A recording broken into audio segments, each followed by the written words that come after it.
Transmigrated into a martial arts world, Li Mo binds with an investment system that allows him to see the innate talent, destiny, and future of his investment targets. The better their destiny, the greater the rewards he receives. He then discovered his childhood sweetheart, a cool and aloof girl, possessed the highest level red destiny and is destined to become the empress who will rule the 9 heavens and 10 earths.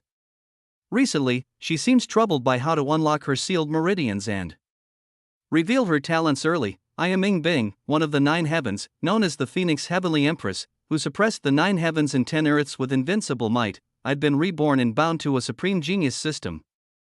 As long as I rank first among my peers, I can receive rewards. Do you wish to activate the punishment feature? Once activated, rewards will increase, but the individual ranking last must fulfill a penalty determined by the top-ranked competitor after the rankings are announced. Ying Bing, I can't possibly punish myself, can I? Many years later, Ying Bing, can't you let me win just once? Li Mo, call me husband first. I didn't quite catch it last time. Chapter 1, Childhood Sweetheart is the future Empress, Eastern Wasteland, Purple Sun Prefecture. Under the bright daylight, the official road buzzed with the clamor of carriages and horses. A convoy of over 100 people and more than a dozen horse-drawn carts hurried along at full speed. A young man dressed in silk lifted the carriage curtain, his pale face craving a few breaths of fresh air. Traveling long distances in ancient times is really torture.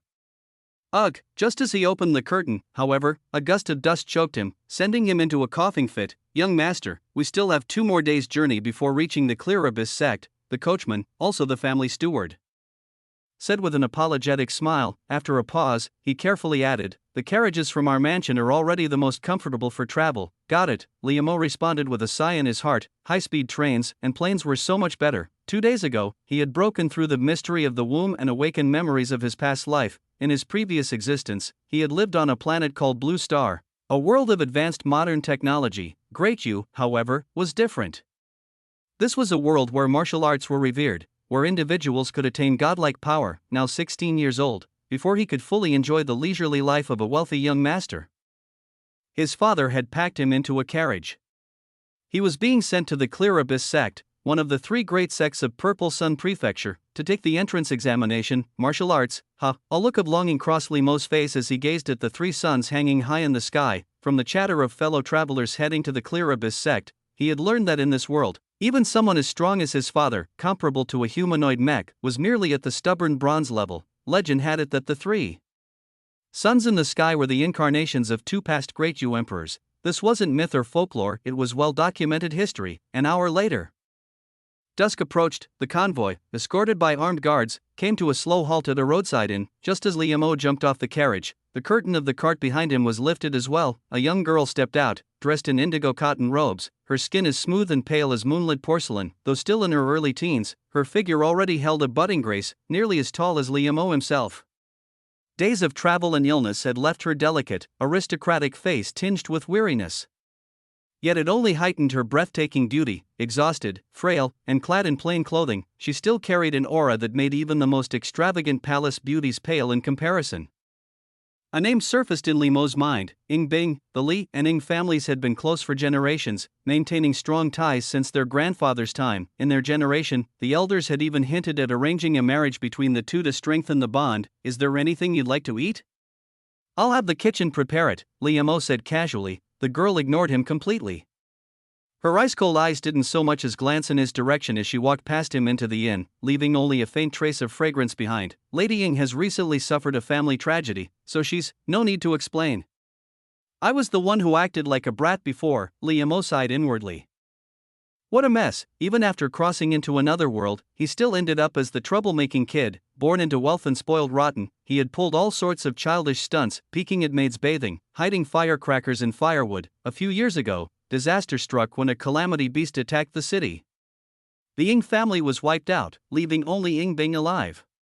His father had taken her in to stay at the Li residence. Li Mo, being the little menace he was, had deliberately bullied her, though deep down, he actually liked her. It was like those middle school crushes where boys tugged girls' hair just to get their attention. As everyone knows, those who lose their entire family tend to be anything but ordinary.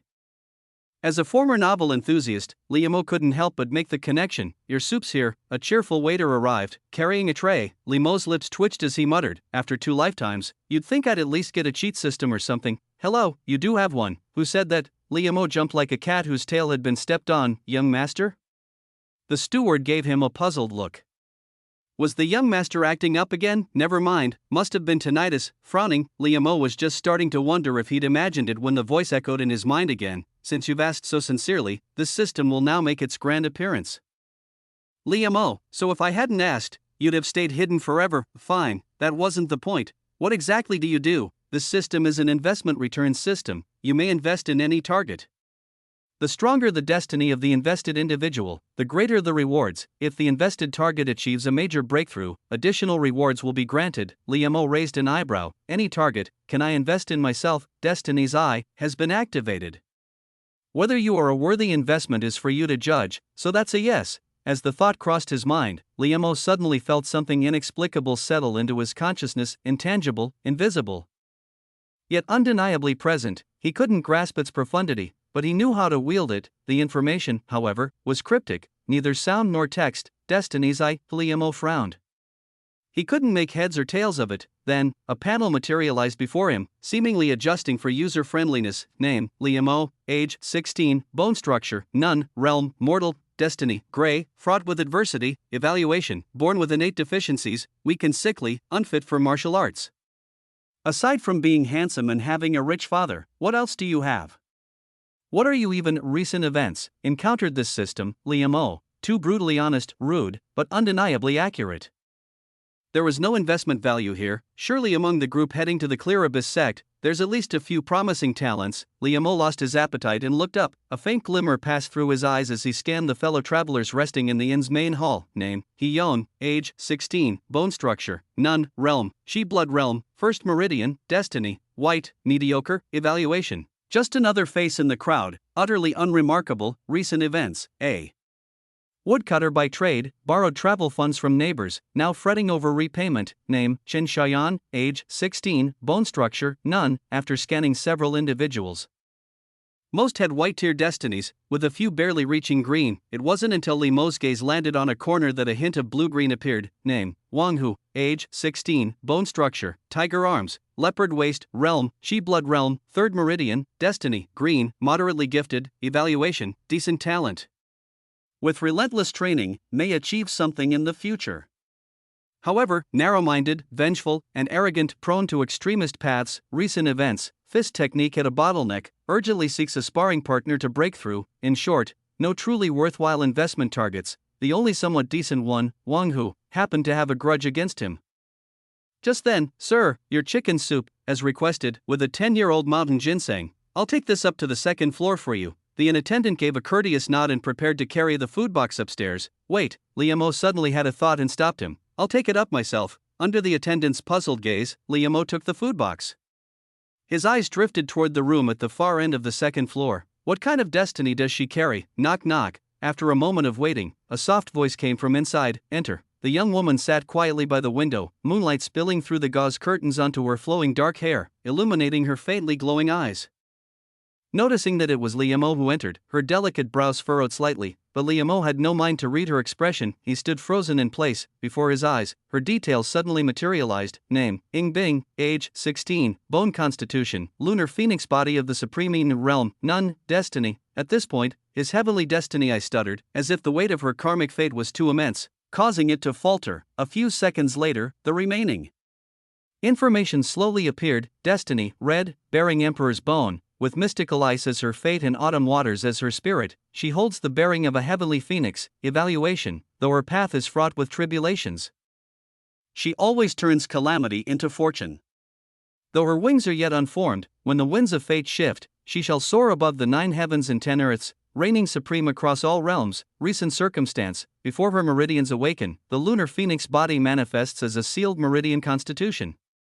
Until she fully masters the power of Supreme Yin, she suffers unbearable cold every day. Liam.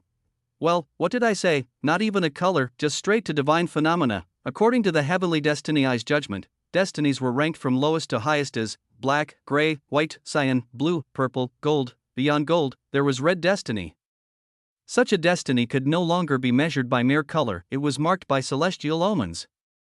The martial emperor, who unified the 9 heavens and 10 earths to establish the Great Yu dynasty, was recorded in history as being born under the simultaneous radiance of the sun and moon, with the North Star trembling and a divine turtle bearing a steel to bestow his name. In hindsight, that too must have been a sign of heavenly destiny. My betrothed is someone who will rival the martial emperor. Well, that's sudden. Young Liam fell deep into contemplation, questioning life itself. Chicken soup. Drink it while it's hot. Click. The door closed behind him. So I've returned on this very day, nirvana and rebirth. This is what it meant. Ying Bing picked up a piece of chicken and tossed it out the window into the courtyard below. The guard dog below gobbled it up eagerly. Moments later, it showed no ill effects, just ordinary chicken soup. It wasn't out of lingering resentment. The distant grudges and affections of the past were long gone to her, save for those involving her closest kin. But in her memories, Liam had always delighted in childish tricks to tease her. Why would he bring her soup today? Ding dong. At that moment, a crisp chime suddenly rang beside her ear. Who's there? Ying Bing's eyes instantly narrowed. The voice, however, ignored her. Vigilance and spoke again. System binding successful. The victorious reign supreme. The defeated lick the dust. Are you ready? Chapter 2. The Peerless Genius System. Punishment for the defeated. The adjacent room. Little Lee lay on his bed, staring blankly at the ceiling. Good news, his childhood sweetheart had the bearing of a supreme sovereign. Bad news, his relationship with her was far from amicable, and he had been constantly provoking her like a clown. Once they joined the Clearabis sect, she would undoubtedly shine brilliantly. Liam couldn't help but imagine the classic trope, the protagonist undergoing a talent assessment, only for the testing stone to explode with a resounding boom, and then, the minor antagonists who had bullied her would tremble in fear, lining up to be humiliated. Just then. Investment successful. Investment, a bowl of Old Mountain ginseng chicken soup. Reward being calculated. Congratulations, host. Reward, 1 Heavenly Spirit Restoration Pill. Heavenly Spirit Restoration Pill, forged with 6 spiritual veins, a pinnacle-grade elixir capable of mending innate deficiencies. A jade box materialized out of thin air on the table, its lid already open. Inside lay a crystalline pill, wreathed in purplish mist, its divine glow restrained yet unmistakable. Liam's jaw dropped. His expression froze, and for several seconds, he even forgot to breathe. He had heard of this thing before. He was a premature child. His mother had suffered a fright during pregnancy, leading to an early birth before the full term. As a result, he had been frail and sickly since childhood, even learning to walk a year later than other children. The whispers followed him. People called him the weak cub of the mighty Lee family. His father never voiced it, but the concern was evident. He had scoured all avenues for a solution. Among them was the search for this very pill, the so-called innate restoration pill. Yet, such treasures were priceless. Even if the Lee family spent half their fortune, they might only secure a 2-vein pill if they were lucky. Many powerful clans coveted these pills, willing to pay exorbitant prices to nurture their descendants. After all, before one could cultivate martial arts, who wouldn't want a stronger foundation? Thus, Liam had never obtained one. Never in his wildest dreams had he imagined receiving it this way, and a 6-vein one at that. Even with his limited knowledge, Liam understood just how precious this was. Each additional vein multiplied the pill's value several times over, with higher tiers becoming exponentially rarer. 6 veins? He had never even heard of such a thing. Its worth was beyond estimation. Gulp.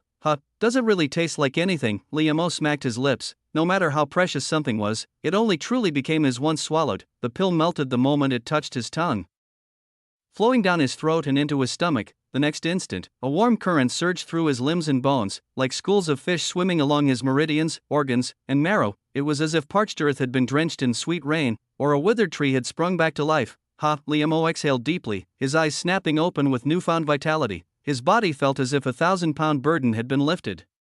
The world before him seemed clearer, as though a thin veil had been removed. Even the air carried a faint sweetness, and an inexhaustible energy coursed through him. An imperfect analogy, he felt like an old man on the brink of death, suddenly rejuvenated by decades. If he were to train in martial arts now, even if he wasn't a prodigy, he would at least be a solid, unbroken stone. A 6-vein pill truly lives up to its reputation, and this was just for a bowl of chicken soup. Liam inwardly marveled. The return on investment was absurdly high. Of course, the main reason was likely the recipient of his investment, Ying Bing. From what he remembered, Ying Bing was, as her name suggested, a block of ice. Mending their relationship would be a long and arduous task, but the rewards were worth chasing. A red destiny talent? If he missed this chance, he'd never get another in 8 lifetimes. Steward Su, young master, how may I serve you? The steward hurried in. Liam lowered his voice. Does Ying Bing have any favorite foods? The steward blinked, thinking for a moment. Not particularly. Lady Bing has never shown much interest in delicacies. Any other likes, then, well. I wouldn't know, young master, the steward grimaced. What mischief is the young master plotting now? In the past, Liam had ordered the servants to make life difficult for Ying Bing. Since when did he care about her preferences? Never mind. Sorry to trouble you, Liam cringed inwardly at the memories. As the steward turned to leave, he suddenly remembered something. Ah, young master, the master instructed that once we reach the city beneath Clear Abyss sect, we are to take Lady Bing for a medical examination. He provided 200 taels for the consultation. What should we go? And if the money isn't enough, take it from my personal funds. Liam waved dismissively. If spending money could yield such rewards, it was a bargain he'd take any day. We have an early start tomorrow. Get some rest, understood. The steward scratched his head, nodding. What's gotten into the young master? Lately, he had been oddly polite, not just to him but even toward Ying Bing. Maybe traveling has broadened his horizons. Made him mature. The next morning, the first rays of dawn spilled into the room, glinting off the frost clinging to the walls. A girl sat curled up on the bed, hugging her knees, a snow spirit in slumber. Ying Bing was dreaming of her past life. When she first entered Clear Abyss sect, she had been diagnosed with blocked meridians. Only after a fortuitous encounter half a year later did they unseal. From then on, her monstrous talent left her peers in the dust. By 18, even the sect master was no match for her. She ventured beyond the eastern wasteland domain, witnessing a vaster world. The 9 heavens and 10 earths were boundless, hidden sects, ancient prodigies, imperial dynasties chosen, even reincarnated elders, geniuses sprouted like bamboo after rain. It was a dazzling era, and yet she remained the brightest star amidst the storm, first on the hidden dragon ranking, the human ranking, the mystic ranking, the earth ranking, the heaven ranking. In the end, she stood among the 9 heavens, equal to the martial emperor of the Central Yu dynasty, crowned as the Phoenix Heaven, the 9 heavens, the 9 supreme beings of the realm, and yet, above even them, lay a fabled, transcendent state.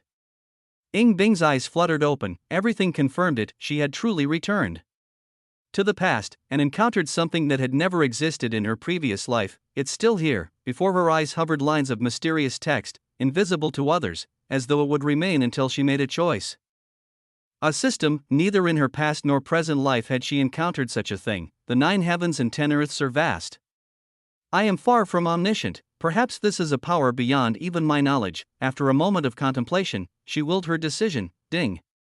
Binding complete. Host, Ying Bing. This system is the Peerless Prodigy system, dedicated to guiding the host on the path of invincibility. Ying Bing's expression remained unreadable. The path of invincibility. She had already walked it once. Her rise had been unstoppable, outshining every star in the sky. In her past life, even the martial emperor could only match her through esoteric means. At her peak, she'd have had to scour history books to find a worthy rival. This life, she would only grow stronger, clear all milestones, and you shall attain the opportunity to ascend to immortality. The system's next message made her breath hitch. Immortality. This was a term that existed only in legends. It was said that in every era, the 9 heavens and 10 earths would give birth to a singular, peerless immortal, transcending all living beings, a true existence beyond mortality, and eternal being. Yet ever since the Yu dynasty unified the land, attaining immortality had faded into myth, as if the path itself had been severed, only adding to its mystique. This was also the greatest secret sought after by generations of powerhouses across the 9 heavens and 10 earths.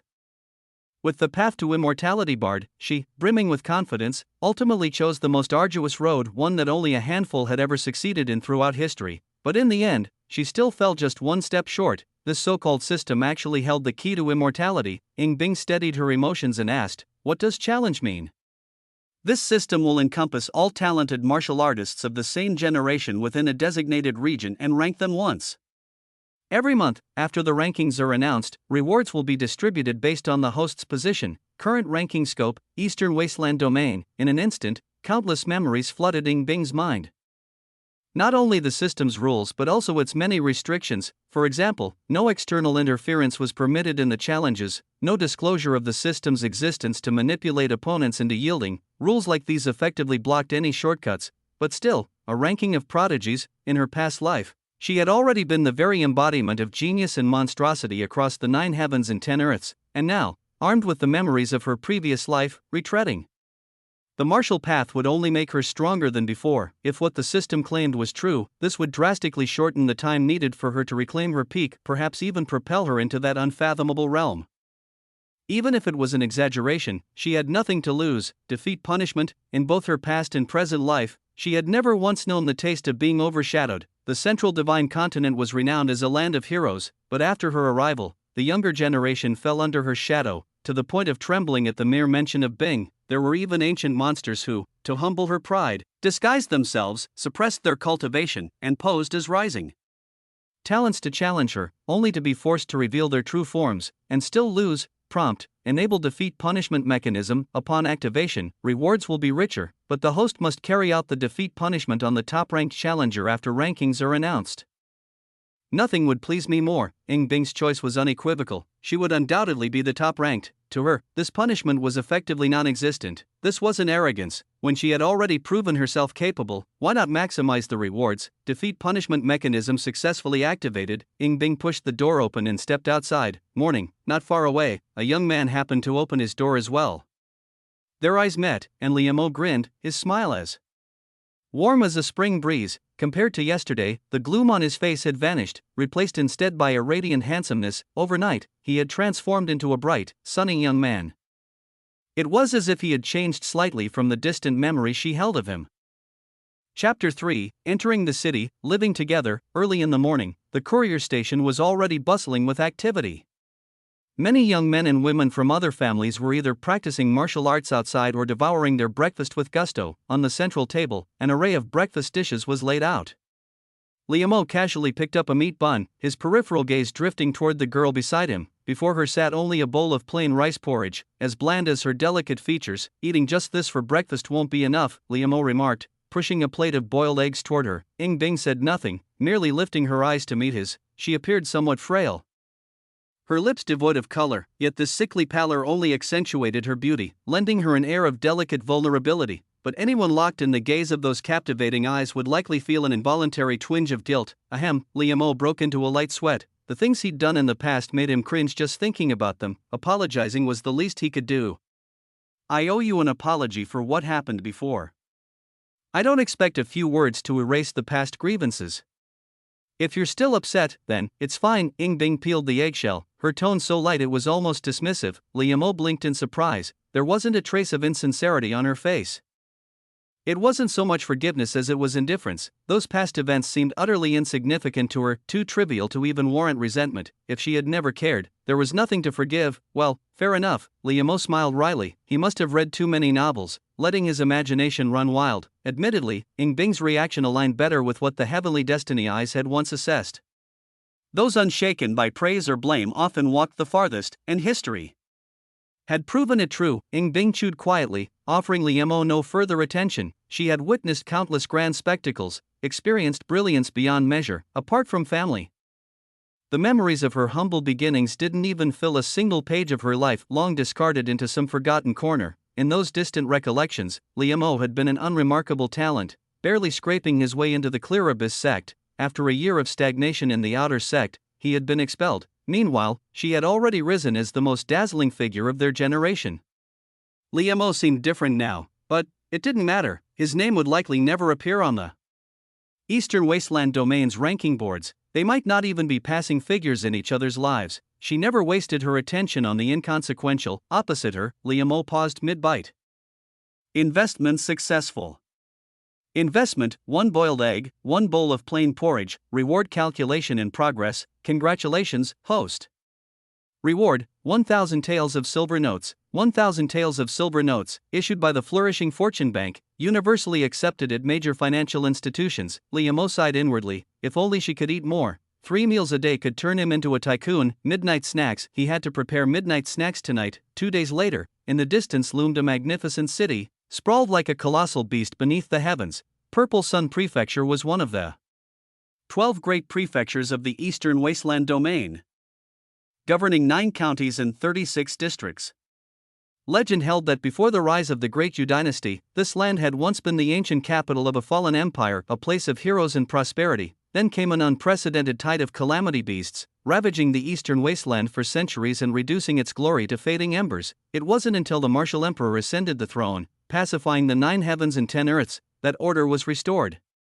The founding patriarch of the Clear Abyss sect, having contributed to the empire's rise, was enfeoffed with Purple Sunday. After millennia of governance, the land had finally regained its vitality, its splendor reborn. Ziyang Prefecture City, rebuilt upon the ruins of the ancient capital below Qingyuan Mountain, was a sight to behold, its grandeur evident even at a glance. 50 miles beyond the city walls lay the famed Qingyuan mountain range. We're finally here. Is this the prefectural city? It's enormous. Standing beneath the gates makes me feel like an ant, so lively. The heart of a prefecture truly brims with life, with the Clear Abyss sect's disciple recruitment imminent. Of course it's crowded. Caravans streamed through the gates like floodwaters unleashed, the clamor of hooves and wheels unending. Gazing toward Qingyuan Mountain, many wore expressions of longing. The Great Yu dynasty had been forged by martial might. Its rule intertwined with the great sects. In the skies above Purple Sun Prefecture, only one name reigned supreme, the Clear Abyss sect. The youths from counties and districts buzzed with excitement, their voices rising in exhilaration. Passers-by paid them no mind, long accustomed to such scenes. Truly extraordinary, Liamo murmured in awe. Even having witnessed modern metropolises in his past life, he couldn't help feeling staggered. Compared to steel and concrete skyscrapers, this ancient city of carved beams and painted pillars was a marvel on another level. A modern city housing 5 million was one thing, an ancient one of the same scale was beyond comparison. Travel permits. The gate guards stood like iron towers, silver armor gleaming under the sun, weapons at the ready. The steward hastily produced an iron token and paid a string of coins for entry. Their carriage was admitted, as if stepping into another world. Liamo gawked like a country bumpkin, enthralled by everything. His pockets had grown considerably heavier these past 2 days. Ying Bing's 3 daily meals had netted him over 10,000 taels in silver notes, even 1,000 taels of gold. Yet, upon entering the prefectural city, where every inch of land cost its weight in gold, Liamo suddenly felt far less wealthy. Young master, Ziyang Prefecture City isn't like our county, the steward warned softly as he drove the carriage. We won't be staying long anyway, Liamo replied with a smile. That his father had sent the steward, who'd watched him grow up along on this trip, spoke volumes about his past recklessness. It was a precaution against his unruly nature stirring trouble. Of course, young master. The steward exhaled in relief. This troublemaker had indeed changed lately. At least now he could worry a little less. The carriage crossed a vermilion-painted bridge, passing over a dense flotilla of boats below. Not only was the city larger, but its residents carried themselves differently. More people dressed in fine silks, and luxurious carriages were a common sight, like the one approaching now. Pulled by 4 crimson-scaled foals, its cabin was several times larger than Liamo's, adorned with gold and jade, exuding an air of understated elegance. Cousin, a voice called out from behind. Wang, who dismounted eagerly, rushing to the carriage. A tall young man stepped down, clad in white brocade. His arms were long, his stance steady, his movements imbued with the grace of a prowling tiger. At his waist hung a token inscribed with 2 bold characters, Inner Sect, Clear Abyss Sect. Inner Sect. The way the crowd looked at Wang, who instantly grew more cautious. Among their group, few would even make it into the outer sect, let alone the inner sect. That single word marked a world of difference. An inner sect disciple could command the respect of county magistrates. Little who, I figured you'd arrive soon, the young man said with a smile, his gaze sweeping the crowd before lingering briefly on Liamo. You're new here, you probably don't know where to stay. I'm acquainted with an innkeeper. Why not settle there? With that, Wang Hao returned to his carriage, leaving Wang Hu beaming with pride. My cousin Wang Hao is already an inner sect disciple in his 30s, stick with him, and you won't suffer any losses. Wang Hu raised his head, his face brimming with arrogance as if he were the one who had entered the inner sect. The crowd naturally showered him with flattery. Being strangers in a new place, having a connection to an inner sect disciple of Fulong Valley would save them a lot of trouble. What's he staring at? Liamo froze for a moment before realizing the other man wasn't looking at him, but at the aloof young woman by his side. Of course, even in the prefectural city, Ying Bing's striking beauty hadn't diminished in the slightest. Her simple attire outshone the adorned women of the city, leaving them pale in comparison. After days of sharing meals, their relationship had, well, surely there was some progress. At the very least, they weren't strangers anymore. As his thoughts churned, a grand riverside tavern came into view ahead. 7 stories tall, its opulence was overwhelming, a testament to the pinnacle of this ancient city's grandeur. The sharp-eyed waiter spotted Wang Hao and immediately called for the innkeeper. The latter humbly served tea and began negotiating with Wang Hao, while the others fidgeted nervously. They'd already seen the prices. Even the most ordinary room cost 20 taels of silver. and the premium suites were even pricier. With the Clear Abyss sect's recruitment imminent, demand had driven prices even higher. 100 taels for a premium suite. Liam O glanced at the board before stepping up to the counter. There was no point scrimping on such expenses. 2 premium suites. Please, 1 for him, 1 for Ying Bing. The steward and their escorts had already left with the luggage, returning with the escort agency. Apologies, sir. We're running low on rooms. Parties traveling together can only book one. The clerk bowed apologetically. Fine, Liam O considered it briefly before nodding. Plum Blossom Suite on the 2nd floor. Here's your key. Just as the clerk handed over the sandalwood room token, Wang Hu sneered from the side. Some folks should just be grateful they've got a place to stay. 100 taels won't buy you prestige in Purple Sun Prefecture. Money doesn't always open doors here, Liam O, ? Ah, right, this guy was the son of the Liuhai gang leader back in their county. His own father was the county captain, overseeing local security. 1 generation rats. The other cats, naturally, their offspring despised each other. Meanwhile, not far away, $2 Hao returned to the group of nervous youths, feigning regret as he said, only 13 premium suites left. Since you're all fellow townsfolk of my cousin, you'll have to make do. No problem, we can squeeze in. Thank you, Brother Wang. You're so kind. The group was overjoyed, showering him with gratitude. Liam O nearly laughed aloud. Who apologizes while standing with hands clasped behind their back and chin raised? A man's thoughts could be summed up in 3 things. 1. Scheming to show off. 2. Damn, she's gorgeous. 3. Damn, she's gorgeous. Gotta find a way to show off in front of her. Sure enough, Wang Hao turned his gaze to Ying Bing and said, Miss, rooms are scarce, but I happen to have a private suite here. It's usually unoccupied, though kept quite clean. If you don't mind, you're welcome to stay there. His tone dripped with confidence. This wasn't his first time using this trick. For girls from backwater towns, it worked every time. Hadn't he noticed the envy in the other country girls' eyes? Few could resist the goodwill of someone influential, someone who could shape their future. No rooms left. Ying Bing's gaze flicked toward the innkeeper. Ah, why yes, that's right. The innkeeper broke into a cold sweat, nodding frantically as he wiped his brow. Wang Hao smiled and opened his mouth to speak, only for his expression to freeze the next instant. The young woman took the sandalwood token from Limo's hand and headed straight upstairs to the Plum Blossom Suite. Click, the wooden door shut firmly behind her. TCH, Liam glanced at Wang Hao, whose face now cycled between green and white. Part of him found it amusing, but he couldn't bring himself to laugh, laughing at others, more like looking in a mirror. Shaking his head, he too ascended to the 2nd floor. Chapter 4, Pure Yang Pill, Special Critical Strike Rebate. In the room, Liam finished packing his luggage, stretched lazily, and pushed open the window. A river breeze drifted in, carrying with it the view of Qingyuan Mountain shrouded in misty clouds. The faint outlines of its staggered buildings could be seen, standing like a silent giant overlooking the city below. The view up there must be even better, Liam murmured to himself. Having crossed into this world, how could he be content with being just an ordinary man? Yet, given his current circumstances, he likely wouldn't get as far as Wang Hu in the sex initiation ceremony. With the physique of a tiger or leopard, Wang Hu boasted superior innate talent, the best among their peers. New disciples were sorted into outer, inner, or even core disciples based on their gifts, with a system of elimination for the weakest. Clearly, a higher starting point meant mingling with those destined for greatness, and the returns on such connections would be immense. If he ended up in the outer sect, for instance, he'd have no chance of even seeing Ying Bing. Speaking of which, Father mentioned there's a skilled physician in the city he knows. Liam turned and said softly, why don't we go see him today, by the tea table? Ying Bing sipped from her cup and shook her head. No need, Liam sighed. At least let's try to ease your symptoms. Ying Bing remained silent, lifting her gaze from the tea. Even the steam couldn't obscure the sharp clarity in her eyes. She studied Liam as if searching for something hidden in his expression. Father gave me silver for this. I'd like to report back to him properly. 3 Sons Clinic isn't far, just 2 streets over. Liam deliberately furrowed his brows. 3 Sons Clinic. Ying Bing took another slow sip, as if tasting the name itself. After a moment of contemplation, she finally nodded. Fine. By evening, Purple Sun Prefecture was ablaze with lantern light. Along the riverbank, flower boats and floating lanterns drifted, while the broad streets bustled with nobles draped in fine silks and easily distinguishable outsiders.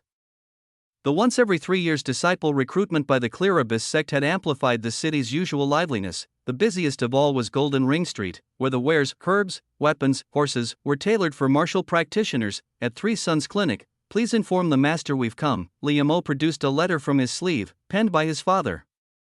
The young apprentice glanced at the recipient's name and immediately straightened. Please wait a moment. The master is out on a house call but should return shortly. Thank you. Liam and Ying Bing settled in to wait. Soon, footsteps echoed in the hall. A middle-aged man entered, travel-worn, his patched hemp robe speaking of long journeys. His face was lean, a long beard resting on his chest, but his eyes gleamed with unusual vitality. Master. The apprentice handed over the unopened letter. The man skimmed through it, and a smile tugged at his lips. DeLong, that boy, still remembers this old man. After all, Ying Bing's brows twitched almost imperceptibly. Liam caught the odd phrasing.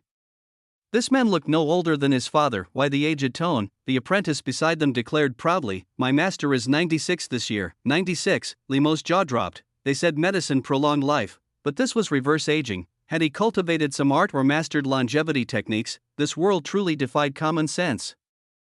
A minor technique, nothing remarkable. Your father mentioned the patient is this young lady. Come forward, the hemp-robed man beckoned. As Ying Bing sat opposite him, he flicked a golden thread that coiled around her pale, slender finger. Liam watched with fascination. Noticing his concern, the apprentice reassured, don't worry. There are very, very few ailments my master cannot treat. The man's lips curled slightly at the praise, but, the next moment, he let out a soft exclamation, his brows knitting tight. The thread trembled. A layer of frost spread from Ying Bing's fingertip, racing along the golden strand. Snap, the man recoiled as if shocked, severing the thread deliberately. He exhaled shakily. Such ferocity, well? Liam asked, bracing himself. The man's frown deepened into creases. After a long pause, he shook his head. Inconceivable. By all logic, you shouldn't even be alive today. 80 years of practice, and he'd never encountered such overwhelming ink-cold energy in a person. Young lady, you've been diagnosed with meridian extinction before, haven't you? Ying Bing nodded. The man stroked his beard thoughtfully. This old man suspects it may not be meridian extinction, but a rare constitution. As for what exactly? I'd need to consult ancient texts. If it's not an illness, there's no cure. At best, I can prescribe something to alleviate the symptoms. Ying Bing's eyes flickered briefly before settling back into calm. For him to discern this much meant his skills ranked among Purple Sun Prefecture's finest. Even she hadn't learned the truth until later, in the hidden archives of an ancient sect in central Divine Land, Lunar Phoenix Physique. The ancient records listed 10 legendary constitutions, dubbed the 10 supreme physiques by their chronicler. Of these, 9, including the Lunar Phoenix, had faded into myth, with only traces in speculation. The sole verifiable one was the great Martial Emperor's Imperial Dragon Physique, said to bear the weight of a nation's destiny. This is my pure Yang elixir. It should help. 200 taels. The man produced a small porcelain vial. That's reasonable. Liam reached for his purse. The man leisurely raised a finger. Per pill. Liam, must you pause for dramatic effect? The apprentice wiped his chin and interjected, it's a steal. Master only offered this price because his pride took a hit today. A glare silenced him. Not expensive at all. I'll take 100. Thanks. With a magician's flourish, Liam slapped a stack of banknotes onto the table, followed by several gold ingots. Apprentice! Master! Ying Bing's delicate brows shot up. The clinic fell dead silent. The heap of silver notes easily surpassed 10,000 taels. The gold? Even more. Rare as it was in markets, its exchange rate far exceeded face value. All told, it amounted to 20,000 taels, enough to buy a lavish mansion in Purple Sun Prefecture's priciest districts. I've some savings, Liam said with an embarrassed smile. Should cover it. 100 pills? Are you stocking a pharmacy? Planning to eat them, one vial. 12 pills, the master pushed it forward, his eyelid twitching. Fine. Liam conceded with a resigned nod. After a courteous bow, he and Ying Bing departed. Watching their figures vanish into the night, the master rubbed his chin, perplexed. Weren't they said to be at odds? Why's the boy throwing money around like it's nothing? He picked up the frost-coated thread, lost in thought. If this truly is a special constitution, this child's innate talent might be beyond imagination. Master, there's a message from the sect. A medicine boy returned carrying a falcon, removed the bamboo tube from its beak, and fed it dried meat. The letter was clearly addressed, for Elder Shuijing of the 6th Hald. After reading it, he smacked his lips and glanced toward the backyard. Return to the sect. Bring the alchemy furnace. Yes, the rosy-cheeked medicine boy nodded, then dashed to the backyard and, with a grunt of effort, hoisted a towering dragon tiger bronze furnace onto his slender shoulders, spinning it deftly into place. Meanwhile, the bustling night market was winding down, the crowd thinning until only the flickering street lamps remained. As the smoky aroma of the market faded, the starry sky above finally shimmered into view. What a shame, I heard Purple Sun Prefecture's night market has amazing snacks. Next time, I'll come earlier. Holding 2 skewers of Purple Sun Prefecture's signature willow leaf grilled fish, Liamo took a bite, tender, fragrant, utterly free of any fishy taste, even the bones crisply edible. Want some? Liamo turned, offering a skewer. Ying Bing didn't even glance at it, her gaze fixed on the boy whose lips were still glistening with oil. A doubt rose in her heart. Having been reborn, she'd assumed everything would unfold as she'd foreseen, yet he seemed to be the exception. Why? It was the first time Ying Bing had initiated a question. Limo, in high spirits, grinned. Force didn't work, so I switched to kindness. Who knows? Maybe you're the type to soften when coaxed, and then boom, fall right into my arms? The moment the words left his mouth, the air turned awkward. Ying Bing's expression remained unmoved, clearly dismissing his joke as idle chatter. Of course, an ice block like her wouldn't have a shred of humor. Relax, relax. You've put up with a lot from me before. Call this compensation, or an investment, it's just a couple thousand taels of silver anyway. Once I join Clear Abyss sect, it'll be pocket change. Liamo waved a hand, oozing confidence. Strength aside, one thing was certain, he'd never be poor again. Ying Bing's brows furrowed slightly. Where did this certainty come from? In her past life, Liamo had barely scraped into the sect's outer division, his bone structure utterly mediocre, yet here he was, blissfully ignorant, seemingly fantasizing about dazzling everyone in a few days. Whoosh, the night wind swept past, making the lamplight sway and the shadows dance across the boy's face, his ambition flickering between light and dark. Suddenly, Ying Bing froze, a long-buried memory surfaced, a distant, almost unfamiliar figure. Herself, years ago, kneeling before a Clear Abyss sect elder amidst a crowd of mocking onlookers, vowing to unlock her meridians within half a year. Back then, what had given her that confidence, this favor? I'll remember it. Her voice, crisp and clear, had barely faded when, investment successful. Investment, 12 3-line Pure Sun pills. Investment successful. Your words have altered the target's state of mind. This investment has successfully changed the course of the target's life. Feedback reward will be critically enhanced. Congratulations, host. You have received a special feedback reward. Changed her state of mind. Liamo was baffled. He hadn't said anything particularly profound, but then again, this was the child of destiny, even the slightest nudge could spark enlightenment. Special feedback, critical reward boost, this had all the signs of a jackpot. Want some grilled fish? It's delicious. No, here comes the flying fish. Chapter 5, The Mysterious Feminine Immortal Physique. The initiation ceremony. Between childhood friends for the first time in their years of acquaintance, the young man and woman found themselves sharing a room. The bed's curtains were drawn shut by delicate hands, concealing the girl's figure. Frozen solid again, Liamo withdrew his gaze and settled onto the divan. Hugging a quilt, no matter how he looked at it, she didn't seem like someone who could be swayed by a few words. Oh well. Who knew what went on in her mind? Wait, an investment doesn't necessarily have to be an item, does it? Lost in thought, Liamo glanced at the reward he had just received. Mystical womb, immortal physique, an immortal body tempered through the trials of the mortal world, bearing boundless mysteries, the origin of all beginnings. Claim reward. The description was brief, just 4 words. But the phrasing was so jarring that Liamo's brow twitched. This completely clashed with the setting. Wasn't this supposed to be a martial world? Maybe it was just flowery language to make the system sound more impressive? Well, it didn't sound bad. With a thought, he claimed the reward. Instantly, a thunderclap, audible only to him, roared in his ears. His mind was plunged into chaos, as if torn open by lightning, leaving him unable to even perceive his own existence. Bzz. Within the chaos, it was as if a storm raged, like the birth of heaven and earth, filled with countless colors and sounds. Liamo could neither see nor hear clearly. For a fleeting moment, he felt both infinitesimally small, like a speck of dust, and unimaginably vast, beyond mortal comprehension, as if he had ceased to exist, yet existed everywhere at once. Time lost meaning. Then, darkness swallowed him.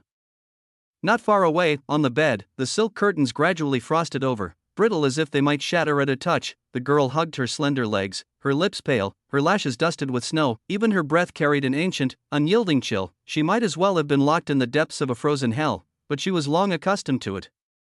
No pain, no fear, only stillness. Ying Bing knew this torment would end once she mastered the power of the lunarine, but first, she had to unseal her meridians. Pure Yang pill. Shui Jing is arguably the foremost alchemist in the Purple Sun Prefecture. she picked up the pill and swallowed it. A faint warmth rose from her dantian, slowly seeping into her meridians. There was no question she would complete her meridian awakening before the initiation ceremony. Suddenly, she remembered something. Ying Bing pushed aside the frozen curtains and glanced toward the divan. There, the young man lay peacefully, even emitting soft snores.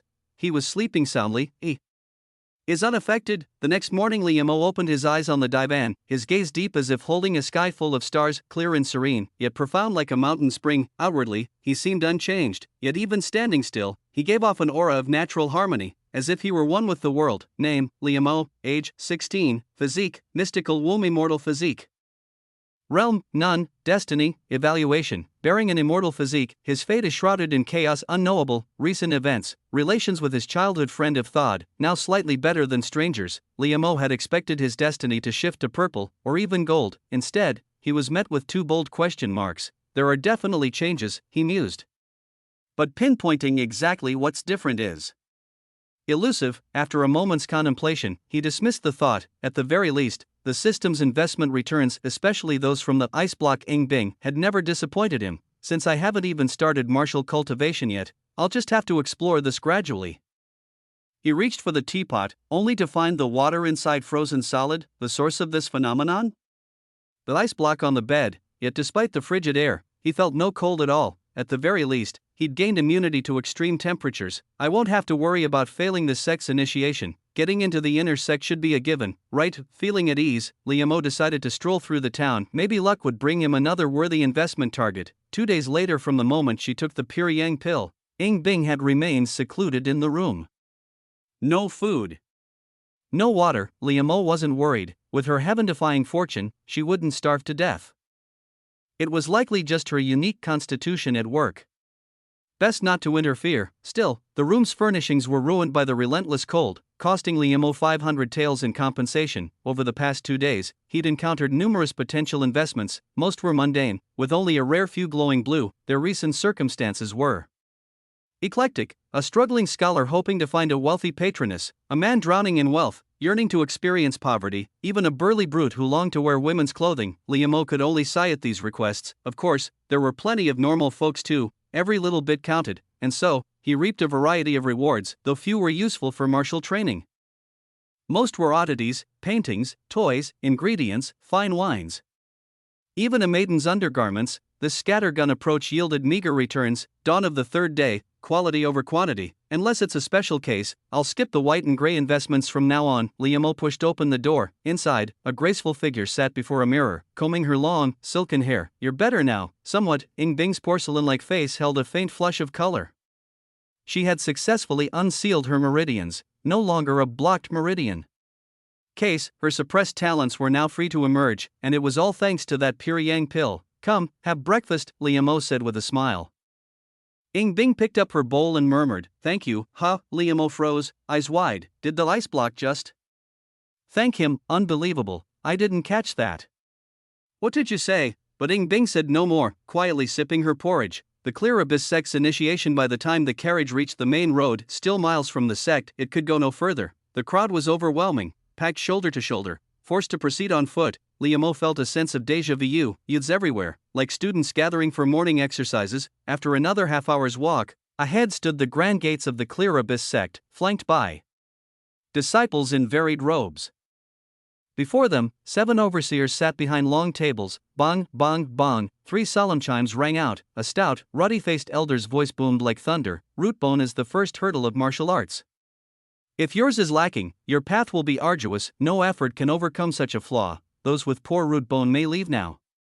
Do not waste your years. No one moved. Those who had come this far either knew their worth or refused to accept defeat. They had made it this close. There was no turning back. The short and stout elder waved his hand upon seeing this and said, then line up properly and come forward one by one for the bone assessment. As soon as his words fell, countless young boys and girls, under the supervision of clear abyss sect disciples, obediently formed a line for the examination. The stewards seemed to have trained in a special technique. With just a single pat on the examinee's shoulder, they could roughly discern the individual's bone structure. Wu Ping, lower grade C, move along. He Haikwa, middle grade D, Chen Ningning, lower grade D. The clear abyss sect classified bone quality into 4 tiers, A, B, C, and D. As long as one reached grade C, they qualified for entry into the sect. many factors determined innate talent, and bone structure was merely one of them. A grade C bone quality indicated that one had secured a ticket to the martial path. Even so, only 1 or 2 out of 10 examinees achieved grade C or higher. This first round alone was likely to eliminate 80% of the participants. As for those above grade A, they could only be categorized uniformly as top grade A, not entirely accurate, but the vast majority of those with a Cyan Destiny or higher have passed successfully. Liam O stood in line, his heavenly eye of destiny continuously active. Young lady, step forward, the elderly woman ahead beckoned. Ying Bing emerged from the crowd and was immediately met with countless gazes, all because she was breathtakingly beautiful. Standing there with an aloof and serene demeanor, the very air around her seemed to fall silent, making her impossible to overlook. Liam O stroked his chin. Based on his experience reading novels, if nothing unexpected happened, there were 2 possibilities: either she was an absolute prodigy, or an utter failure. But with such overwhelming presence, she was definitely not destined for mediocrity. Sure enough, the old woman's brows instantly furrowed. Her expression grew solemn as she steadied her breath. Her robes fluttering without wind, she was actually preparing to channel her inner energy to inspect the girl's bone structure. The commotion drew the attention of everyone nearby, even the other stewards, who watched with curiosity. Even the assessment of a top grade A bone quality shouldn't have warranted such a reaction. The next moment, the elderly steward's voice echoed across the grounds. Ying Bing, top grade A. Her tone was a mix of astonishment and excitement. The crowd erupted in an uproar. In the history of the Clear Abyss sect, those with top grade A talent could be counted on one hand. Morong Xiao, the so-called prodigy of Purple Sun Prefecture, had only managed lower grade A, and even that had earned him the title of the decade's greatest genius. Liam O. So it was the former. Under the weight of countless stares, Ying Bing became the center of attention, yet the young woman herself remained impassive, because she knew this was nothing remarkable. Her top grade A rating was only because that was the highest the Clear Abyss sect could assign. Unmoved by praise or blame, such composure is truly rare. This old man looks forward to your performance on the heavenly staircase. Even the short and stout elder couldn't help but praise her. The bone assessment was merely to weed out those unfit for martial training. The true test of one's full potential lay in the second trial. The heavenly staircase. Bone structure wasn't everything when it came to talent, but with a top grade A foundation, there was no way this girl would perform poorly in the second round. The entrance ceremony had only just begun, and yet, the top contender had likely already emerged. Ying Bing nodded and stepped aside to stand among the other successful candidates. The pride and self-satisfaction on the faces of those who had passed the first round vanished without a trace. While they were still pondering how to enter the inner sect, Ying Bing was at least guaranteed to become a true disciple. Chapter 6, Third Class, atop the high platform. Truly extraordinary, perhaps the most remarkable I've seen in my lifetime. Shui Jing, still clad in his patched robe, stroked his long beard with a flickering gaze. Ying Bing's heaven-braid bone structure came as no surprise to him. So this is the promising ceiling you mentioned encountering during your descent from the mountain. A languid voice sounded from nearby, a woman in palace robes. Her cheeks flushed, reclined lazily in her chair. That's her. The question is how far she'll go on the stairway to heaven. Shui Jing glanced at the woman, his eyes betraying helplessness. I like this girl. The palace-robed woman took a bold swig of wine. The other elders. Are you sure it's not just because she's devastatingly beautiful? She's unsuited for your martial lineage. Shui Jing sighed. How is she unsuited? The woman's brows shot up. Don't force it. You've tempered yourself into a human furnace. This girl clearly shouldn't be apprenticed under you. A cold, rigid voice interjected. Hanhe, looking for a fight. The palace-robed woman cracked her knuckles. Brimming with eagerness, Elder Hanhe instinctively retreated half a step, letting out a wary snort. Enough. The voice carried undeniable authority. At the sect master's command, the woman reluctantly picked up her gourd and took 2 more gulps. The elders exchanged glances. Could it be, the sect master has taken an interest in the girl? Unnoticed, another incense stick's worth of time passed. 500 aspirants had undergone bone assessment by now. Finally, it was Li Mo's turn. The old woman seized his shoulder, sensing a surge of energy rush in, poised to circulate through his meridians. But in an instant, that energy vanished. The old woman frowned for the second time. Internal energy could stimulate one's organs, meridians, and bone structure. The stronger the bones, the more intense the reaction. Yet, this boy's body showed no response whatsoever. That alone would be one thing, but her energy had dissipated like clay oxen plunging into the sea, gone without a trace. Were it not for the boy standing plainly before her, she'd have mistaken him for a slab of stone. After a moment's hesitation, she noted his name, Liam Mo, 3rd grade. Move along, my thanks. Liam Mo had expected this. He clasped his hands respectfully and strode past the mountain gate without a flicker of unease. Third grade. Father won't be pleased. You'll have to put in a good word for me. He listens to you.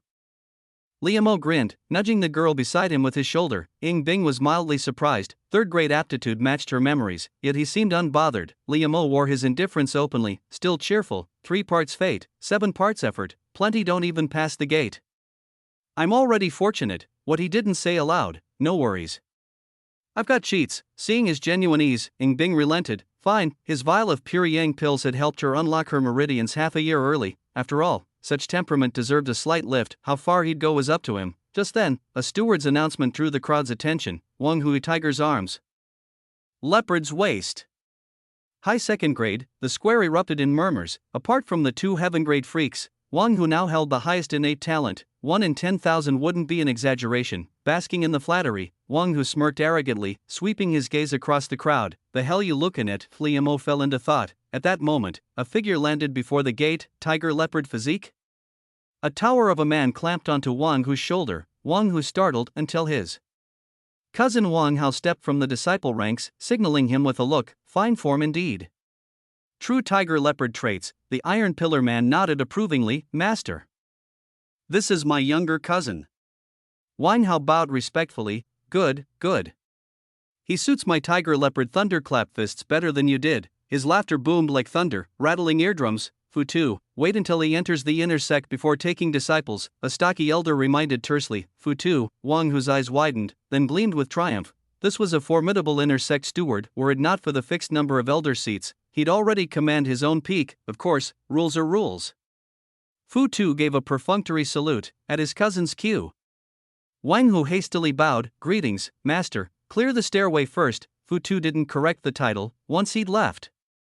Wang Hu's chin lifted higher, practically spelling cocky on his forehead. Striding past the gate, he marched straight over, clasping his fists with swagger. Miss Ying, we'll be fellow disciples henceforth, and earn pure indifference. Such talent barely passed muster in a backwater like Purple Sun Prefecture. To Ying Bing, Wang Hu's second grade and Limo's third grade held no real difference.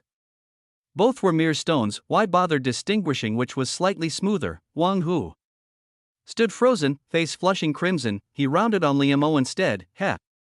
We're from the same county. If I rise, how could I forget you? Wait, inner and outer sects are worlds apart. Coming down to visit won't be easy. Who knows? Soon enough, I might even be a core disciple. Seeing you'd be harder than seeing Miss Ying, right? His grin oozed malice, with an inner sect steward as his backer. The young, brash Wang whose ego ballooned skyward. Other youths from Ning'an County clenched their fists in silent fury. Wang Hu had been insufferable back home. Now he'd truly leapt beyond reach. Even those who disliked Liam now found him almost endearing by comparison. Yeah, whatever. Liam hadn't turned off his heavenly destiny eye. Since Wang Hu's bone assessment, the originally cyan destiny threads had begun darkening. Now, with his posturing, the black deepened further. His updated evaluation read, obstinate and conceited. Unwitting lab rat for inner sect steward Fu Tuesday future. Bleak. Liam couldn't be bothered with fools, let alone half-dead ones. More indifference. You, Wang Hu choked on his own rage, fury boiling in his chest. Yet the stocky elder's gaze had drifted their way. Withdrawing his scrutiny of Liam and Ying Bing, the elder smirked inwardly. Plenty of time ahead. Outer sect and core disciples exist in separate worlds. They'll never cross paths. Chapter 7. Summit. 3 suns hung high in the cloudless sky. The bone-touching assessment had concluded, but the crowd remained lively, with many who hadn't qualified lingering to watch the spectacle. Before the newly accepted disciples stretched 2 mountain paths leading to the summit of Qingyuan Mountain. One was the ordinary route used by sect members for daily travel. The other was overgrown with weeds, yet exuded an ancient and extraordinary aura. This was the famed stairway to heaven. Legend held that it was an incomplete treasure acquired by the founding patriarch of the Clearabus sect, a relic from an ancient sect of bygone eras, used to test disciples. Climb 10 steps.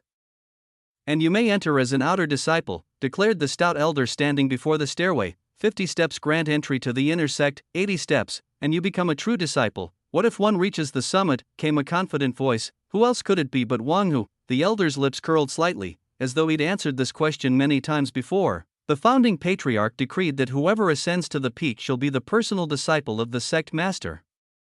Yet in all our history, only 2 or 3 have ever achieved this, each a prodigy of heaven great aptitude. Do not overreach, lest you falter where others might climb higher. He paused, then added. $2 had advice was for the majority. This year, there was that exceptional girl, wasn't there? Elder, wouldn't those with strong physiques or prior martial training have an advantage? Another voice inquired. The elder replied patiently, worry not. The steps suppress physical strength. After this brief explanation, he waved his hand. You have 1 hour. Begin. As his words fell, a disciple lit a thick stick of incense in a bronze censer. The countdown had started, yet the disciples hesitated, none willing to be the first, spineless cowards. I'll go, Wang Hu swaggered onto the steps with unrivaled arrogance. Instantly, the boiling energy in his body stilled, no longer granting him superhuman strength. Yet he strode forward undaunted, 10 steps, 20, by the 30th, his body swayed unsteadily, a faint tiger's roar echoed from within him, resisting the immense pressure allowing him to push past the 50th step. Gasps rose from the onlookers, intersect, with the ice broken, others followed, mindful of the burning incense. Every second wasted could cost them a step, some climbed swiftly, others slowly, but none wore an easy expression. The pressure intensified with each step, crushing breath from their lungs. That's Lin Jiang, isn't it? He's moving fast. Morong Xiao is faster. How are they so at ease? Most, however, focused solely on their ascent. Then Ying Bing stepped forward, all eyes turned to her. Everyone wondered, how far would this aloof girl, rated as a heaven-grade talent, go? A complete stairway would test one's will as well, Ying Bing mused, feeling only faint resistance. Moreover, this stairway was ancient. Soon, it might lose its power entirely. Her figure, cold as a frost lotus, rose higher, 10 steps, 20 and 30, as if walking on level ground. She left the others far behind. The crowd was stunned. This wasn't about whether she'd reached the top, she was shattering records. Her talent might rank among the greatest in the sect's history. Ying Bing ascended, 54th step. Wang Hu noticed the sudden silence behind him. Turning, he froze. The girl's gaze was like snow beneath ice, a cold moon gazing down upon mortals from the heavens. For an instant, he couldn't meet her eyes and stepped aside. All eyes on her, Liamo murmured. Some were cold outside, warm within. Others warm outside, cold within. But this ice block? Cold outside, domineering inside. A first for him. With that thought, he moved, holding back. No point. The higher he climbed, the greater his standing, and the easier to encounter those blessed by fate. He wasn't done plucking wool from this ice block yet. Besides, he wanted to see how far he could go. A third-grade aptitude in the bone-touching test? He still had no idea what his true potential was. How did an immortal physique fare in this martial world? The answer was urgent. 1 step forward. These are just normal stairs. Liamo tilted his head, then took 3 steps at once. On the high platform. That girl Ying Bing's temperament suits me. The palace-robed woman's eyes gleamed as she watched the girl surge ahead like a snowstorm. Her movements made her already striking figure even more pronounced. Could these two end up together? Shui Jing stroked his beard, thoughtful. In his letter, Li Mo's father, his former disciple, had hinted at hopes for Ying Bing as a future daughter-in-law. But now, that prospect seemed shaky. A third-grade aptitude was unlikely to become a true disciple. Wait, Shui Jing's eyes landed on a figure sprinting up the steps. Sect Master, let me take that girl. I'll train her well. The palace-robed woman thumped her chest, her words slurred with drink. The elders groaned. 12 hours a day, you spend 6 sleeping and 6 drunk. Junior sister Shanwu, spare the poor girl. Don't ruin a genius, over my dead body. I'll never agree. All harbored thoughts of taking her as a disciple, but on this, they stood united. Anyone but the 9th peak Shanwu. Then, a clear phoenix's cry split the heavens. Ying Bing stood at the stairway's peak. Crows, magpies, geese, eagles, countless birds swarmed from all directions, circling her in submission. The crowd stood dumbstruck, but the sect's elders saw more. Behind Ying Bing, they glimpsed a moon-white avian figure, its feathers resplendent, its presence majestic and mysterious. The sect master, who had remained silent until now, rose abruptly. This girl can manifest the forms of 100 birds, condense the aura of a phoenix, and summon the vision of the great moon, Shangwan.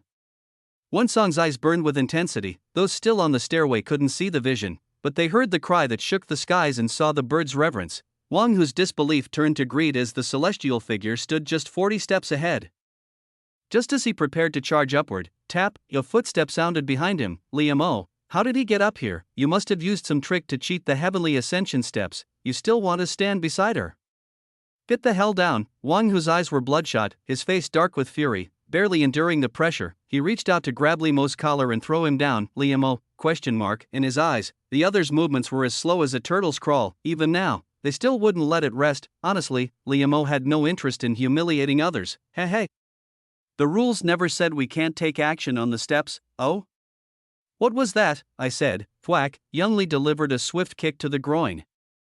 Some pains are so severe that even bystanders wince. Every young man who witnessed the scene felt a sudden chill below the waist. Ugh, Wang Hu's face instantly turned the color of liver. The searing agony made it impossible to stand, let alone on the heavenly ascension steps, where the pressure was already immense. His screams and the sound of his tumbling faded into the distance. Move aside, someone shouted a warning, and fortunately, the crowd dodged in time, avoiding the human bowling ball that was Wang Hu. Peace at last, Liamo shrugged and continued his ascent. Earlier, Butler Han had glanced at him but said nothing. Seemed Wang Hu was right, there really were no rules against interfering with others on the steps. But since this wasn't a competition, wasting energy to spite someone else was pure idiocy, a classic case of mutual destruction. No one had ever been shameless enough to try it before. That kid looks all sunshine and smiles, but damn, his strikes are vicious. Wait, that's not the point. Wasn't he ranked third-tier talent? Someone voiced the question, and the crowd froze. Right, that didn't add up. How had he climbed past the 50th step? No, he was already past the 80th, and he moved as casually as if he were strolling through a garden. If Ying Bing's performance had left them in awe, then Li Mo's was downright baffling. This is what you call third tier? Butler Han, are you sure you didn't misjudge this boy's bone structure? A short, rotund elder muttered, skeptical. The elderly woman who had assessed Liamo earlier paled but could only admit, perhaps my old eyes deceived me. Her words left the elders deep in thought. That steward was famously sharp-eyed and experienced. How could she misread something as basic as bone structure? In the time it took for those few exchanges, at the summit, a lone figure was now joined by another. Ying Bing's eyes flickered with surprise. Reaching the peak, to her, it was hardly difficult. Even on the complete heavenly ascension steps, she had met countless capable of the feat, but he had never been among them. A breeze stirred, making Liamo's robes flutter as he grinned. What a coincidence, you're here too. Standing above the world, his chest swelled with exhilaration. A perfect moment ruined when a crow, utterly lacking in tact, landed squarely on the young man's head. Chapter 8, his vision is himself the first purple destiny. Did he also reach the summit? If I weren't struggling just to stand steady, I'd suspect something was wrong with the heavenly ascent steps. But if he made it to the top, why didn't anything extraordinary happen? Who cares? He climbed so effortlessly, his bone structure must be far above grade C. The crowd buzzed with murmurs and speculation. Earlier, Ying Bing had drawn a grand spectacle, 100 birds paying homage, yet when Liamo ascended, no such phenomenon occurred. Impossible. Absolutely impossible. He must have cheated. Wang Hu, who had tumbled down dozens of steps and was still dizzy from the fall, nearly blacked out from rage upon seeing the shameless bastard who ambushed him reach the summit. His molars ground together so hard they might shatter, and he yearned to drag Liamo down himself. Alas, he couldn't even stand. Cousin. That vile, cunning brat doesn't deserve to be a disciple of the Clear Abyss sect. Silence. The elders will decide his fate. Wang Hao, though equally embarrassed, swiftly cut off his cousin's reckless words. The boy's judgment was a matter for the higher-ups. They had no right to question the fairness of the initiation ceremony. Still, Wang Hao also believed Liamo must have used some underhanded method. The sect's records were clear. The fifth-generation patriarch of the Clear Abyss sect had summoned a celestial river cascading 3,000 feet.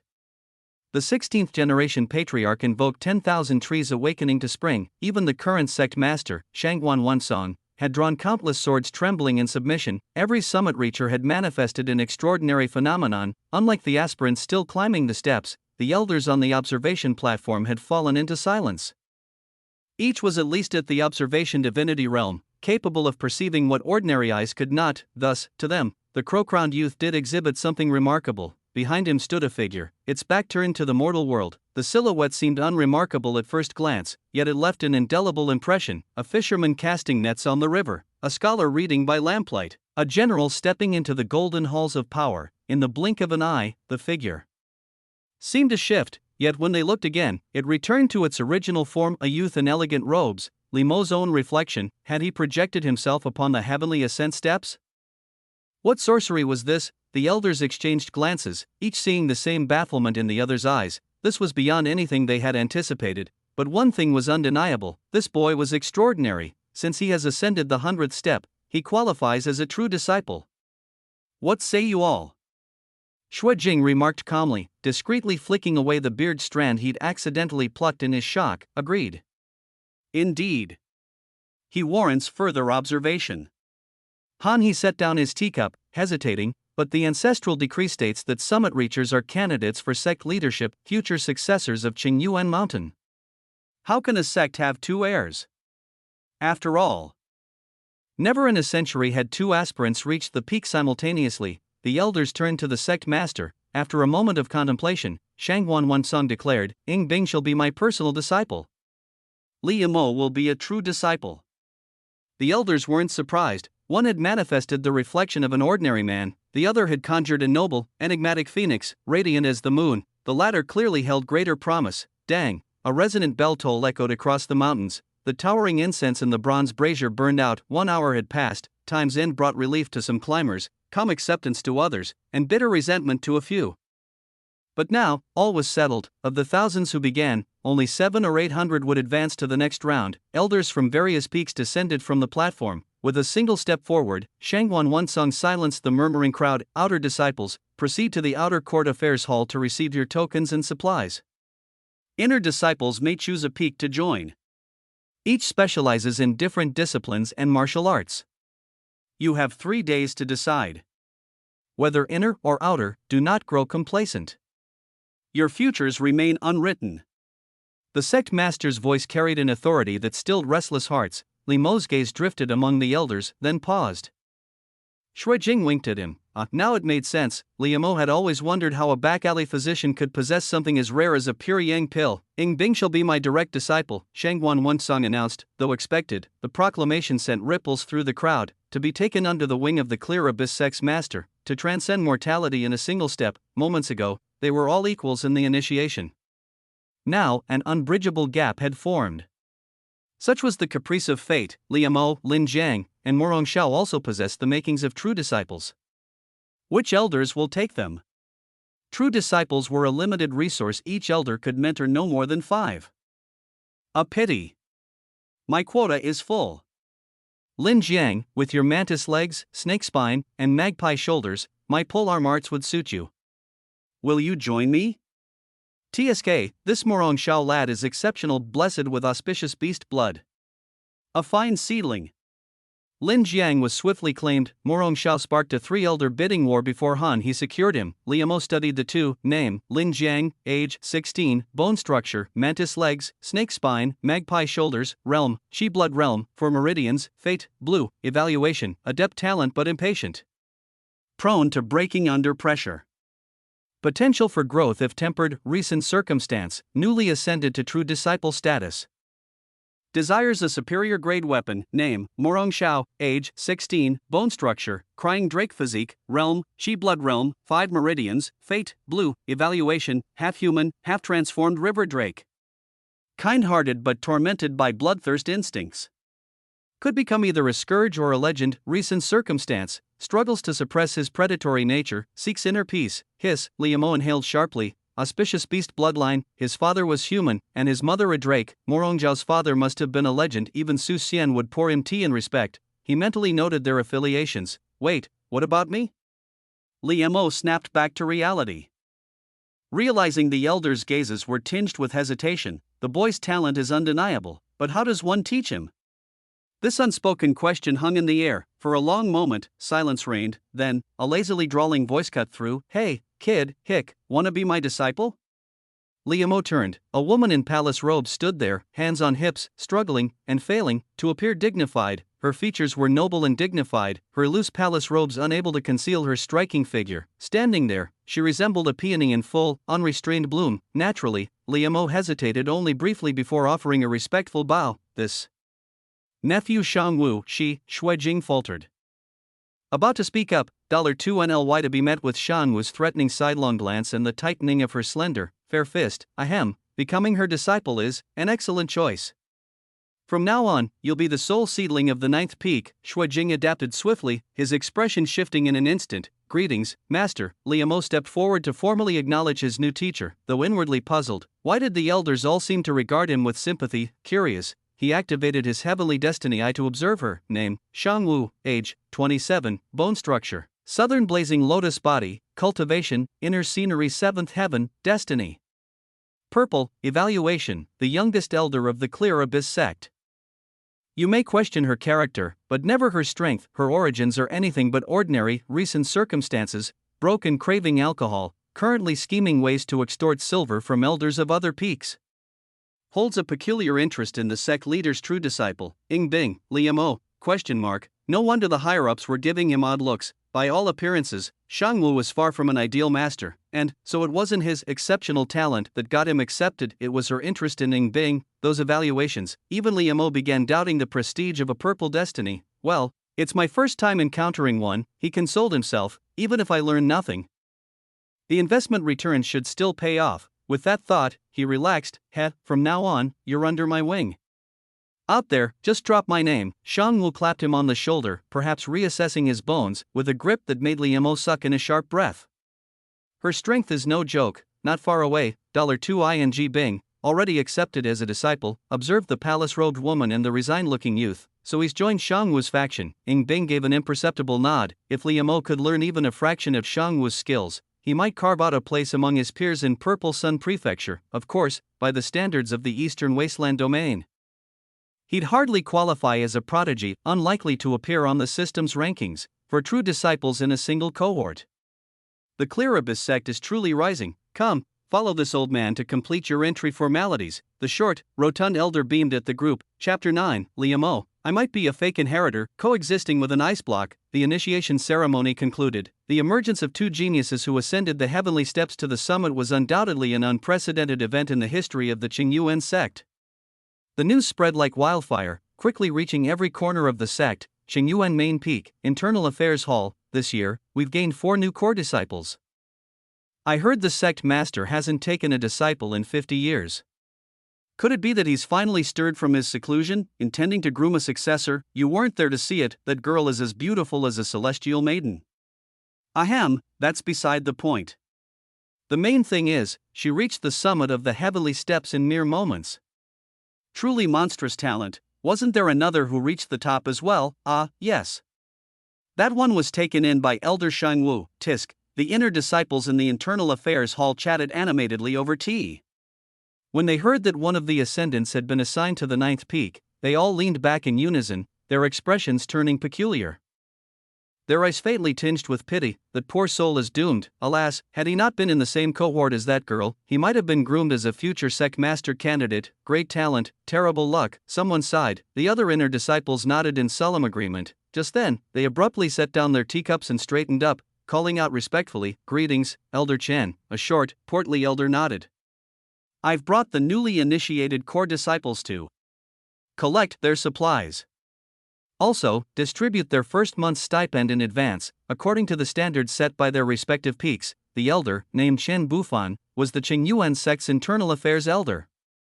Within the sect, he ranked among the highest of the elders. After all, internal affairs included finances. This is a favor, likely because of Ying Bing.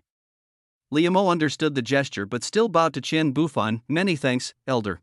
No need for thanks from you." Chen Bufan sidestepped, refusing to accept the gesture. Liamo was puzzled, but he soon learned the reason. The initiation supplies were promptly handed out. 2 sets of finely crafted cloud-patterned robes and a bronze waist token, standard issue for all disciples. The stipends, however, were another matter entirely. Morong Shao, assigned to the Divine Arms Peak, 500 taels of silver monthly. 1 tempered forging hammer, 2 bottles of jade bone pills. Lin Yi, assigned to the Rui Peak, 300 taels of silver monthly, 2 bottles of serenity pills. The Internal Affairs Hall disciple presented 2 trays, then, turning to Ying Bing, his demeanor grew markedly more deferential. "Ying Bing, assigned to Qingyuan Main Peak, 1,000 taels of silver monthly, 1 superior grade frost iron sword, 2 bottles of pure yang pills, 10 stalks of meridian cleansing grass." The disciple rattled off a lengthy list. Other passing disciples overheard and couldn't help but envy her. The perks of being the sect master's personal disciple were enough to make anyone salivate. But there was more. The disciple added, "By the sect master's decree, you may select an additional private residence for your exclusive use. Take your time choosing a private residence." This was a privilege reserved for stewards, and not just any stewards, but those who had made significant contributions to the sect. Beyond offering an exceptional training environment, it was a symbol of status. "Autumn Water Pavilion," Ying Bing answered without hesitation. Yes, I'll record it at once." The Internal Affairs disciple paused briefly before nodding. "What about me?" Liamo pointed at himself. Wondering if he'd been forgotten, junior brother is assigned to Jade Cluster Peak. Well, the resources prepared for core disciples there are. The disciple handed him a thick ledger. Could it be a martial arts manual? Why is it so heavy? Liamo flipped it open, only to find it filled with entries like, second month, year 162 of Jingtai, Jade Cluster Peak advanced 3,000 taels of silver. Third month, year 162 of Jingtai, Jade Cluster Peak advanced 10 jars of apricot blossom wine. Ninth month, year 164 of Jingtai, demolished rare beast peaks animal enclosures, resulting in the escape of 52 exotic creatures. Page after page was crammed with debts. Liamo, ? A flurry of question marks popped up over the young man's head. Is this the right book? It's correct, Elder Qian Bufan sighed. Resources for core disciples are provided by their respective peaks, not the sect as a whole. Jade Cluster Peak does not supply its core disciples with any resources. Worse still, Elder Shanwu has borrowed extensively from the Internal Affairs Hall. When you have time, take this ledger to her and urge her to settle these outstanding debts. This entire book is just IOUs. Li Mo's lips twitched. So while everyone else gets benefits, I'm stuck with liabilities. Qian Bufan nodded sympathetically. Also, there likely isn't any living quarters prepared for you on Jade Cluster Peak.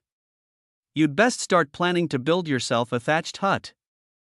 Materials can be requested from the Internal Affairs Hall. A thatched hut. Liamo fell into deep contemplation. Never in his wildest dreams had he imagined that joining the Qingyuan sect as a core disciple would leave him homeless. Am I even a real core disciple? You can stay with me. Suddenly, Ying Bing spoke, her voice cool. Liamo stiffened, turning to stare at her, but her aloof expression betrayed nothing.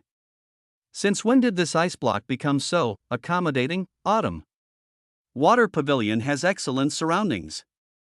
You two would make a fine immortal couple there.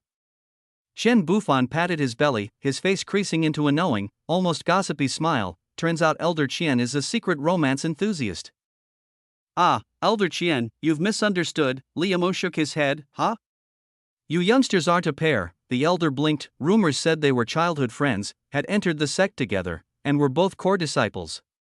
Ying Bing had even explicitly invited Liamo to live with her today, practically cohabitation. In this day and age, no ordinary relationship involved sharing living quarters. Well, before Liamo could explain, Ying Bing's voice cut in. No, her tone was casual, yet it carried a chill that made the air seem to freeze. It's a misunderstanding. Liamo waved his hands hastily, then, silence. The atmosphere in the hall grew awkward. Forgive this old man's nosiness. Qian Bufan chuckled, though he looked fatally disappointed. Liamo smiled wryly, glancing at Ying Bing before looking away. Was the ice block beautiful? The phrase city-toppling beauty wouldn't do her justice, but she was cold, in every sense of the word. At this thought, Liamo sighed inwardly. His feelings toward this childhood friend leaned more toward pity than admiration. In his memories, she hadn't always been like this. A family tragedy had changed her. Put in her shoes, Liamo doubted he could remain warm and optimistic either. Across from him, Ying Bing gave an imperceptible shake of her head. The heavens were unfeeling. The path of martial arts was long and arduous. In her past life, countless prodigies had pursued her, but had she not severed all mortal attachments and devoted herself wholly to the martial path, she would never have reached the pinnacle. This life, her resolve remained unshaken. Autumn Water Pavilion stood not far from Jade Cluster Peak, nestled between mountain and water. Its scenery was breathtaking. The three-story loft, accompanied by a separate courtyard with a clear stream running through it, stood out among the other buildings with its rustic elegance and natural beauty. At that moment, the gate of the Autumn Water Pavilion creaked open. Two figures walked in one after the other, the young man carrying bundles of luggage. This residence is quite well built, Liamo remarked, pleased with his new living quarters, though a hint of nostalgia tinged his voice. Once, it had been Ying Bing staying at the Li estate, living under someone else's roof. Now, the tables had turned. He glanced back and noticed Ying Bing gazing absently at the courtyard. It seems no one has lived here for a long time. Let's clean it up first, Liamo suggested. Scanning the surroundings, he searched around but couldn't find any cleaning tools. Ying Bing suddenly spoke up. The broom is under the stone bench by the flower bed. Liamo bent down and, sure enough, pulled out a broom. Go boil some water, Ying Bing said matter-of-factly. Tying up her long black hair with a ribbon, she slipped effortlessly into the role of the Lady of Autumn Water Pavilion, as if she had lived there for years. It wasn't intentional, yet, even the way she swept the floor carried an air of quiet authority, as if she were accustomed to command. Well, looks like I'm the dutiful little housemaid now. Liamo pursed his lips and gave a mock salute. As you command, Your Highness. He knew the ice block had always been like this. but a tiny flicker of indignation still stirred in him. Humph, perfectly normal for a prideful male creature like himself. Steaming hot water was soon ready, poured by Liam into a large redwood tub. Congratulations, host.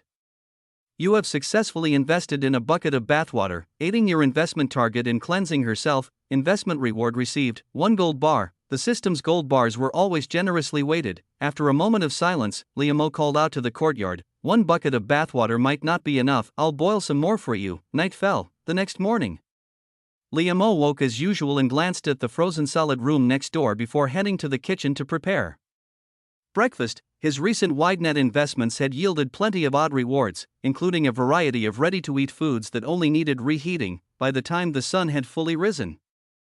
Liam emerged with soy milk and steamed buns to find the ice block already seated at the table. Her lips were still bloodless, her face pale as snow. Beautifully frozen was the perfect way to describe her. Not long after breakfast, a booming voice echoed from outside, "Disciple Ying Bing, are you here?" The door opened. An elderly man sat atop a stately, antique carriage, its eaves carved with the 4 celestial beasts, exquisitely crafted yet unpretentious. "I am the sect master's coachman," the old man said with a warm smile. "By the sect master's order, I am to escort you up the mountain. From now on, I'll be the one fetching you. The Qingyuan main peak has many buildings, and we wouldn't want you getting lost." Wow, the sect master's personal carriage, no wonder it looks so imposing, Liam mused. Now this is what you call elite disciple treatment. He'd probably have to hike up on foot. "Thank you," Ying Bing said with a nod.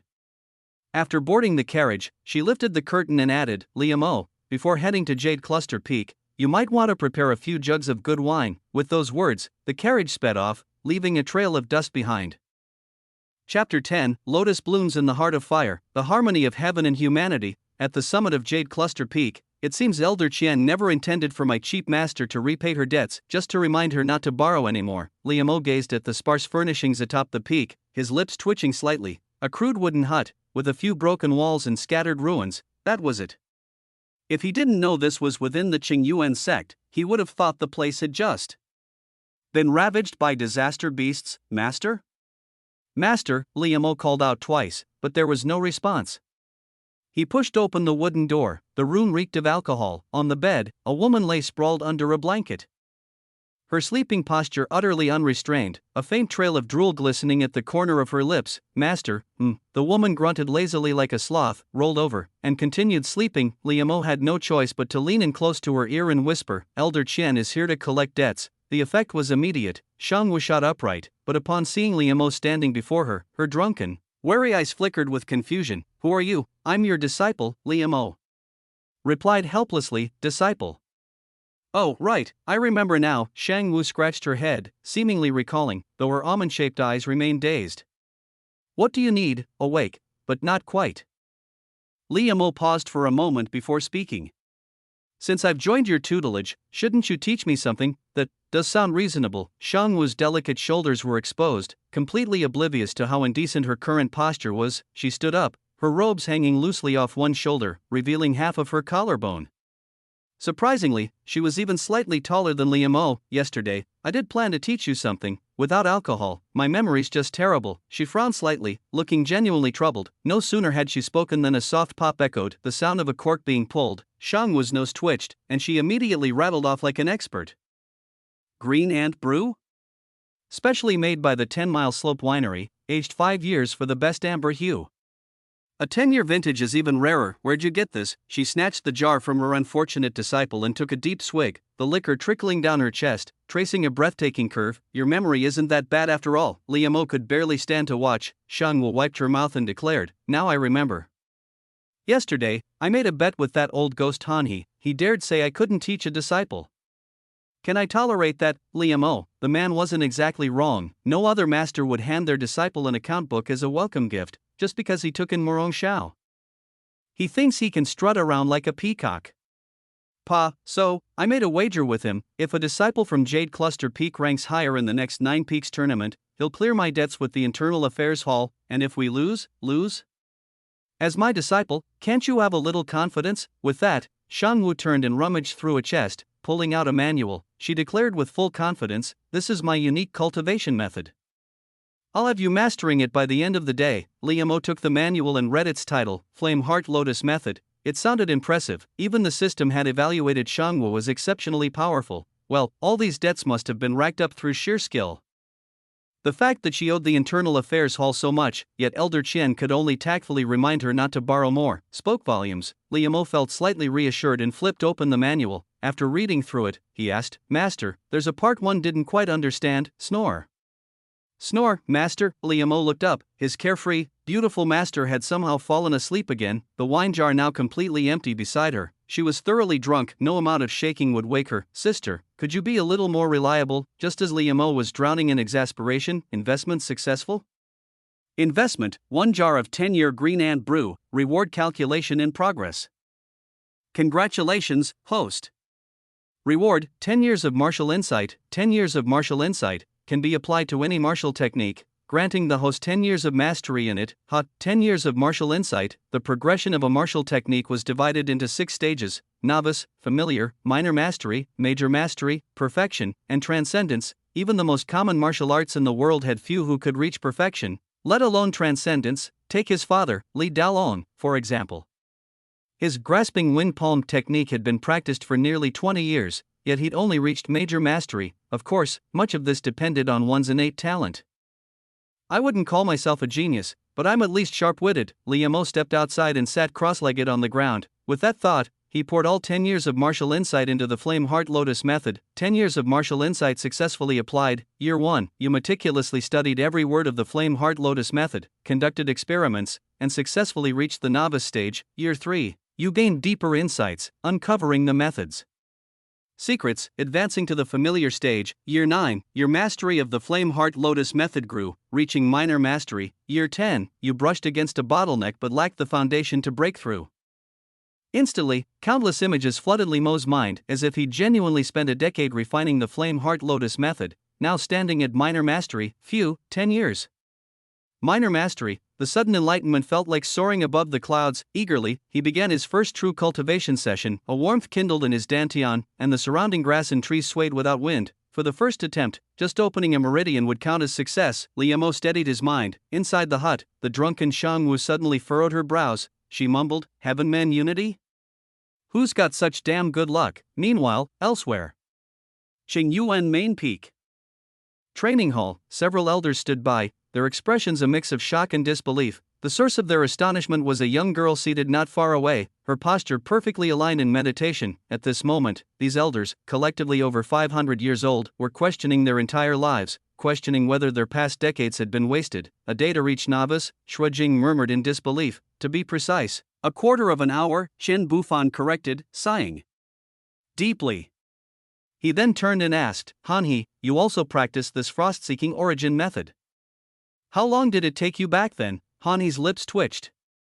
After a long pause, he replied, "A month." Back then, Hanhe had been young, a fresh disciple of the Qingyuan sect. He still remembered how his master had praised him as a genius when he mastered the technique in a month and successfully opened his meridians. But compared to this girl before them, as the elders spoke, their exhaled breath instantly crystallized into frost. Each generation surpasses the last.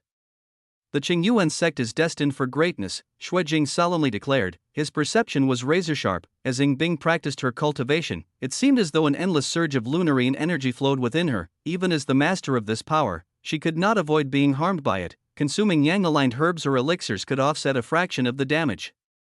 It appeared that the vial of pure yang pills he had sold to Liamo a few days prior had helped this young girl unblock her meridians.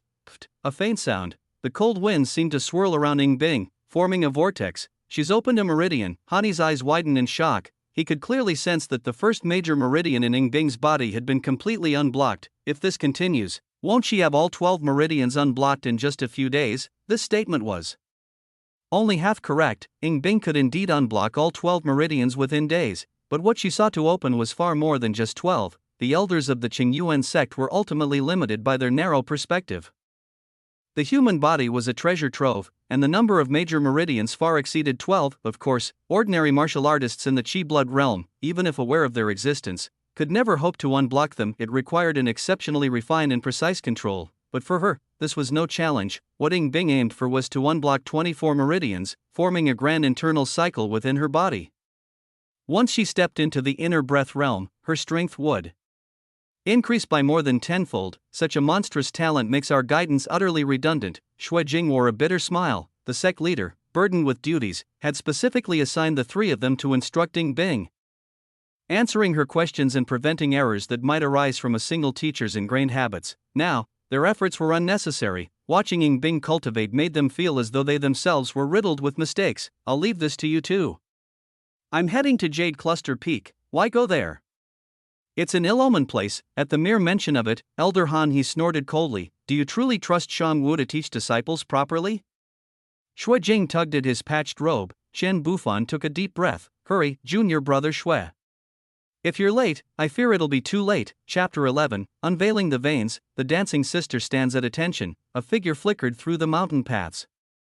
Xue Jing couldn't help but shudder at the thought of his disciple's disciple currently undergoing meridian awakening under Shang Wu's guidance. If he arrived any later, it wouldn't just be a case of poor teaching, it might well turn into an emergency rescue mission, and that was no exaggeration. Shang Wu had once entertained the idea of taking on a disciple.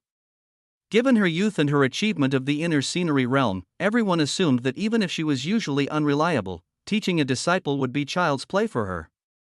So they tacitly allowed it. Who could have predicted that on the very first day, the poor soul would suffer a chi deviation? Afterward, whether Shang Wu lost interest in discipleship or simply realized she wasn't cut out for teaching, she never brought it up again. It was a shame. Liamo, that kid, had exceptional talent, so exceptional, in fact, that no one quite knew how to approach his training. The other elders were at a loss, and Xue Jing's quota for personal disciples was already full. Otherwise, with talent rivaling Ying Bing's, both having reached the pinnacle, how could he have ended up in such a dire situation? At this point, Xue Jing had long abandoned any hope that Liamo could match Ying Bing's feat of unlocking all meridians in a single day. If the boy made it through unscathed, it would be nothing short of a miracle. With a sigh, Xue Jing's steps quickened, his body blending into the wind as he moved at an almost imperceptible speed. In mere moments, he arrived at Chuanyu Peak, a medicine kit strapped to his back, yet before he could reach the summit, his expression shifted from worry to bewilderment. Something's off. Is someone drawing upon the primordial energy of heaven and earth to cultivate? Drawing upon the primordial energy, also known as the harmony of heaven and man, was a state every martial artist dreamed of achieving. Typically, cultivators relied on food, elixirs, and other supplements to replenish the energy needed to temper their chi and blood, but neither food nor elixirs could be consumed indefinitely. Yet, by sheer serendipity, a warrior might attain the harmony of heaven and man, a state somewhat akin to the outer scenery realm, where one's inner microcosm mirrors and cycles with the macrocosm of the world. The speed at which energy could be absorbed in this state was hundreds of times faster. Not only were there no side effects afterward, but there were also unexpected benefits. Shang Wu should be fast asleep at this hour. Why is she cultivating today? And in the harmony of heaven and man, no less. Xue Jing quickened his pace. At the summit, Liamo sat in serene stillness before a wooden hut, his entire being seemingly fused with nature. Every pore on his body appeared to have opened, exchanging breath with the world around him. It was as though his body had become one with heaven and earth, to the cosmos.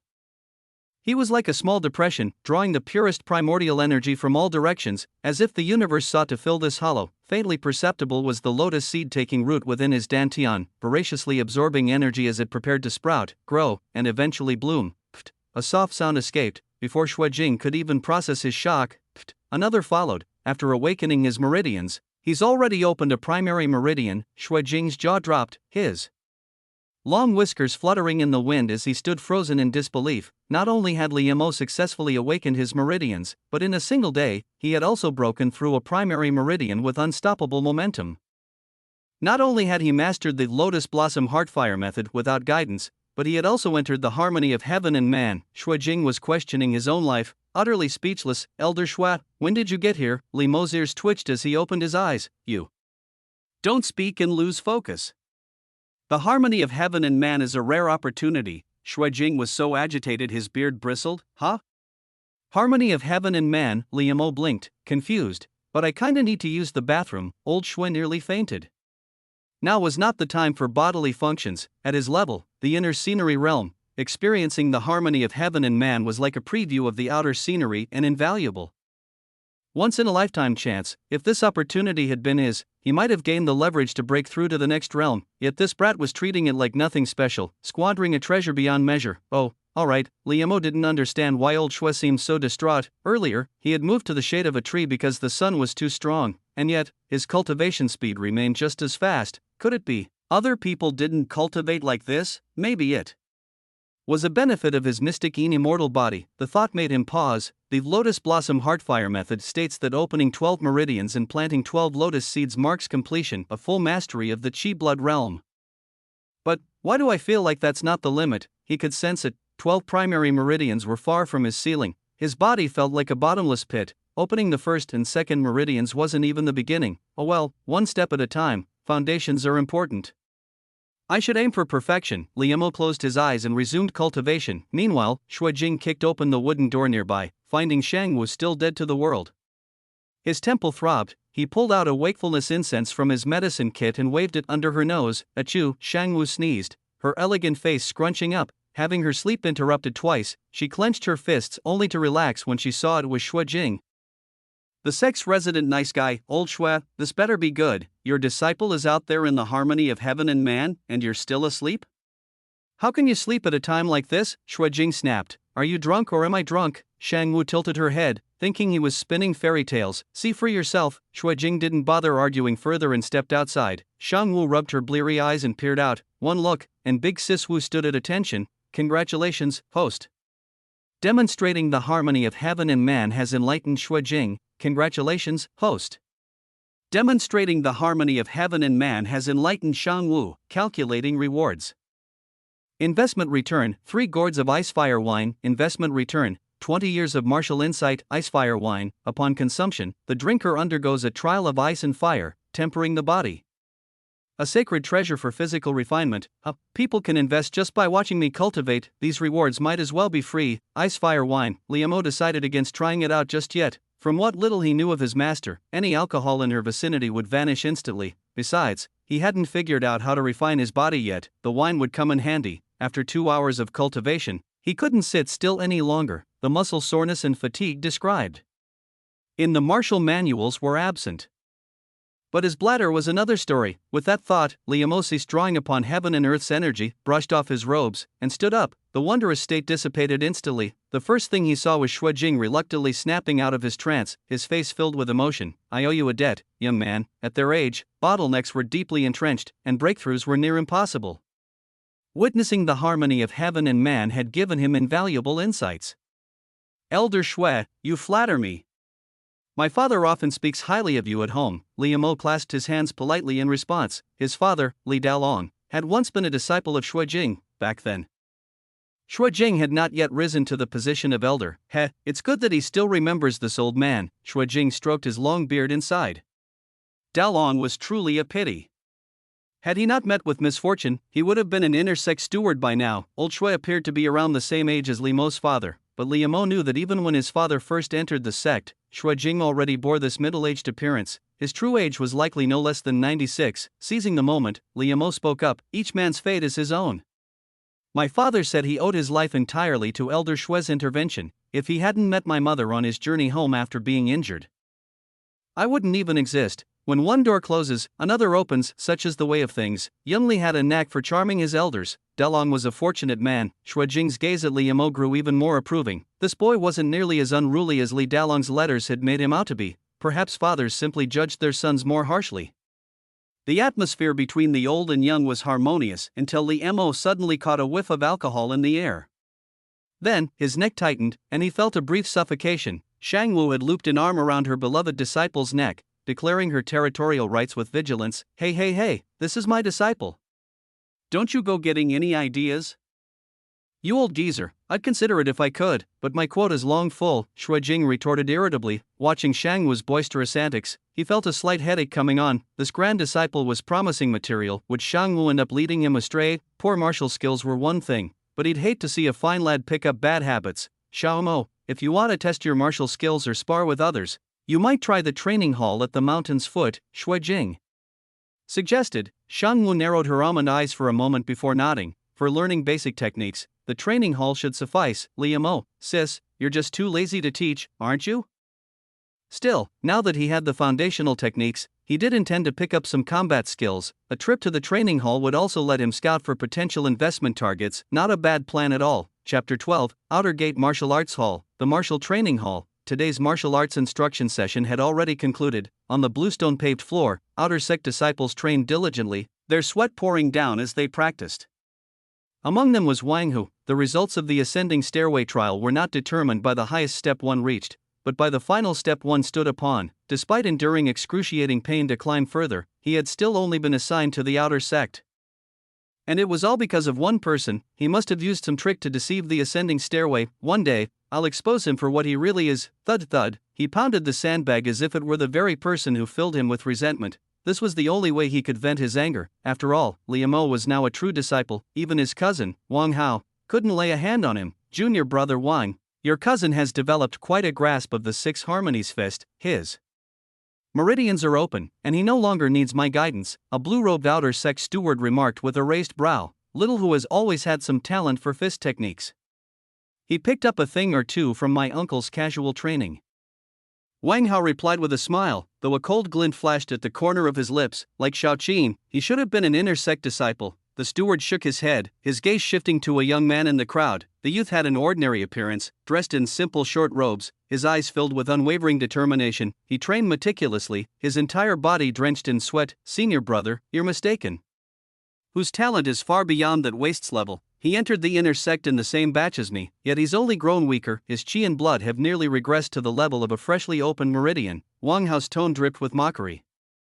As they spoke, a figure stepped into the sunlight streaming through the hall's entrance, a young man in cloud-patterned robes, his smile warm and easygoing. Wang Hao's brow twitched. Liamo, Wang Hu's fist tore through the sandbag at the sight of that familiar face. The other disciples paused their training, confusion written across their faces. Wasn't he a true disciple? Why had he come to the outer sect's martial training hall? Junior brotherly, I am He Hongfeng. What brings you here? The blue-robed steward stood, his manners impeccable. Liamo cleared his throat. Greetings, senior brother He. I've come to learn some basic martial arts. He Hongfeng, ? A true disciple. Coming to the outer sect to learn basic martial arts, are you joking? This matter, do the elders know? Well, my master is asleep, but Elder Shui sent me here. Liamo nodded. Master. Elder Shang Wu. He Hongfeng's thoughts drifted to that fiery, palace-robed beauty of an elder, and suddenly, it all made sense. Ah.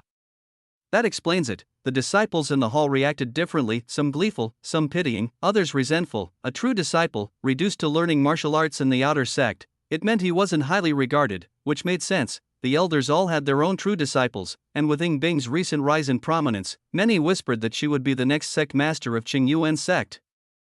Naturally, the elders flocked around her. Liamo, meanwhile, was stuck with a master even dogs would avoid. Being neglected wasn't hard to understand. Among the crowd, the youth named Shaoqin wiped his sweat, a sigh escaping his lips. His own situation wasn't much better. Are true disciples not allowed in the outer sect's martial training hall? The rules don't forbid it. However, today's basic fist techniques have already been taught. If you wish to learn, you'll need to ask the inner sect senior brother responsible for instruction. He Hongfeng's duty was to guide outer sect disciples in opening their meridians and refining their chi and blood, the inner sect senior brother teaching fist techniques. Liamo followed his gaze and spotted Wang Hao sipping tea nearby. Wang Hao didn't even look up, his tone less than welcoming. The martial training hall has its rules.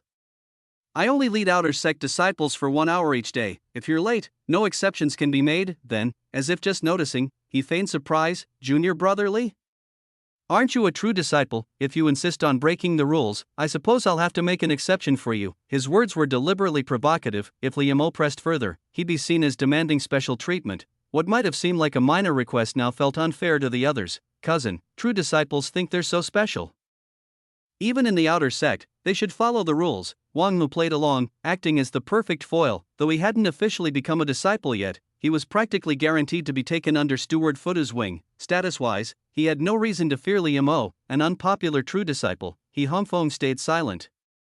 As long as no trouble broke out in the hall, he had no intention of getting involved in personal conflicts. Alright, you two sound like a comedy duo. Liamo waved them off and turned back to He Hongfeng. Can I just watch others train? That doesn't break the rules, does it? Of course not. Good. Liamo nodded and walked into the hall, scanning the area. He seems to be doing well. His eyes settled on Shaoqin in the corner, and he approached. TCH, those two, together now. Wang Hao smirked, watching from the side. Wang Hu nearly laughed aloud. Did he think he could learn just by watching? Who did he think he was? And of all people, he'd chosen the outer sect's most infamous failure. Senior brother, would you mind if I observed your training? Liu first offered a respectful bow. Xiaoqin. Watch if you want, but I can't guarantee you'll learn anything, Xiaoqin replied gruffly. Liu smiled warmly. Just focus on your training, senior brother Xiao. Pay me no mind. Xiaoqin's expression softened slightly. This young man, despite being a true disciple, didn't flaunt his status. Instead, he treated an outer sect disciple like him with courtesy. After enduring so much disdain, he rarely felt such respect from others. For a moment, he felt a strange kinship with Liu. Junior brother, this is the Six Harmonies fist. I'll start from the beginning, watch closely. Xiaoqin slowed his movements deliberately for Liu's sake. Chapter 13, New Investment Target. This damn sense of security. The Six Harmonies fist emphasizes channeling energy through all six harmonies, with intent reaching the 8 directions. Power rises from the earth. Once mastered, your eyes and hands move as one. Xiaoqin meticulously demonstrated the fist techniques while simultaneously explaining the martial principles, a masterclass in making the profound simple. As Liu observed, curiosity stirred within him. The senior brother's grasp of the Six Harmonies fist was impressive, far beyond the level of an outer disciple. Before long, Liu had roughly memorized the techniques, though his understanding remained superficial. Senior brother, what should I call you? Xiaoqin. Xiaoqin halted his movements. Xiao, the surname alone screamed extraordinary, and Liu couldn't help but make the association. Activating his heaven's eye, he scrutinized the young man. Name, Xiaoqin, age, 18, root bone, none, cultivation, newly entered the Qi blood realm, fate, purple, evaluation, though his root bone is ordinary, his comprehension is exceptional. Resilient by nature, he appears unremarkable on the surface but hides jade within. A late bloomer destined for greatness, recent circumstance, possesses the rare treasure 7 stars ancient jade. This artifact, requiring vast amounts of Qi blood to activate, has caused Xiaoqin's cultivation to regress from the 10th meridian of the Qi blood realm. After reading, Liu froze for a moment. Xiaoqin actually had a purple fate. He hadn't expected it. After all, the young man was just an outer disciple, seemingly unremarkable. If not for his skilled fist techniques and that conspicuous surname, Liu might have overlooked him entirely. Well, maybe I should just hunt down people with certain surnames for investments. Round up all the xias, yes, it also highlighted something. Even those with exceptional fate weren't guaranteed smooth sailing. They might face trials and tribulations. Overcoming them could strengthen their fate, while failure might diminish or erase it entirely. As Liu pondered, Xiaoqin suddenly frowned, glancing at Wang Hu in the distance. Junior brother Liu, if you have issues with Wang Hu, you should leave soon. Oh? Why's that? Liu asked, puzzled. The martial hall has another rule. Disciples can challenge each other for sparring, and the challenged cannot refuse. Xiaoqin's expression darkened. What kind of rule is that? Aren't they worried about injuries? Liu raised an eyebrow. So, Wang Hu is planning to challenge him. With that supervising elder watching, nothing too serious will happen. At worst, minor injuries and some humiliation. Xiaoqin sighed, his tone suggesting he'd suffered such treatment before. Liu nodded thoughtfully. The rule made sense. The sect didn't want disciples who were all talk. Better they learn harsh lessons here than die outside. Combat was encouraged, as long as no one was crippled or killed. It was fair game. If you want to learn the fist techniques, come back tomorrow. For now, you should go. No need. What's there to fear? Liu smirked, utterly unfazed. Xiaoqin frowned. Was junior brother Liu relying on his status as a true disciple, assuming Wang Hu wouldn't dare act? Just then, you come here. Fight me. Wang Hu cracked his knuckles and shoved an outer disciple forward. The disciple clenched his teeth and engaged, but having only just begun learning the fist techniques. His form was shaky at best, his punches barely differed from wild flailing, pathetic. Did you skip breakfast? Wang Hu sneered, effortlessly deflecting the strike before sweeping the disciple's legs out from under him. Thud, the disciple collapsed to his knees. On the platform, Hong Feng frowned. Sparring was one thing, but Wang Hu was clearly bullying a weaker opponent. Yet after a glance at Wang Hao, he held his tongue. You, what? Not satisfied? We can go again, and no. I yield, trash. Train harder next time. Get lost. Wang Hu rolled his neck, bones popping, before turning. Oh? Almost forgot, we've got a precious true disciple here. Come on, let's see what makes you so special. He stomped forward, shoving aside anyone in his path. Liu. Despite Wang Hu's aggressive approach, Liu felt no fear. After all, he could instantly pour years of martial insight into the Six Harmonies fist. How many should he add? 20. Would that be too much? Might he accidentally kill the guy? Then, swish, a frigid branch sliced through the air like a blade. Wang Hu's face paled as he desperately dodged. Too late, the branch grazed his neck, drawing blood instantly. The crowd gulped, feeling the phantom sting themselves. All eyes turned to the entrance. There stood Ying Bing, her expression frostier than winter. That branch had been her doing, a single casual flick, yet it had nearly taken Wang Hu's head off. Liu! Exclamation point. What is this absurd sense of security? She tried to kill me. Wang Hu trembled, voice shaking. Wang Hao's eyes gleamed with desire as he stared at the stunning figure, mastering an advanced sword technique on the first day, peerless talent, breathtaking beauty, and that ice-cold demeanor perfect. But with Wang Hu wailing pitifully, Wang Hao put on a stern face. Junior sister Ying Bing, how could you attempt to kill a fellow disciple? You owe me an explanation. He was ignored. What brings you here? Liu asked, surprised. Passing by on my way to the scripture pavilion. Ying Bing's brows furrowed briefly before smoothing out. She seemed to understand why Liu was in the martial hall. Opened your meridians? Yeah. Though unlike you, I haven't learned any sword arts yet. Liu was both curious and shocked. That strike hadn't been beginner level, nor could a freshly opened meridian channel that power. Ying Bing had clearly unlocked another primary meridian. Damn. Red fate is terrifying, almost as broken as my cheats. Return to Autumn Water Pavilion. Ying Bing's voice was cool, like jade striking stone. Without waiting for a response, she turned to leave. Right, glancing at the still stunned Xiaoqin, Liu decided there was no rush. The guy wasn't going anywhere. He could invest tomorrow.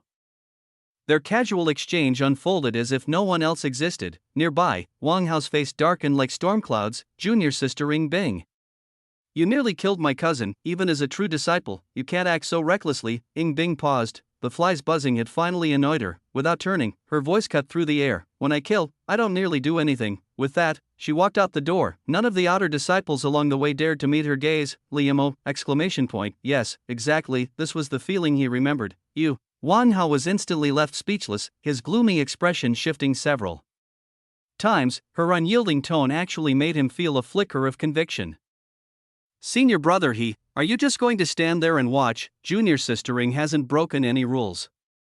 Your cousin is howling with plenty of energy, hardly the sign of a life-threatening injury. Besides, he was the one who demanded a challenge against a true disciple. Well, here she is, Humfeng chuckled. Did they think he was stupid? Even if Junior sistering tore down the martial training hall, he'd still cover for her. Stop howling already, she's gone. Wang Hao snapped, his mood inexplicably foul as he kicked Wang Hu in the rear. Only then did Wang Hu realize he just had a shallow cut on his neck. It looked terrifying, but it was nothing serious. But for a moment, he had truly felt the brush of death, as if his head had been severed from his body. Liu, you coward. Hiding behind a woman, if you dare show your face in the martial training hall again, I'll make you regret it. She can't protect you forever. Wang Hu roared furiously toward the exit. Suddenly, he noticed Xiaoqin in the corner, shaking his head with a faint, mocking smile. You worthless trash, laughing at me? Weren't you the one teaching Liu how to fight earlier? Wang Hu's temper flared instantly. Since you're such a great teacher, come on, let me learn a thing or two from you. Xiaoqin narrowed his eyes, bracing himself. He didn't have Liu's luck. He'd have to rely on himself. Chapter 14, Hot Pot. Ying Bing's dream. Inside the carriage. Though this carriage appeared modest on the outside, it concealed extraordinary craftsmanship within. The beams alone were carved from golden fragrant wood, adorned with gluttonous motifs, sturdy, rot-resistant, and exuding an exotic aroma. It was essentially the martial world's equivalent of a luxury sedan, and riding in it, one couldn't even feel the slightest jolt. No wonder it's the sect leader's personal ride. Elder, how much does a carriage like this cost? Liu couldn't help but marvel. Though he remained somewhat reserved, he was like a country boy stepping into a nobleman's estate, curious but too cautious to touch anything. This old man is merely a servant, surnamed Ba. Young master may call me Old Ba, the elderly coachman chuckled. If measured in gold, this carriage would cost tens of thousands of taels. It was a gift from the owner of Hushing Trading Company. Liu! Exclamation point. The young man, who had once considered himself modestly well off, suddenly felt the sting of poverty. Tens of thousands, and in gold, no less. Even if the entire thing were forged from solid gold, it wouldn't cost that much. Noticing his bewilderment, Old Ba grinned. This carriage is forged from frost iron. Even an expert in the observation divine realm couldn't damage it. No wonder I can't afford it. Liu sighed. Patting his empty coin pouch, his dream of owning a similarly extravagant ride had just been dashed. At the tea table, Ying Bing sat with effortless grace, sipping her tea as if she were the carriage's rightful owner. No Liamo even had the fleeting thought that she was merely condescending to grace it with her presence. Wasn't this ice block just a punching bag back at the Li Manor? Liamo couldn't help but marvel. This was the privilege of one born with the Emperor's bone back. At the Autumn Water Pavilion, Ying Bing picked up a withered branch and began practicing her swordplay, testing the limits of her current cultivation level. Meanwhile, Liamo stood by the kitchen door and asked, "Anything you'd like to eat today?" The Qingyuan sect naturally had a dining hall, but since every meal with the ice block yielded rewards, Liamo was more than happy to cook. "Anything is fine. I have no particular cravings, so don't waste effort on it," Ying Bing replied without turning. "That's because you've never tasted real food. I'm not boasting, but if I put my mind to it, my cooking would be unmatched in this world." Liamo brimmed with confidence. Among the white-tier rewards he'd received were rare seasonings unknown to this world, even a pack of hot pot base he'd been itching to try. Ying Bing remained silent. Whether she heard him or not was unclear. She's way too focused.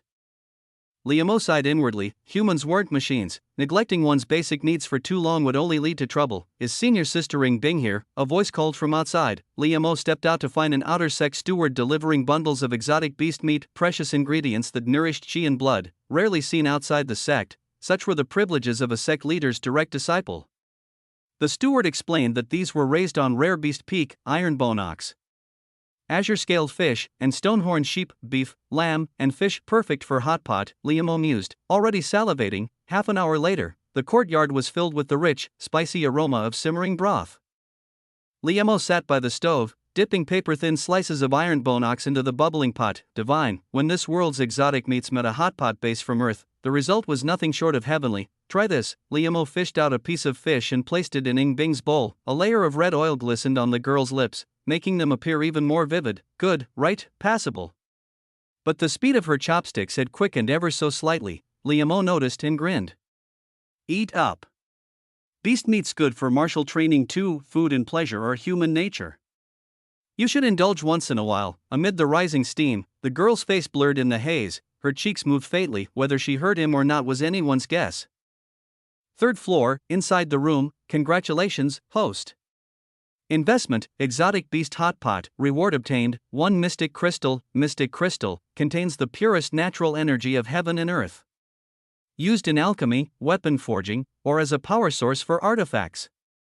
Its applications are boundless." That hot pot was worth every bite. A milky white crystal materialized in Liamo's palm, a prism shimmering with faint light. The energy within felt familiar. Wasn't this the same energy he absorbed during cultivation? But the amount condensed in this single crystal was staggering. It would take him ages to accumulate this much on his own, not that he needed it much right now. Still, this thing was priceless, worth a fortune. Even the ascension steps relied on these to activate. Decision made. "We're eating exotic beast meat every day. I'll keep that ice block well fed." Liamo pocketed the crystal, his mind made up. Then another thought struck him. Didn't senior brother Shaoqin have that 7-star ancient jade? His cultivation had been deteriorating because the jade required energy to activate. Wouldn't this mystic crystal solve his problem? "I don't need the crystal anyway.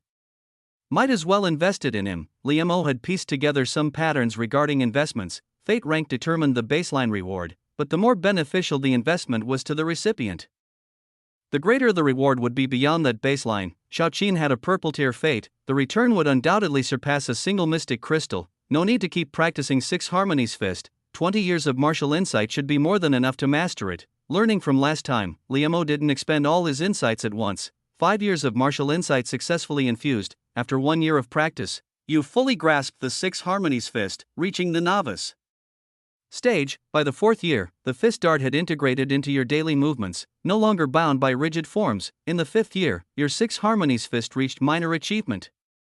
The familiar sensation washed over him, but minor achievement wasn't enough. Another 5 years of martial insight infused. In the 1st year, relentless training hinted at a higher realm of the fist art. By the 3rd year, a flash of inspiration pointed you toward the right path, which you tested and refined. In the 4th year, your 6 harmonies fist reached major achievement. The 5th year brought new insights, though they remained elusive. As the insights fully settled, Liamo clenched his fists, itching to test them. Without delay, he assumed a stance in his room and began executing the fist techniques with fierce precision. Every motion flowed naturally, as if he'd honed them through years of practice. Crack, power surged from the ground, coalescing into a single devastating strike. 6 harmonies united, the force shredded his sleeve into tatters. And this is just with one meridian unlocked. Liam O exhaled deeply and changed into fresh clothes. Right now, he couldn't even unleash the full potential of 6 harmonies fist. Time to cultivate. He sat cross-legged and quietly activated the Fire Heart Lotus technique, a single sword flicked by Ying Bing blossomed into 9 sword flowers, the flower-seeking sword technique. She had mastered it in her past life, yet today she still watched Elder Han He's meticulous demonstration with focus. After all, this was a secret sect technique. If she outright claimed she already knew it, she wouldn't be able to explain how. At her current level, she could already summon 9 flowers with a single stroke. In her prime, a casual swing of this sword art would conjure a sky full of falling petals, all transformed from sword energy, and if augmented by the power of the Supreme Yin, freezing an entire lake would be effortless. But her current realm was still far too weak. Ying Bing sheathed her sword and stood still, preparing to intensify her training. Suddenly, her delicate brows furrowed. The commotion next door. He's drawing upon the world's vital energy during his training? This shouldn't be a technique from Shangwu's repertoire. It feels more like a unique physique. Ying Bing was mildly surprised. She knew many methods to harness the world's energy to strengthen oneself, but without exception, all such techniques required at least the outer scenery realm. Without an inner world connected to the external one, a martial artist simply couldn't siphon energy directly from heaven and earth. That could only mean one thing: it was a trait of Li Mo's special physique, source flow martial body. Evergreen wood physique. Boundless celestial body. Ying Bing fell into reminiscence, recalling the many prodigies she had encountered. Some among them had left a lasting impression with their brilliance.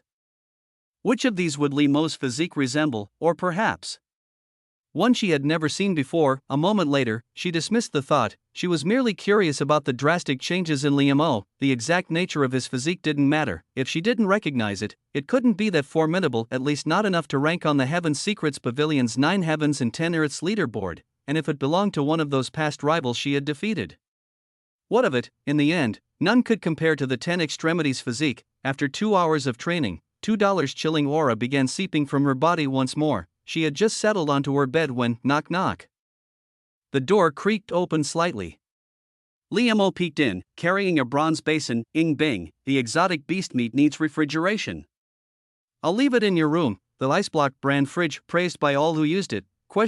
Ying Bing watched as he placed the covered basin in the corner and left. $2 then turning off the lamp for her on his way out. In the past, she would have hurled the basin out and fixed him with a frosty glare, warning him never to enter her room uninvited or leave things there again. But today, the lingering richness of the hot pot still danced on her tongue. Unforgettable. If the meat spoiled, she wouldn't get to enjoy it, would she? With swish, she drew the bed curtain shut.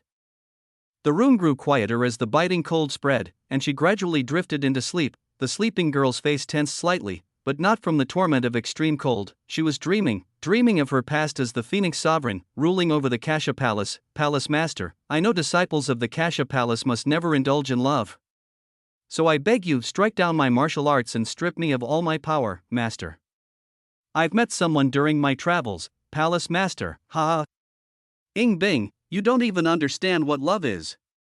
How pathetic. Fragmented scenes flashed chaotically, and her frown deepened. Chapter 15, Extreme Soldier's Fierce Body. Didn't he just learn boxing yesterday?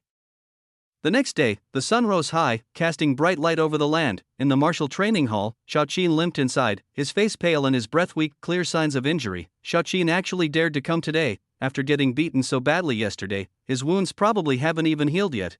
If it were the old Xiaoqin, he could have crushed Wang Hu with one hand.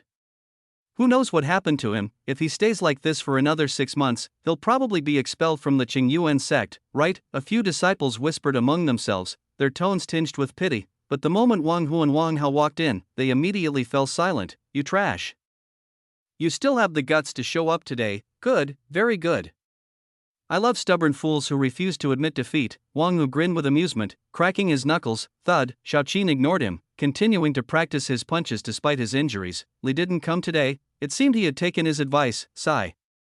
Unfortunately, Xiaoqin had no choice but to be here. In 6 months, if nothing changed, he'd be kicked out of the Qingyuan sect. With his Qi blood realm declining again and again, his only hope now lay in mastering his fist techniques. Senior brother Xiao, you're injured. Hearing the voice, Xiaoqin turned around and froze in surprise. Liam O. The others were equally stunned. He actually came yesterday. Wang, who had openly threatened to spar with Li Mo if he ever showed up again. Wang, who had been training in martial arts since childhood. Li Mo might have exceptional talent as a core disciple, but he was still a newcomer to martial arts with no prior foundation. Was he really that concerned about losing face as a core disciple if he backed down from a mere outer disciple? But getting humiliated in a fight would be even worse. Good. So you think I wouldn't dare challenge a core disciple, huh? Wang, who narrowed his eyes, shifting his focus to Li Mo. His aura turned dangerous. If he had merely toyed with Xiao Qin, his hatred for Li Mo ran bone deep.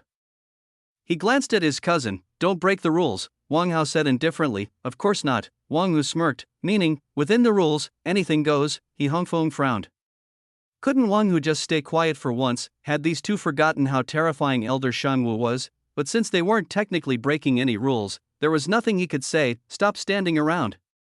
Start training. The outer disciples resumed their fist practice, while Wang Hao began teaching the 6 harmonies fist to the newcomers. His movements were fluid and natural, showing years of mastery in the technique. Yet, the atmosphere in the training hall was tense. Something's about to go down. You shouldn't have come, Xiao Qin said gravely, his thick brows furrowed. You got beaten up yesterday, yet here you are, Li Mo replied with a carefree smile. Xiao Qin sighed. I have my reasons, so do I. Xiao Qin was taken aback, unsure how to respond. True, though they hadn't known each other long, Li Mo didn't strike him as the type to fight just for pride. Senior brother Xiao, take this. Consider it repayment for teaching me yesterday. Li Mo handed him a small jade box. The 6 harmonies fist isn't some divine technique, so there's no need to Before Xiao Qin could even open the box fully, his pupils shrank in shock. He recognized what was inside. Mystic crystal, keep it quiet. Just between us, Li Mo whispered, pressing a finger to his lips. Junior brother Li, I can't accept this. Besides, a treasure like this can enhance any martial art. You should use it yourself. Xiao Qin hurriedly closed the box, lowering his voice. My constitution is special. It's useless to me. Li Mo's smile carried sincerity. He had seen the flash of desire in Xiao Qin's eyes, yet the man had restrained himself, refusing the gift and even reminding Li Mo of its value. This guy's worth keeping around. Even so, it's too precious. Xiao Qin remained firm. If you feel indebted, consider it a loan. Pay me back someday, and as the first friend I've made here. Refusing again would be an insult. Li Mo slapped the box into his hand. Friend. Xiao Qin clutched the box, stunned. Once, he'd had friends in the Qingyuan sect, back when his talent still shone. But after falling from the inner sect to the outer sect, those so-called friends vanished. None offered help, some even kicked him while he was down, and yet, Li Mo, who had only learned fist techniques from him for a day, was giving him a treasure that could change his fate. Just now, the jade pendant on his chest had reacted violently. Take it, senior brother. You need this, Li Mo urged again. After a brief struggle, Xiao Qin clenched his jaw. I will never forget this kindness. No grand speeches, no questions about why Li Mo believed he could repay this debt someday, just a firm gaze and a solemn fist salute. Some things needed no words. That I won't hold back when I need your help later. Li Mo patted his shoulder. Judging by the look in Xiao Qin's eyes, the man would probably throw himself into danger for him without hesitation. A purple destiny individual. His chief master also had a purple destiny, now the youngest elder in the Qingyuan sect. A single investment could secure the loyalty of a future powerhouse and earn system rewards. A triple win. He won twice. Talk about luck. They say more friends mean more paths. If I keep investing like this, once they grow stronger, won't I become the most well-connected man in the Great Yu? Li Mo's imagination ran wild. A classic scene played in his mind. A core disciple of the Qingyuan sect returns home to find his father living in a doghouse, with a single command, 10,000 experts descend from the skies. From now on, call me Leith the Face Fruit Bearer Mo. What a glorious future. Right. The rewards. Xiao Qin offered to continue teaching him the 6 harmonies fist, but Li Mo declined with a smile, choosing to sit aside instead. Sipping tea, he checked his investment returns. Congratulations, host. Successful investment, Mystic Crystal X1, investment reward, Extreme Arms Slaughter Body. Extreme Arms Slaughter Body, peerless art, harness the killing intent of weapons to temper the body, forging an indomitable physique.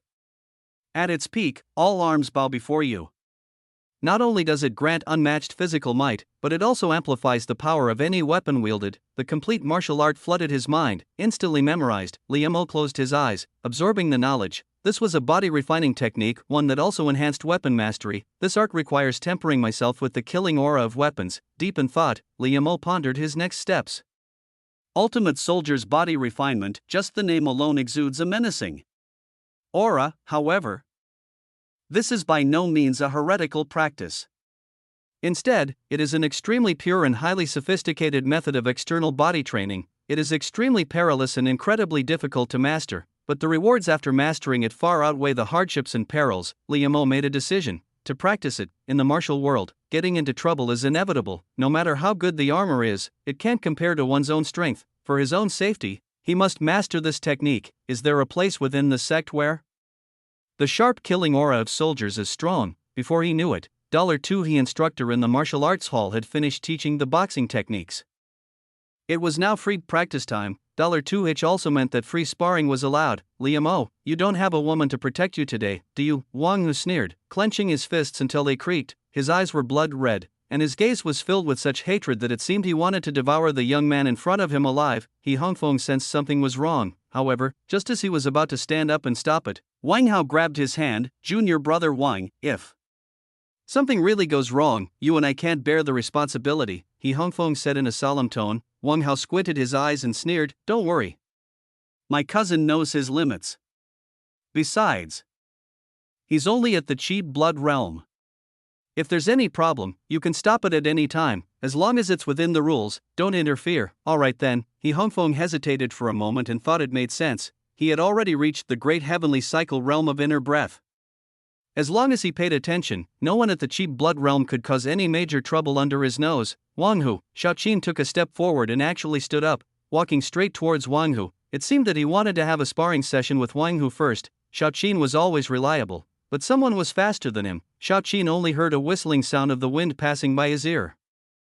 Wang Hu only saw a dark shadow rapidly expanding in his field of vision. It was a fist. Bang dash. Almost all the outer sect disciples present hadn't even reacted yet. When they finally came to their senses, they heard a dull thud. Wang Hu staggered backwards and finally plopped down on the ground. The look of shock on his face hadn't even had time to fade. He opened his mouth but couldn't say a word.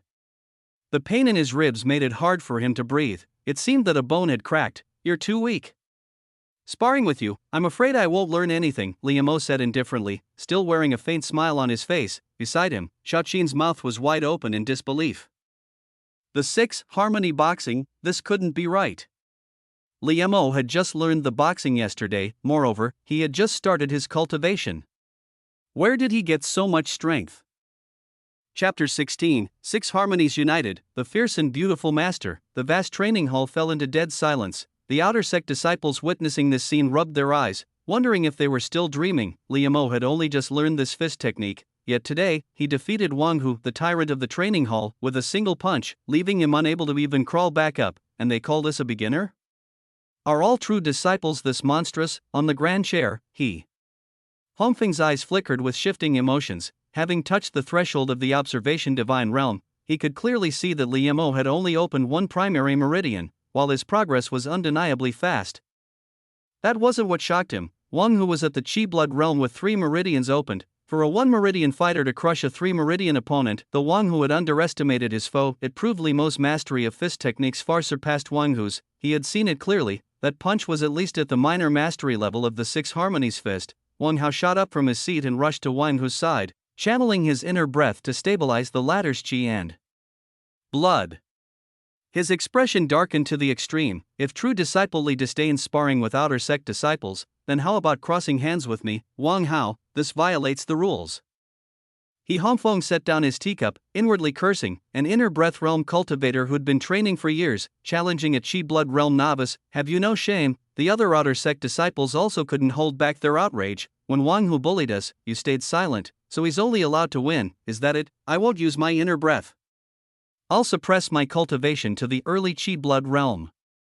An inner sect disciple seeking guidance from a true disciple, even if this reaches my master, it's still within the rules. Wang Hao made no effort to spare Hongfeng's dignity. Hongfeng's face grew even uglier. Using Fu Tu to pressure him, the gap between an inner sect deacon and an outer sect deacon was far greater than that between their disciples. A cold smirk suddenly twisted his lips as a thought struck him. Fine. As long as you don't regret it.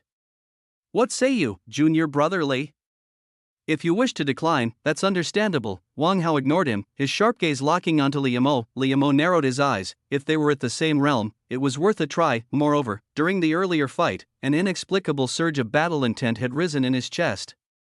Instead of fading, it had only grown fiercer, like a wildfire. That was why, in his first real combat experience, he had executed his techniques without the slightest hesitation, unleashing everything he'd learned. Could this also be due to the Shinpin immortal body?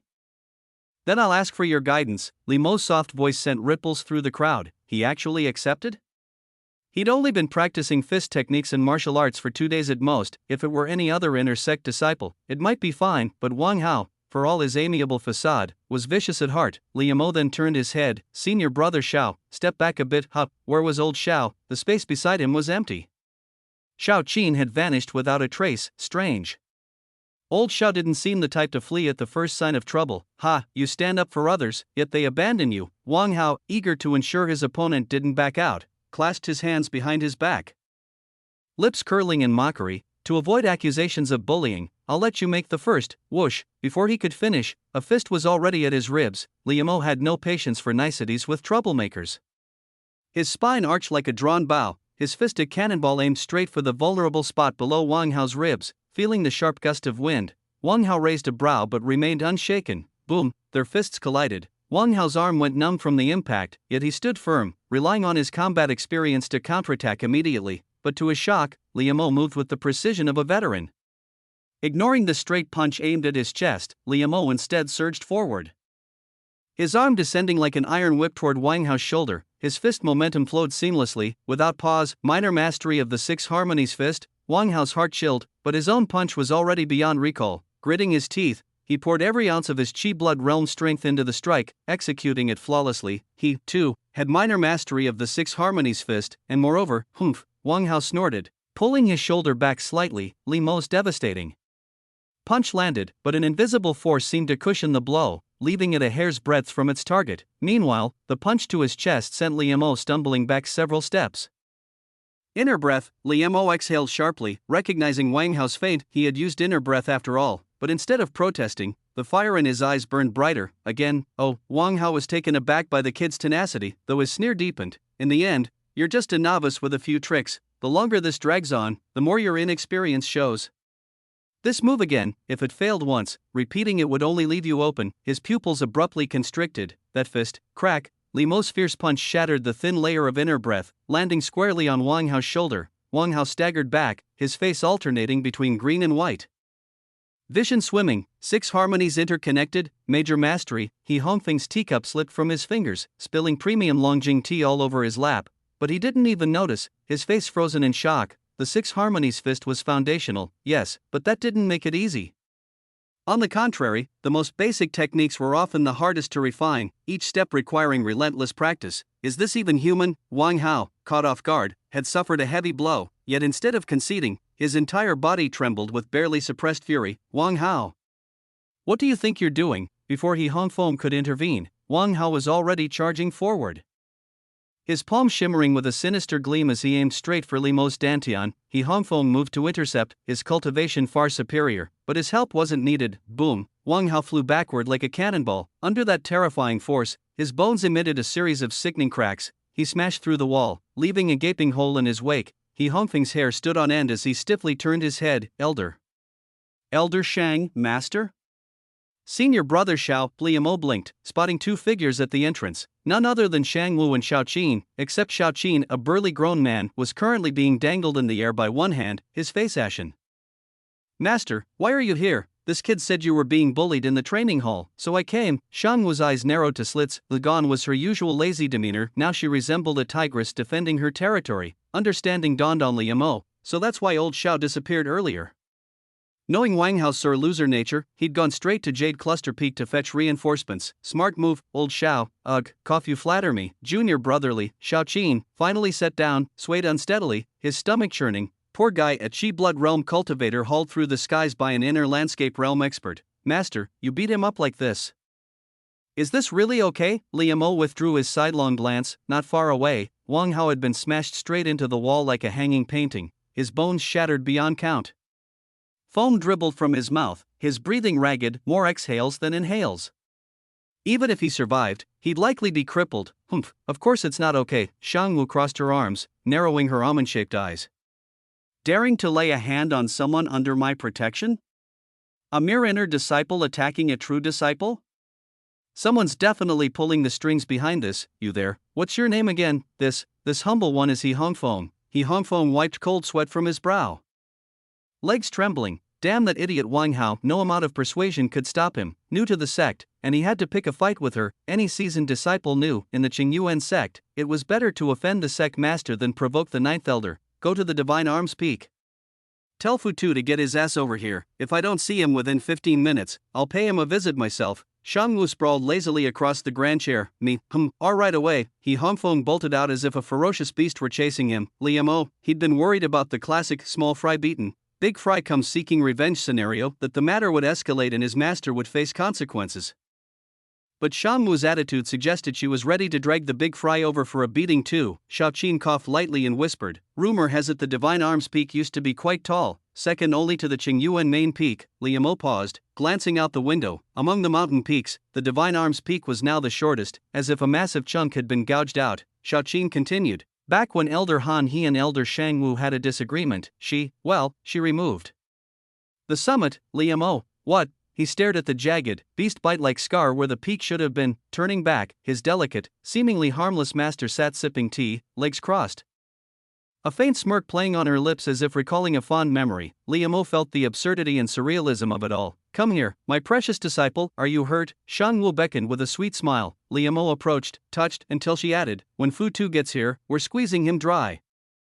Think you're up for it? Squeeze him dry? Liamo broke into a cold sweat. No wonder his master had arrived so quickly. Chapter 17. Is overcharging considered an investment? Divine Edge Peak. The forging hall was a place where scorching heat and icy cold coexisted, with the rhythmic clanging of hammers echoing incessantly. He Hongfeng rushed in frantically, blurting out, Elder Futu, you must go now. Elder Shangwu said if she doesn't see you within a quarter hour, she'll storm Divine Edge Peak herself. As his words fell, the burly, bare-chested men in the forging hall broke into a cold sweat, as if recalling some unpleasant memories. They all turned their heads toward the towering giant nearby. Futu's face twitched violently, his grip loosened, and the forging hammer clattered to the ground. What exactly happened? Elder Hanha slammed the table and stood up, furious. Summoning and dismissing our Divine Edge Peak's elder as she pleases, threatening to storm our peak. Does she think we have no one left? The group of muscular men lowered their heads, pretending to be busy. Ahem, Futu, you should go first. Yes, Elder. Futu's expression shifted before he strode out of the forging hall. Only then did Elder Hanha ask with a dark face, Elder He, what exactly is going on? Futu's disciple had a sparring match with the newly promoted true disciple. He Hongfeng recounted the events in detail. Elder Hanha's anger flared to the heavens. A senior disciple picking a fight with a new recruit, how shameless, and to make it worse, he lost. Now, with that troublemaker Shangwu involved, who could twist even the flimsiest excuse into a justification, things were bound to escalate. By the way, you mentioned Liamo forced Wang Hao to use his inner breath? Exactly. In truth, Wang Hao had been secretly using it earlier, but only a sliver. He only lost his temper after suffering a setback against Liamo's perfected Six Harmonies fist. This isn't your fault. Elder Hanha stroked his graying beard, his eyes flickering with thought. Perfected Six Harmonies fist, opening his meridians in a single day. With just these 2 points, Liamo was nearly on par with Ying Bing, if not equal. The ascending stone steps never erred. Perhaps this boy's physique was uniquely suited to martial arts, explaining his monstrous progress. Such a prodigy, yet he ended up under Shangwu's tutelage. If he only learned skills, it'd be fine, but if he picked up that madwoman's bad habits. Elder Hana's head ached just thinking about it. Martial training hall. The moment Futu stepped inside, he saw his disciple embedded in the wall, unconscious, while Shangwu sat imposingly in the seat of honor, sipping tea. He took a deep breath, suppressing his rage. Elder Shangwu, what is the meaning of injuring my disciple like this? Shangwu's brows shot up, her voice even louder. He struck first, she then lifted Liamo's arm, pointing to the bruise on his palm. If I hadn't arrived in time, my exceptionally gifted disciple would have been strangled to death by yours. Liamo coughed lightly, trying to pull his hand back, but it wouldn't budge. Wait, master. This bruise came from me hitting him. A little longer, and it would have faded on its own. Futu reached out with his chi, yanking Wang Hao from the wall. After feeding him a healing pill, he turned back with a cold expression. It was just a spar between fellow disciples. Elder Shangwu, you've gone too far. Wang Hao has the duty to guide newcomers. Perhaps he was merely instructing him in fist techniques. Sparring? Using inner breath is also instruction. Shangwu slammed her teacup down, her voice laced with fury. Liamo, recite the Qingyuan sex rules. Those who harm fellow disciples may be executed on the spot, Liu Mo chimed in appropriately, useless. What good are you? Fu Tu glared at the unconscious Wang Hao, bullying a disciple who just joined yesterday, and resorting to inner breath. Now, with the charge of harming a fellow disciple hanging over them, they had no choice but to swallow the humiliation. Amid his anger, he couldn't help but glance at the youth beside Shangwu. He knew Wang Hao's limits. How could he fail to subdue the boy without inner breath? Then, thank you, Elder Shangwu, for disciplining my disciple. Farewell. Fu Tu hoisted Wang Hao over his shoulder and turned to leave, but before he took 2 steps, a chilling aura locked onto him, making the hairs on his neck stand on end. Your divine edge peak still owes me an explanation. Shangwu spat out a tea leaf in disgust. Bring me 10,000 gene of frost iron, 1,000 gene of crimson gold, and 10 gene of refined iron. If even a single tail is missing, you won't leave this hall alive. Everyone present gasped. This was equivalent to divine edge peak's output for a decade. Even Elder Hanha might not be able to produce so much. Veins bulged on Fu Tu's forehead. Such outrageous demands. Shangwu, don't push your luck. And what if I do? A scorching aura erupted, suffocating the air itself. For a fleeting moment, Liu Mo thought he saw a lotus of fire blooming around his beautiful master, its flames eternal and unyielding. Fu Tu's momentum faltered. With anyone else, he'd be certain they wouldn't dare attack within the sect. But Shangwu, when this madwoman lost her temper, even the sect master gave her space. Seizing the moment, Liu Mo played mediator. Elder Fu Tu is only a steward of divine edge peak. Asking for so much is truly beyond his means. Moreover, I wasn't injured. Perhaps we could reduce the compensation. Shangwu snorted. Fair enough. Disciple, what do you think would be acceptable? Liu Mo cleared his throat. Bring me pen and paper. He swiftly wrote out a list. Fu Tu glanced at it. Most of the items were fine wine Shangwu favored, along with various rare treasures, though it would still cost him dearly.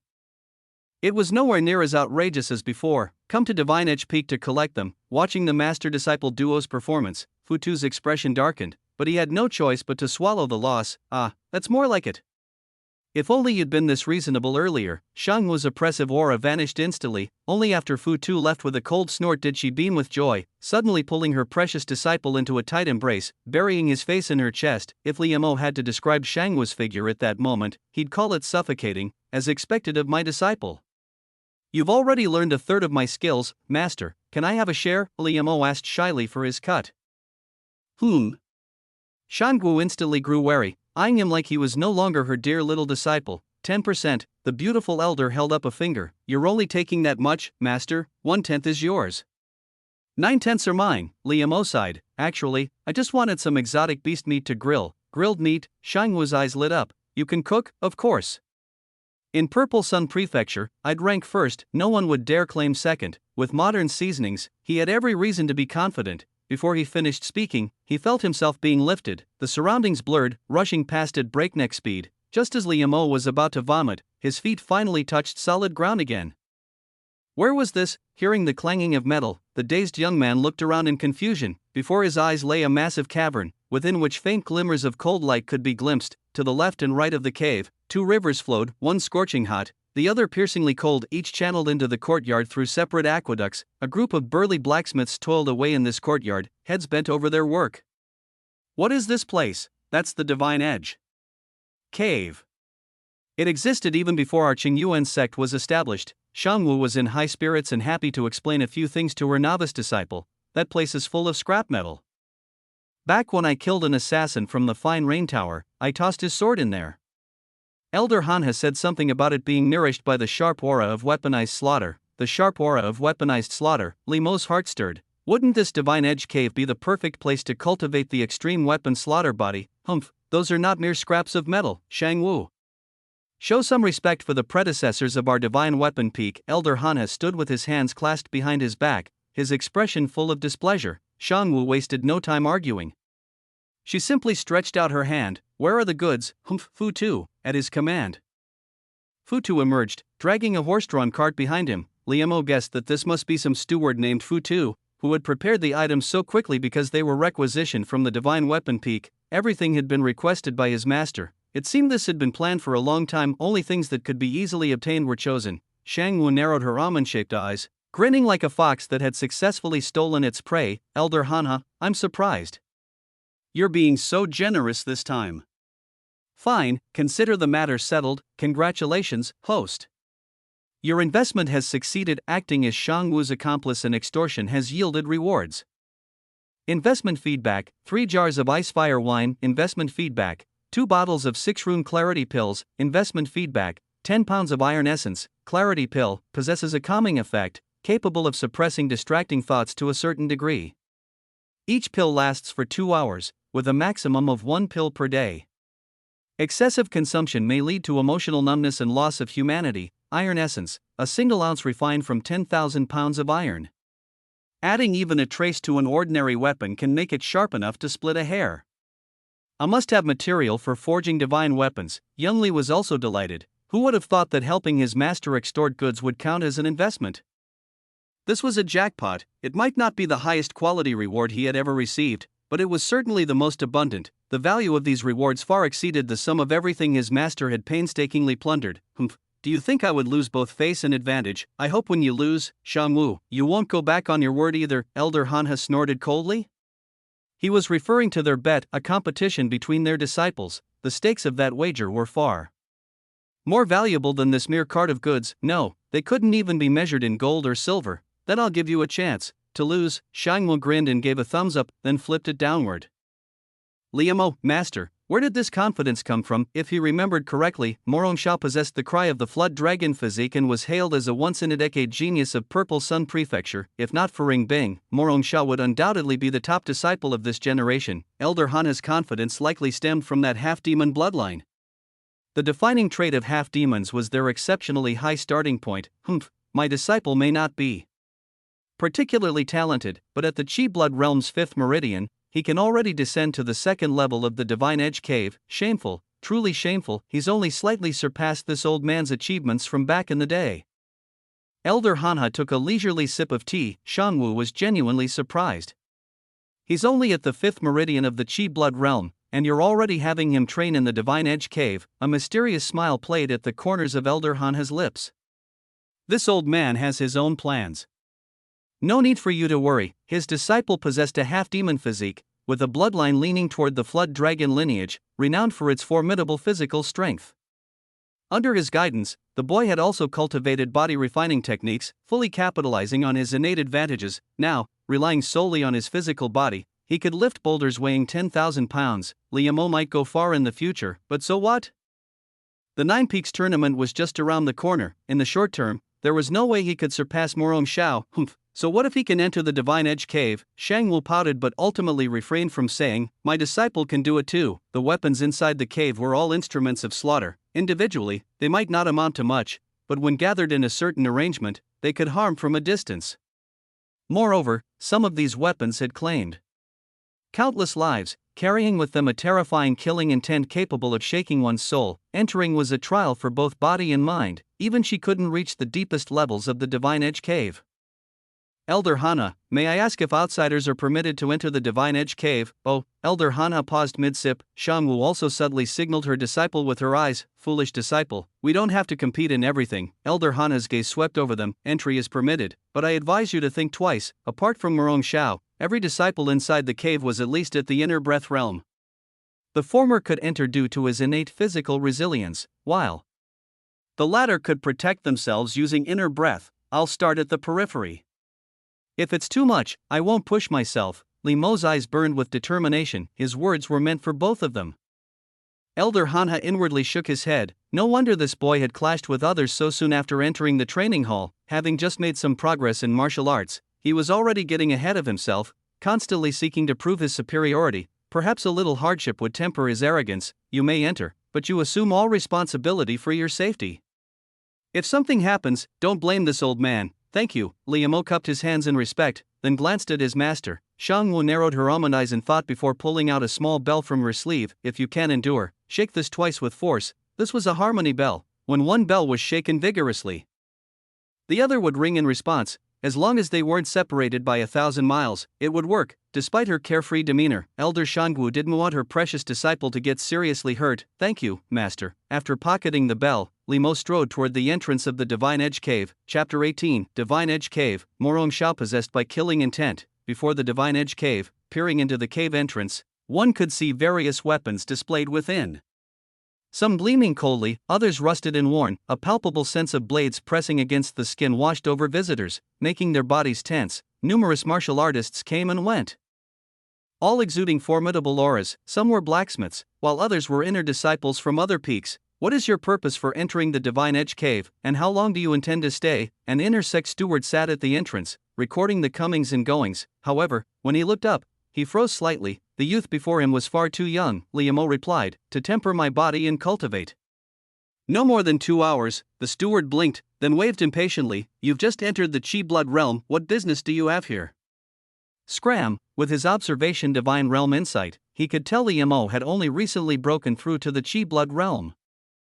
Elder Hanha has already granted permission. Liamo paid no mind to the man's attitude. The steward's gruffness wasn't malicious. Elder Hanha, the steward's expression shifted to suspicion. Which peak do you belong to? He asked. Liamo answered. Jade Cluster Peak. Jade Cluster Peak doesn't have any disciples. Halfway through his sentence, the steward suddenly remembered, this year, Elder Shangwu had indeed taken in a true disciple, and not just any disciple, one with exceptional talent. If he recalled correctly, this disciple had ascended the heavenly steps alongside Ying Bing, the sect leader's true heir. What was his name again, for the life of him? He couldn't recall. Hand over your waist token for registration. Liamo removed his waist token. After recording the details, the steward nodded, his tone softening as he offered advice. If you're here to train, remember to know your limits. The first layer houses sharp weapons, many of which have never tasted blood. As for the second layer, those are genuine killing tools. I once slew a notorious bandit, and his blade now rests there. Since this was a true disciple, perhaps he had some hidden means. For instance, Elder Hanha's new true disciple possessed an unimaginably sturdy physique and could already venture into the second layer. He didn't mind explaining a bit more. What about the third layer? Liamo asked curiously. Young man, don't aim too high. The third layer stores named weapons, each with a spirit of its own. Unless you've reached the observation divine realm, you'd best stay away. The steward shook his head, emphasizing the warning. I understand. Liamo retrieved his waist token, clasped his hands in salute, and stepped into the cave. Instantly, the sensation of blades prickling his back intensified. The first layer was crowded, and some recognized him. Liamo? It really is that true disciple Li. What's he doing here? Training, TSK. With skin that delicate, he doesn't seem like a body tempering expert. And since he hasn't reached the inner breath realm, why would he need to refine his energy with metallic chi? The crowd buzzed with confusion, but Liamo ignored them, walking forward 50 paces without hesitation. Phew. Can't go any further. Liamo exhaled deeply. At this point, his skin was already stinging. On his own, 50 paces into the first layer was his limit. Pushing further would cause irreversible damage. 10 years of martial insights remain. Let's start by mastering the extreme arms tempering body. Liamo steeled himself and focused inwardly. 10 years of martial insights successfully infused. Year 1. You studied the extreme arms tempering body, learning to harness the killing edge of weapons to refine your body. Year 3. Through deeper practice, you discovered that with precise control, you could temper your internal organs as well. Year 5. Your extreme arms tempering body reached initial proficiency. Year 10. Your control became meticulous, allowing you to resonate with weapons on a profound level, even tempering your meridians. Insights complete. You have mastered the extreme arms tempering body to the great achievement stage. In an instant, enlightenment struck. Liamo felt as if he'd stepped into a new world. If the pervasive killing edge was like water, then before, he'd been a drowning man. Now, with the extreme arms tempering body at great achievement, he was a skilled swimmer, unshaken unless by raging storms. Temper, Liamo sat cross-legged. The surrounding killing edge was drawn into his body. Though dangerous, under his precise guidance, the sharp chi didn't harm him. Instead, it sculpted and refined his physique. Jade must be carved to become a treasure. He's actually cultivating. How long do you think he'll last? I bet he won't make it past an incense stick's time. An incense stick? He'll be lucky to last 100 breaths. Don't you all have your own training to do? Why fuss over others? I'm a blacksmith. Thank you very much. As Liamo sat motionless like a meditating monk, some couldn't resist gossiping. A few even started betting on how long the true disciple Li could endure. But before the wagers could be settled, Liamo suddenly stood up. Damn, that wasn't even 30 breaths. He's really weak. Bets are final. Thanks, true disciple Li, for the free silver. Wait a minute, he's not turning back. The shout snapped everyone out of their daze. Indeed, this Liamo, the true disciple, showed no intention of retreating. Instead, he continued deeper into the cave. In the blink of an eye, he was about to descend to the second level. What the hell? Was he out of his mind? Hold on, he seems completely fine. Hiss, this is unnatural. Damn, he actually went down to the second level. The crowd was utterly baffled. The young man moved with light steps. Passing through the portal at the end of the first level, his figure soon vanished into the depths of the stairway. When they placed their bets, no one had anticipated something like this. How were they supposed to settle this now? After all, even many at the Chi Blood realm could only endure staying on the first level, yet here was Liam, strolling around as if it were his own backyard. This murderous, razor-sharp intent, it doesn't seem to come solely from the weapons stored in the Divine Edge Cave. Could there be something deeper in the lowest level of the Divine Edge Cave? Liam had picked up on something unusual. Others might not have noticed, but perhaps due to his profound womb immortal physique, he was exceptionally sensitive to such energies.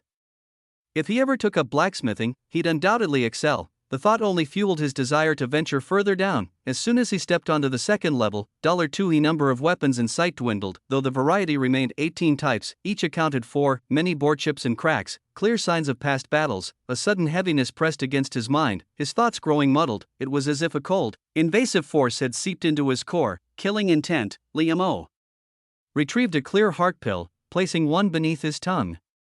Only then did the unsettling sensation fade, after a brief pause to steady himself. I can still go further, Liam pressed on. Another 100 steps forward, $2 abruptly, he spotted a figure, another young man, clad in the white cloud-patterned robes of a true disciple, adorned with a violet gold crown. The skin around his neck bore faint, scale-like markings, his delicate features were twisted in struggle. Morong Shao, the name surfaced in Liam's mind. He activated his heavenly destiny eye to observe. Name, Morong Shao, age, 16, root bone, roaring flood dragon physique, realm, Chi blood realm, 5 meridians, destiny, blue tinged with black, evaluation, born of a human father and a shapeshifting flood dragon mother. Though inherently kind-hearted, he is tormented by his bloodline. If he harmonizes the strengths of both lineages, his future is boundless. If he succumbs to their flaws, he will bring calamity. Recent circumstance, afflicted by the weapon's killing intent, his draconic nature is awakening. If not withdrawn soon, his temperament may darken irreversibly. Killing intent possession. The last time Liam had observed Morong Zhao's destiny, it was blue tinged with violet. Now, it was blue tinged with black. This half-dragon true disciple was teetering on the edge of life and death. One thought could lead to salvation, another, to damnation. Chapter 19, Morong Zhao's past. Classmate Li's first horizontal training. His name was Morong Zhao, raised since childhood by his grandfather. He wasn't always called a genius. From a young age, his body bore scale-like markings, making him a frequent target of bullying by other children. Every time he returned from school battered and bruised, his grandfather would scold him for being too soft-hearted and cowardly, unable to even fight back when beaten. But only he knew the truth. When fists and kicks rained down on him, what truly frightened him wasn't the fear of losing, it was the ravenous voice that echoed in his heart. Hungry, that was why he never fought back. He feared that once he tasted blood, he would no longer be able to control the starving beast within. As the years passed, that primal hunger gradually faded, but he maintained a vegetarian diet all the same. Morong Zhao believed he had become no different from an ordinary person, until today, he had reached the second level of the Divine Edge Cave. You are a flood dragon, a born great demon. How can you abstain from blood and flesh? Stop erasing your true self. Return to your nature, and you will never again be trampled by the weak. The instincts he had suppressed for years had never truly vanished. They were like a pile of dry tinder, accumulating silently. Once ignited, the flames would rage uncontrollably.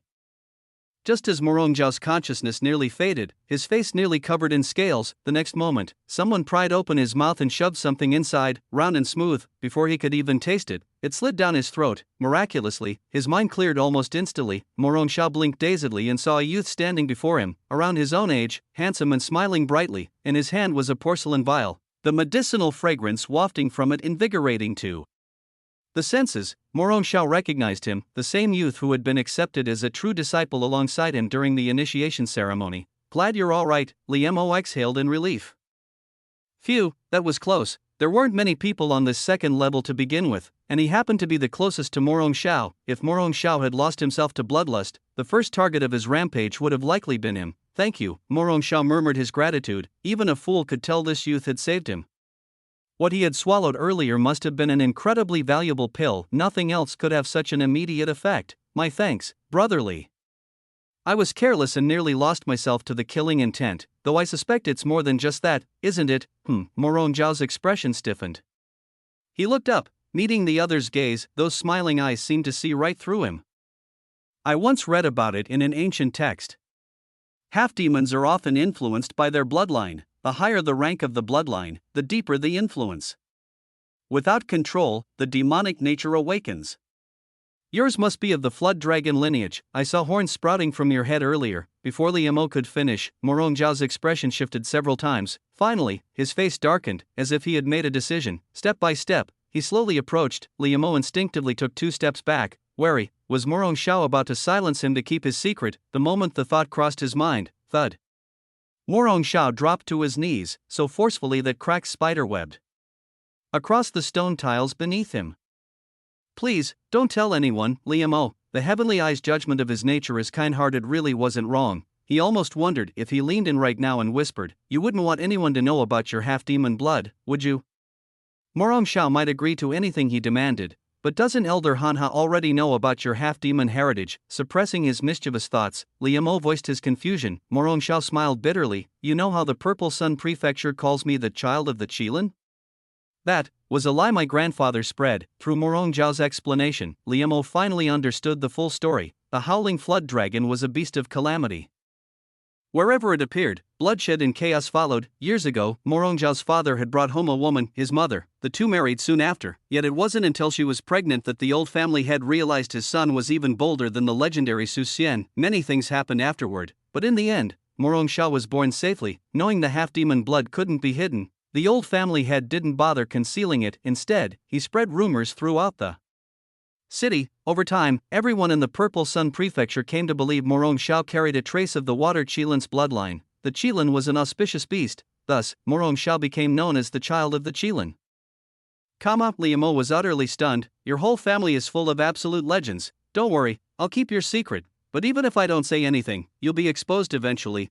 Morong Zhao fell silent for a long moment before releasing a heavy sigh. How could he not know, even if he survived today? What about tomorrow? As a warrior, he couldn't spend his entire life playing the pacifist. At this moment, Morong Zhao's eyes suddenly lit up. By the way, brotherly, what kind of pill did you give me earlier? Here, it's called the Tranquil Heart Pill. Liu Mo handed him the bottle. Tranquil Heart Pill? I've taken it before, but it never had such an effect. Morong Zhao poured out one pill and examined it closely, his expression dimming again. This was indeed a Tranquil Heart Pill, no mistake about it, but it was a 6-marked one, a 6-marked pill. Even the simplest healing pill was something one could only hope to encounter by chance, its value far exceeding the pill itself. No wonder the effect was so potent. Even with the Morong family's considerable influence in the Purple Sun Prefecture, such a treasure was beyond easy reach. Because even if alchemists succeeded in refining them, they rarely traded them openly. Alright, I'll take my leave now. I still have to train. With that, Liu Mo waved his hand dismissively. Brotherly, your pill, keep it for now. A man's pride is worth more than gold. Consider this a fair exchange for your grand gesture earlier. As for the bloodline issue, I'll look through that ancient text again.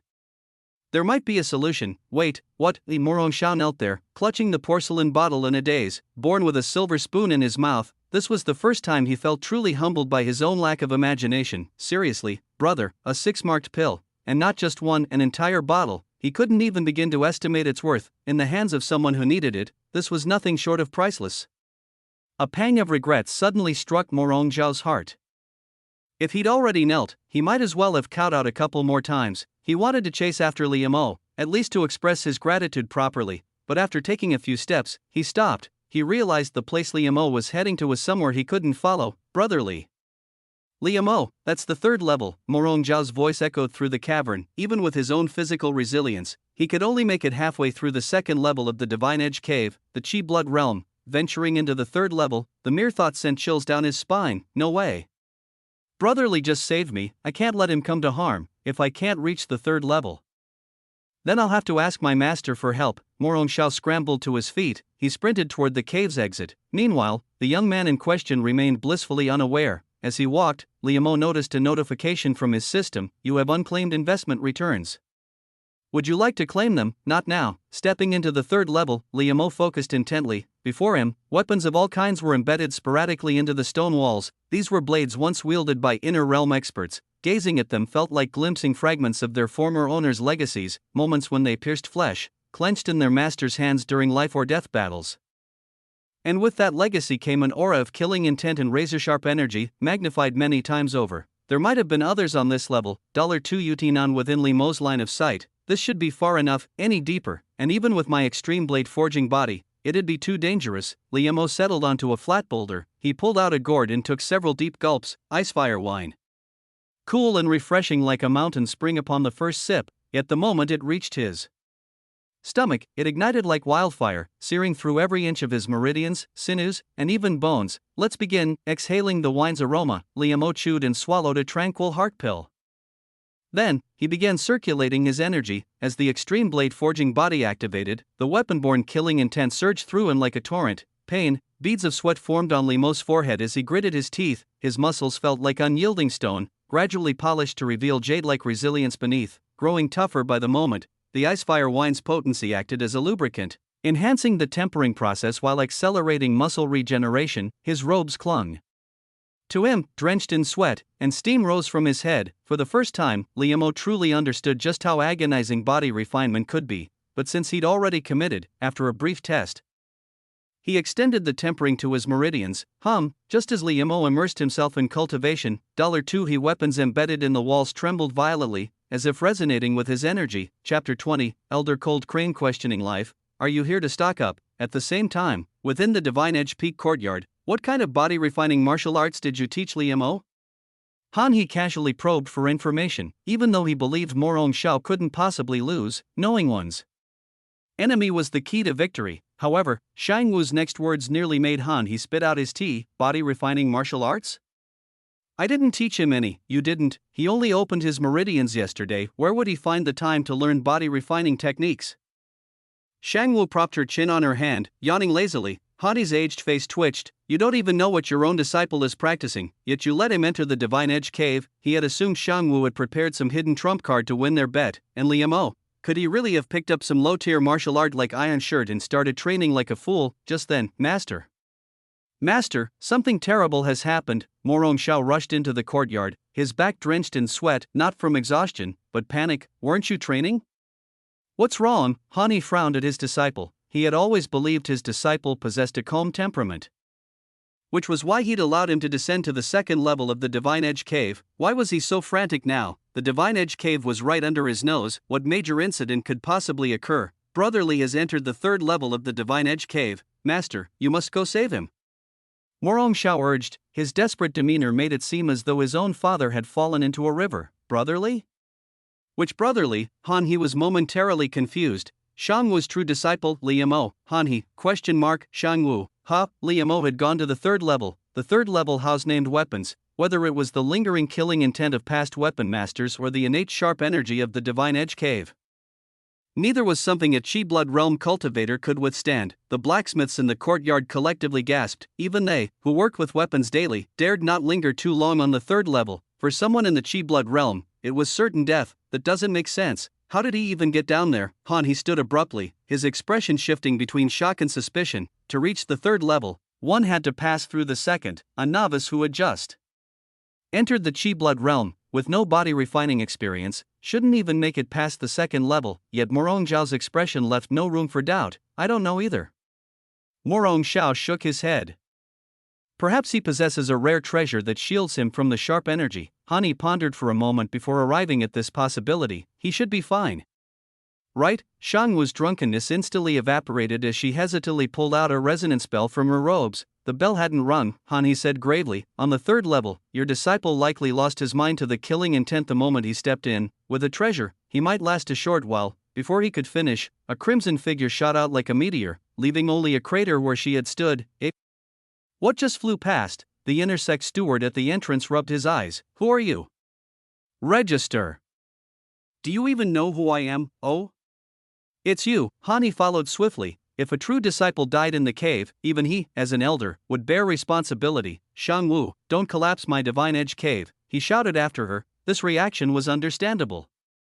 Once, an inner breath realm disciple had accidentally entered the third level and lost his mind. The speed of an observation Divine Realm expert surpassed even the flicker of flame. Truly, faster than fire. Shang Wu made no effort to conceal her aura, her scorching heat overwhelming even the sharp energy of the weapons. As a result, the first and second levels of the Divine Edge cave were left with many trembling martial artists. In mere moments, Shangwu arrived at the third level, but then, she suddenly halted. Her tense expression gradually relaxed, replaced by bewilderment. Shangwu, my disciple has saved yours this time. How do you plan to repay this debt? Elder Han, he descended with his hands clasped behind his back, but his words caught in his throat. The elder who had overseen Divine Edge Peak for 20 years froze on the spot at the sight before him. He had thought this would finally force Shangwu, that madwoman, to owe him a favor. Perhaps she'd stop freeloading off his peak. Never in his wildest dreams did he expect to witness such an unforgettable scene. A young man sat atop a bluestone, surrounded by dozens of weapons, each radiating a docile, submissive aura. Without exception, they were all named weapons. Every inner sect disciple had the right to enter the Divine Edge Cave and choose a weapon. With luck, one might earn the recognition of a named weapon. Of course, most could only pick from the first or second levels. For an ordinary disciple, gaining the acknowledgement of a single named weapon was already a stroke of immense fortune. To know, even most elders of the various peaks wield nothing more than named weapons, dozens of named weapons recognizing a master at once? Han he would rather believe his old eyes, those of a master in the internal scenery realm, were failing him. Gulp, Han he swallowed hard. I told you, this kid doesn't seem like a fool, he's doing just fine with his training. Shangwu snorted, her lazy demeanor returning. Han he was speechless. Who was it that nearly crashed into someone several times just moments ago? At this point, he had no time to argue with Shangwu. Instead, he fixed his gaze on the youth surrounded by named weapons, scrutinizing him again and again. Even after weathering countless storms, he couldn't help but question reality. This kid really is cultivating, and he's drawn dozens of named weapons. The killing intent and sharpness in this entire area now revolve around him. Even someone in the observation divine realm would have to think twice before confronting him. Yet he remains completely unharmed. Han he himself was a master craftsman, exceptionally sensitive to weapons. But the more he understood, the more he realized how impossible this feat was for someone in the Chi blood realm. By the way, old man Han he, doesn't your Divine Edge Cave have a rule? If someone gains the recognition of a named weapon, they can take it away, right? Shangwu wiped the corner of her mouth, her almond-shaped eyes gleaming. She didn't even have a named weapon herself. Well, that was because she had something better. But this was dozens of them. If she took her precious disciple for a few more strolls around the third level, there might be even more. Han he, ? Are you here to stock up on goods? You're mistaken. Each disciple can only take one weapon from the Divine Edge Cave. That wasn't the case before. That was then, this is now. The effects of the tranquil heart pill are wearing off. Liamo stopped circulating his cultivation technique. Opening his eyes, he gazed into the distant, cold glow. When he had pushed the extreme soldier slaughtering body to its limit earlier, he had faintly sensed something. The trace of connection was weak, but it undeniably existed, deep within the Divine Edge Cave. Something was calling to him. Ahem, Liamo, you may choose one of these named weapons to take with you. The voice of Elder Han he came from behind. Only then did Liamo snap out of his thoughts and notice the two figures behind him. Elder Han he looked resigned. His master, however, was practically drooling over the weapons surrounding him. Why were they here? Thank you, Elder Han he, but I don't plan to choose a weapon just yet. Liamo cupped his hands respectfully. His father's greatest hobby was collecting all kinds of weapons, often saying he dreamed of owning a named weapon. Naturally, Liamo knew how precious they were, but the problem was, he hadn't trained in any weapon techniques yet. It wouldn't make sense to just pick a named weapon at random and then search for a matching martial skill. Exactly, disciple, no rush, Shangwu chimed in, then turned back with a smirk and added, once you can descend to the fourth level of the Divine Edge Cave, we'll take our time picking one, right? Elder Han he's eyelid twitched violently. The fourth level, those were the treasures the Divine Edge Peak guarded as its very lifeblood. Let's see if he can even get down there first, sooner or later. Shangwu, delighted to see the annoying old man flustered, patted her disciple's shoulder triumphantly, but the moment she did, she noticed something odd. Huh? Liamo, why do you feel harder? Guess why I came to the Divine Edge Cave in the first place? Liamo had a retort on the tip of his tongue but held back. Well, the extreme soldier slaughtering body technique was indeed remarkably effective. At the very least, he no longer felt pain when his master slapped him. By rough estimate, his physical toughness had increased by at least 30%, and this was just the first day of training. It would only get stronger from here. Once my body toughens up further, I'll go deeper, whatever's calling to me. It's not on the fourth level. It's even further down. Liamo withdrew his gaze. Chapter 21, Shaoqin's grandfather, the firebird's feather. At the cave entrance, that Liamo, the true disciple, entered the third layer of the Divine Edge Cave. Damn, how did he even get in there? He's done for. A few years ago, an inner disciple who had just reached the inner breath realm accidentally wandered into the third layer. By the time they rescued him, his body was riddled with wounds, and his mind was broken. Even after treatment, he was left drooling. Yikes. He won't die on our peak, will he? That's Shangwu's disciple. Oh, I just remembered I left my laundry hanging at home. Gotta go. The cave entrance was bustling, with many disciples abandoning their blacksmithing work to gossip. If a true disciple were to meet misfortune in the Divine Edge Cave, it would be a major scandal for the Qingyuan sect. Morong Xiao paced back and forth, as restless as an ant on a hot pan. Brother Li is such a good guy. Please don't let anything happen to him. As he muttered to himself, his spirit suddenly lifted. What are you all gathered here for? Get back to your duties. Han He strode forward, scolding the nosy inner disciples. Shang Wu and Liu Mo emerged from behind him. Liu Mo still wore his usual faint smile. Brother Li, are you all right? Do you recognize me? How many fingers am I holding up? Morong Xiao bounded over to Liu Mo, waving his fingers in front of him. 5. Wait, don't you only have 5 fingers? Liu Mo thought this was some kind of riddle. What's 5 plus 5? 10. After a brief intelligence test, you're not an idiot. That's good, Morong Xiao exhaled in relief, looking genuinely pleased. Liu Mo, thanks. Before they could exchange more words, Liu Mo was promptly hauled onto a carriage by Shang Wu. Let's go, old man. Shang Wu cheerfully flicked the horse's rear with her whip, as the carriage gradually disappeared into the distance. Take care, brotherly, Morong Xiao waved after him. Han He watched, puzzled. Since when did his disciple know Liu Mo so well?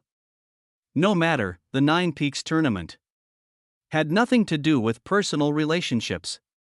When the time came, they would still have to compete. No matter how prodigious Liu Mo was, he had only just stepped into the blood chi realm. The gap between him and Morong Xiao was still vast. But in the future, that might change. Xiao, in 10 days, all new disciples will participate in the sect trials. From now on, you will train with me every afternoon to refine your martial techniques. Yes, master. Night fell. The vast Qingyu mountain range was enveloped in silence. In the outer disciples' residence, a single room still glowed with lamplight. Shaoqin clutched an Empyrean crystal, his cultivation now fully restored to the 9th meridian of the blood chi realm. The crystal had already turned mostly gray. This wasn't solely his doing. 10th meridian? I've returned to the 10th meridian of the blood chi realm. Shaoqin opened his eyes, his usually stern face breaking into a rare smile. But then, he frowned at the now completely gray crystal in his palm. It's completely drained? I shouldn't have been able to absorb this much. Of course you couldn't. That was my doing, a hoarse voice suddenly echoed in his ears. Who are you? My name. Well, that's a long story. 10 minutes later, Shaoqin sat in stunned silence, torn between shock and disbelief. His cultivation had plummeted because of the jade pendant hanging from his chest, or rather, the old man inside it, who called himself the Thousand Forms Martial Venerable. If the old man was to be believed, he had once been far stronger than even the Qingyuan sect's patriarch, and now, he offered to teach Shaoqin. On one condition: once Shaoqin grew powerful enough, he would help the old man regain his physical form. It seems the 7 stars ancient pendant chose well.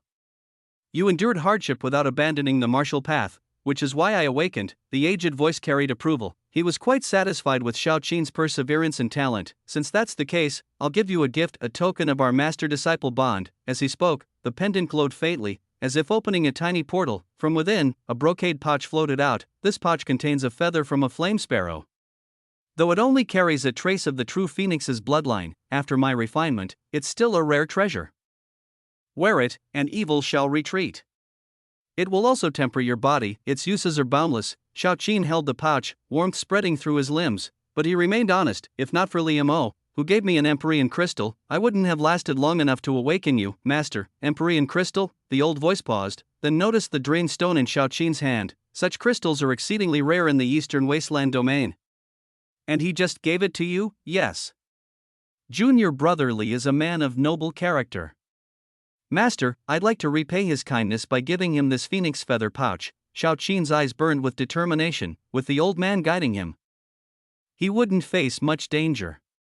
But this was a gift from his master, he couldn't just hand it over without permission. Your gratitude is commendable. Once you achieve greatness, you can always support him in the future. The Thousand Forms Martial Venerable didn't object. He preferred Shaoqin to be loyal. It boded well for his own revival. Besides, anyone who could casually gift an Empyrean crystal must have some backing in the eastern wasteland domain. Support junior brother Li, Shaoqin laughed bitterly. He's a true disciple. I'm just an outer disciple. He He had personally witnessed Li Mo's monstrous talent, mastering the 6 harmonies fist in a single day. True disciples, at best, become elders. The Qingyuan sect is just a minor sect in a single prefecture of the eastern wasteland domain. The old man's voice grew solemn. Soon, you'll leave this place and shine on a far grander stage. As my disciple, never belittle yourself. I will remember your teachings, master. Shaoqin nodded, though hesitantly. You lack confidence in yourself and in me. Fine. Tomorrow, I'll see this Li Mo for myself. Let's see just how extraordinary he is. Reading Shaoqin's thoughts, the Thousand Forms Martial Venerable couldn't help but feel curious, but he quickly steered the conversation back. Your current cultivation technique isn't suited for you. Listen closely.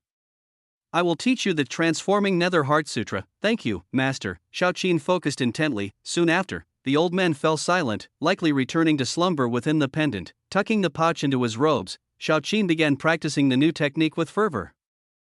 Chapter 22, The Troubles of Ying Bing, The Legacy, Autumn Water Pavilion. The aroma of cumin and sizzling fat permeated the small courtyard. Grilled meat skewers, 5 taels of silver each.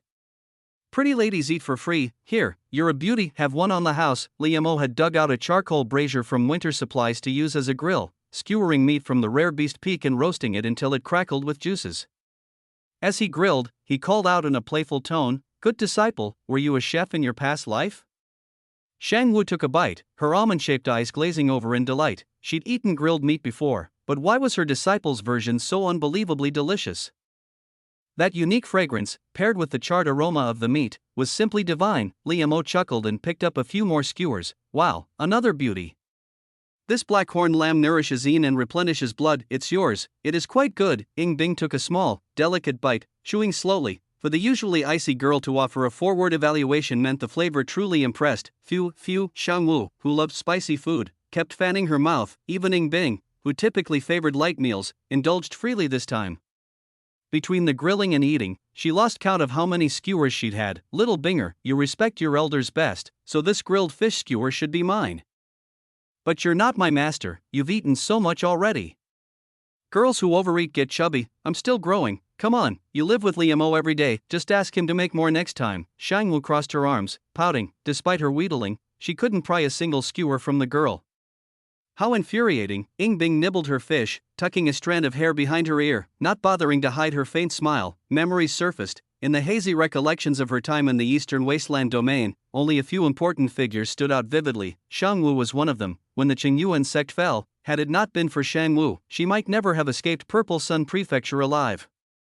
But still, she shook her head, dispelling the dark thoughts. In this life, those tragedies would not repeat. Fine meat deserves fine wine. Li Mo finally joined them at the table, carrying a jade-white porcelain flask. When he uncorked it, a sharp yet refreshing aroma filled the air. As he poured, the liquid separated distinctly into red and blue hues in the cup. What wine is this? It smells amazing. Shang Wu's delicate nose twitched as she inhaled, her almond eyes widening. Frostfire wine. Li Mo smiled, sliding a cup toward her. He poured another for the ice block. Ying Bing. Her crescent brows lifted slightly as she examined it, her mirror-like eyes reflecting the dual-tone liquor beautifully. This wine came from Jade Spring Isle in the North Sea. There, a mystical hot and cold spring existed, renowned for tempering the body. A famed brewing family on the island used its waters exclusively, creating this very wine, hence its name. That family, though mere vintners, dwarfed even the Qingyuan sect in influence. Every year, they sent hundreds of varieties as tribute to the Moon Palace, Frostfire wine among them. Back then, she'd long outgrown its benefits, often gifting it to promising disciples. So how did Li Mo acquire it? Sweet disciple, where did you get this? Shang Wu, cheeks flushed from the wine, spoke softer than ever, her eyes shimmering like rippling water. Li Mo leaned back slightly. It was hard to reconcile this delicate, tipsy woman with the one who could pulverize mountains bare-handed, found it in a hidden realm. Only managed to grab a few jars. He spun the tale effortlessly. Oh? No wonder you emerged unscathed from the Divine Edge Cave's third layer. Shang Wu found nothing suspicious in his claim. Ying Bing took a sip, understanding dawning. She had a theory now. Li Mo must have stumbled upon some legacy. Its treasures likely reshaped his physique, and this wine was left behind to further temper the inheritor's body. Perhaps, during those days in Purple Sun Prefecture when she was unlocking her meridians? No matter, at least this way, he stood a chance to inherit Shang Wu's teachings and rise as a Qingyuan sect elder. For him, that alone was a monumental shift in fate. Fine then. Shang Wu drained her cup with a pout. There are a few jars left. Master, why not take one? No need.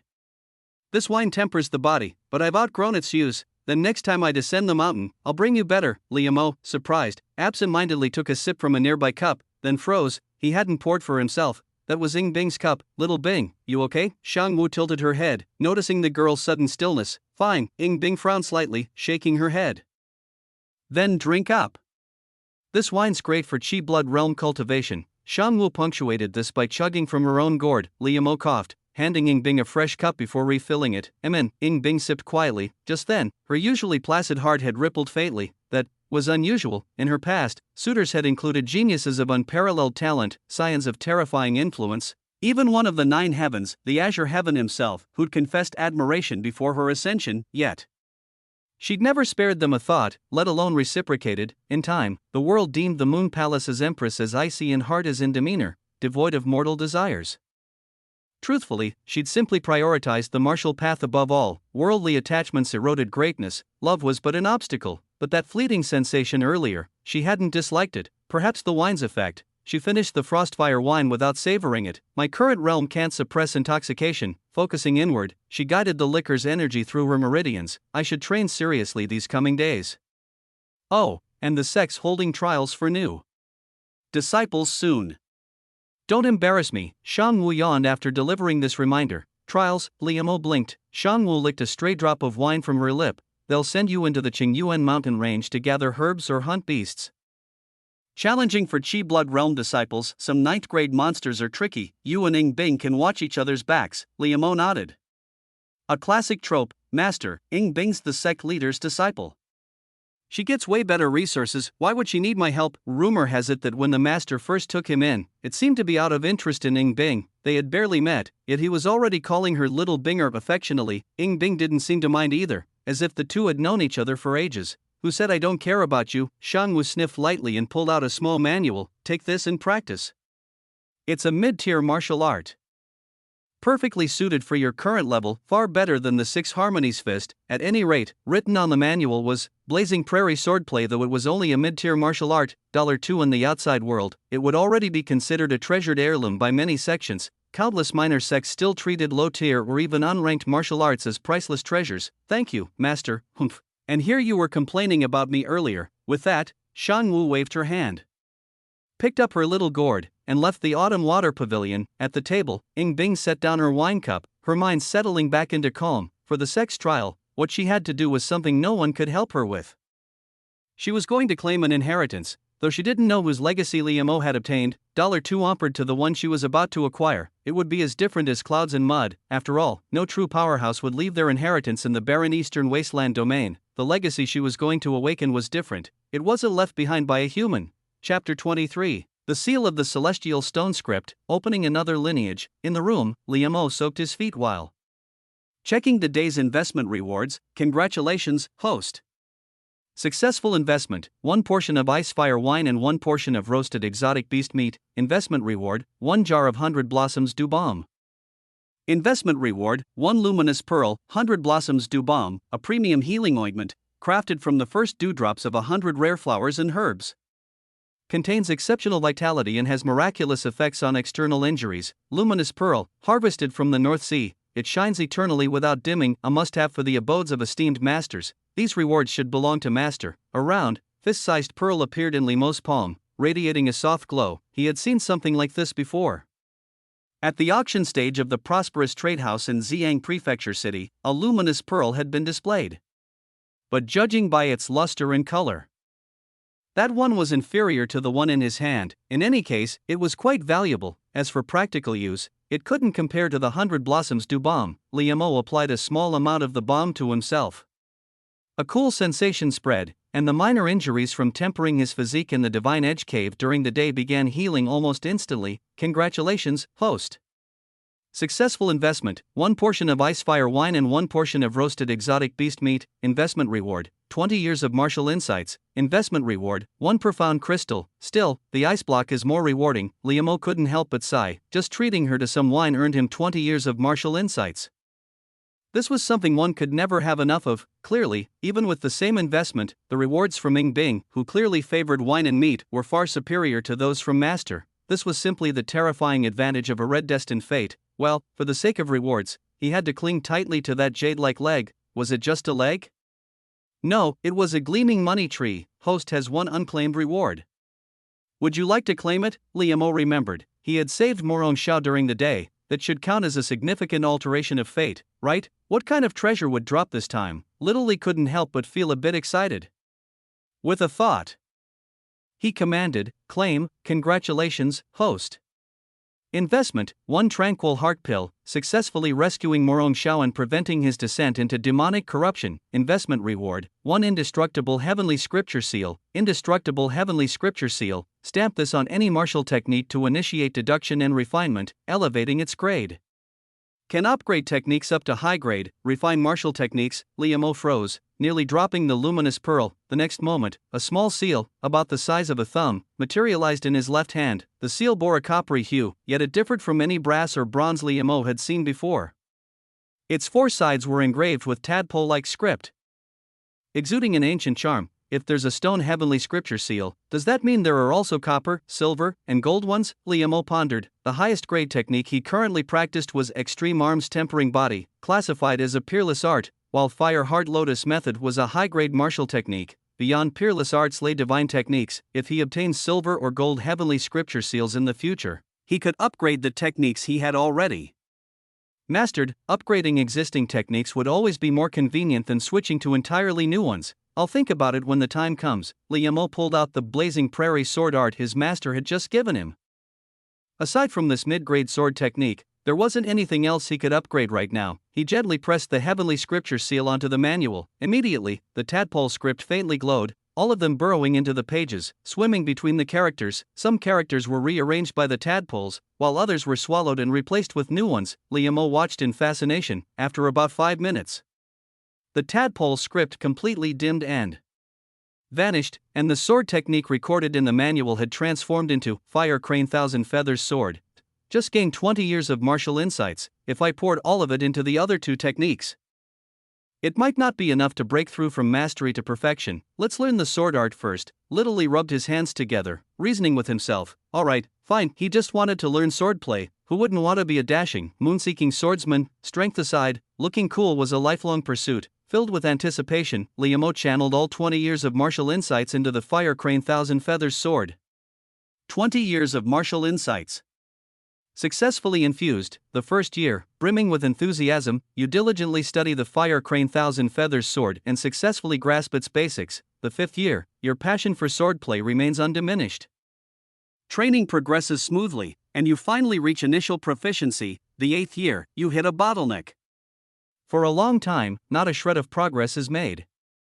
Doubt creeps in. The 20th year, after prolonged meditation, you finally break through sheer perseverance. Barely reaching minor mastery, Liamo opened his eyes. Instantly, 20 years of relentless practice, through cold and heat, day and night, flooded his memory, vivid and clear. His gaze fell upon a tree branch outside the window. No, this was clearly a peerless divine sword. Snapping off the branch, he couldn't resist swinging it. The branch in his hand faintly hummed with a crisp, wind-like resonance. The blazing prairie sword art emphasized explosive power. The refined Fire Crane Thousand Feathers inherited this strength and elevated it further. Each strike left behind hidden force within the enemy's body, manifesting as crimson marks resembling burning crane feathers. Once the accumulated force reached its peak, it could be detonated in a single burst. At minor mastery, the maximum stacking was 9 layers. Once I reach the internal breath realm, I can replace the force with internal breath. Tossing aside the cracked branch, Little Li was quite satisfied, but upon calming down, another thought arose. 20 years.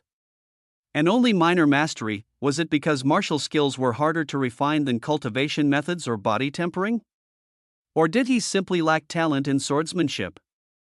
If I get other martial skills later, I can test it by infusing more insights. Liamo shelved the thought. Sitting cross-legged, he began his cultivation practice. The speed of opening meridians needs to accelerate. This mystic immortal body of mine seems to have more primary meridians. The path in the blood chi realm is longer than most. After a strange resonance with heaven and earth, Liamo once again entered the state of heavenly human unity. The purest essence of the world flowed into his body like water. His consciousness gradually sank inward, entering his own body. Internal vision. This wasn't something he had to deliberately train for. After reaching mastery in the Fire Heart Lotus method, It came naturally, of course. For others, mastering internal vision usually required reaching the internal breath realm. An ordinary blood chi realm cultivator could only rely on diet, training, and relentless tempering of their blood chi before blindly channeling it to impact their meridians. But with internal vision, Liamo could not only refine his blood chi with essence but also guide it precisely into his meridians. To put it simply, the former was like dumping a bucket of water haphazardly, the latter was like using a hose, precise and efficient. Thus, Liamo's meridian opening process could only be described as effortless. There was no such thing as a bottleneck, let alone the risk of injury. What seemed simple was actually the result of multiple factors working in perfect harmony: the Shenpin immortal physique, a mastered supreme cultivation technique, and the enhanced meridians from the extreme soldier's forged body, all were indispensable. TCH, this is a bit slow. At this rate, it'll probably take until midnight to fully unblock the young link meridian, Liamo sighed inwardly. These words could only remain in his thoughts. If spoken aloud and overheard, he'd likely get beaten up. Even the outer disciples of the sect were elites selected from across an entire prefecture, cycling through generations, all striving to enter the inner sect. The condition? Within 3 years, unblock all 12 primary meridians and reach the internal breath realm. Yet, in the end, only 1 in 10 succeeded, and here he was, complaining about speed. Unconsciously, night deepened. A moon more than 10 times larger than blue stars hung high, casting the Qingyuan mountain range in a silvery glow. Inside the room, the fluctuations of heaven and earth's qi gradually settled. The young link is open.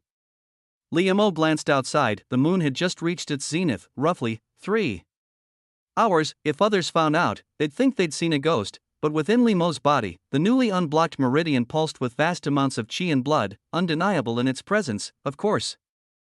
This was within his expectations. What truly surprised him was the number of meridians he possessed. I should have 36 primary meridians. Liamo was both shocked and exhilarated. For martial artists, primary meridians were akin to engines. This meant the qi and blood he could wield in the future would be triple that of an ordinary qi blood realm cultivator. The gap in combat power would be even more staggering. The sex trial is in just over 10 days, no idea if something unexpected will happen. After all, Ying Bing's evaluation of him had plainly stated, fate fraught with turmoil, so, if nothing went wrong, something was bound to go wrong with her, and if she ran into trouble, Liamo, sharing the same roof, would inevitably get dragged into it. A faint sense of urgency rose in his heart. He craved power. The qi I've accumulated should be enough to unblock one more meridian, Liamo muttered to himself. After a quick trip to the bathroom and a sip of water, he sat back down. The fluctuations of heaven and earth's qi stirred once more. Strangely enough, as long as he cultivated, he never seemed to feel fatigue or exhaustion. If not for the limitations of qi to blood conversion speed, he could probably grind 12 hours a day without issue. Next door, Ying Bing's room was frozen over, many items ruined by the cold. She never lit candles when she trained. Candles weren't even permitted to burn. Back in the Moon Palace, the entire hall was illuminated by jade crystal lamps fueled by mermaid fat. 2 meridians, still not fast enough. Ying Bing lowered her gaze, calculating silently. The legacy site she aimed to enter required at least 8 unblocked meridians in the qi blood realm. In other words, she had to unblock 6 more in these 10-odd days. Suddenly, a memory surfaced. The sect trial for this year hadn't been peaceful. Back then, she hadn't yet unblocked her meridians and wasn't a participant, but she'd heard whispers, rumors that a small number of disciples had vanished during the trial. Not died, vanished. No bodies, no traces. What exactly happened remained a mystery. Every bit of strength increases my chances. I must obtain one of the 9-colored phoenix's soul fragments. Ying Bing's jade-green eyes flickered like snow under moonlight. In her past life, she'd stumbled into a secret realm born from one of the 9-colored phoenix's 9 soul fragments, the Aurora fragment. It was this that revealed her talent and altered her destiny. Throughout her life, this legacy remained inseparable from her. Later, through serendipity and schemes, she gathered all 9 fragments, which became a cornerstone of her invincible path. Among her life's greatest opportunities, the 9-colored phoenix ranked in the top 3. Her self-created divine art, the 9-colored mystic phoenix scripture, could only be cultivated with all 9 fragments. Is Liamo still cultivating next door? He's got some perseverance. Oddly, the mere thought of Liamo nearby sent ripples across the frozen lake of her heart. She didn't dislike the feeling, but she disliked how it affected her. What annoyed her more was that she couldn't trace the origin of this emotion. Could it be because I still owe him a favor? After a moment's thought, Ying Bing made a decision. She'd take Liamo to the legacy site. Any minor opportunity there could alter an ordinary person's fate. Perhaps it might even allow him to step beyond Purple Sun Prefecture in his lifetime, maybe even the Eastern Wasteland domain. If he could glimpse even a fraction of the true wonders of the 9 heavens and 10 lands, his life wouldn't have been in vain. Chapter 24, Returning the Favor, the astonishment of thousand-form martial sovereign. The next morning, Liamo woke up feeling refreshed and invigorated. He had only slept for 4 hours, yet his energy and spirit were brimming, his body filled with strength. The night before, he had practiced his cultivation late into the night. The result? His third meridian was just a hair's breadth away from being fully unblocked. If nothing else, his physical strength alone had increased significantly compared to before, a conclusion he reached after accidentally snapping a pair of chopsticks while preparing breakfast. Is the ice block still training? She's really grinding. No wonder she's the chosen one. Liamo placed breakfast in the steamer. All she had to do was light a fire to heat it up, another small but thoughtful gesture. Joking aside, was this just breakfast for Ying Bing? No, this was a solid investment of hard-earned silver, and given Ying Bing's level as the chosen one, she might just surprise him with some incredible returns. Details determine success or failure. I'm practically an investment genius. Yunli couldn't help but praise himself. Now, forget about silver, his system space was stocked with 5,000 taels of gold, along with all sorts of rare and exotic treasures. Who knows? They might all come in handy someday. A truly successful investor knows that even the smallest gains add up. This morning, I'll head to the Divine Edge Cave to train the Extreme Arms Slaughter Body. Liamo made his plans. In his view, a powerful physique was just as important as cultivation realms. Sure, Yunli aspired to be a swordsman, but who said a sword saint couldn't also build tank stats? Besides, the Extreme Arms Slaughter Body enhanced the connection between a cultivator and their weapon. Once he got his hands on a top-tier sword, his sword techniques would unleash even greater might. Liamo had just stepped outside when he ran into a familiar figure not far from his doorstep.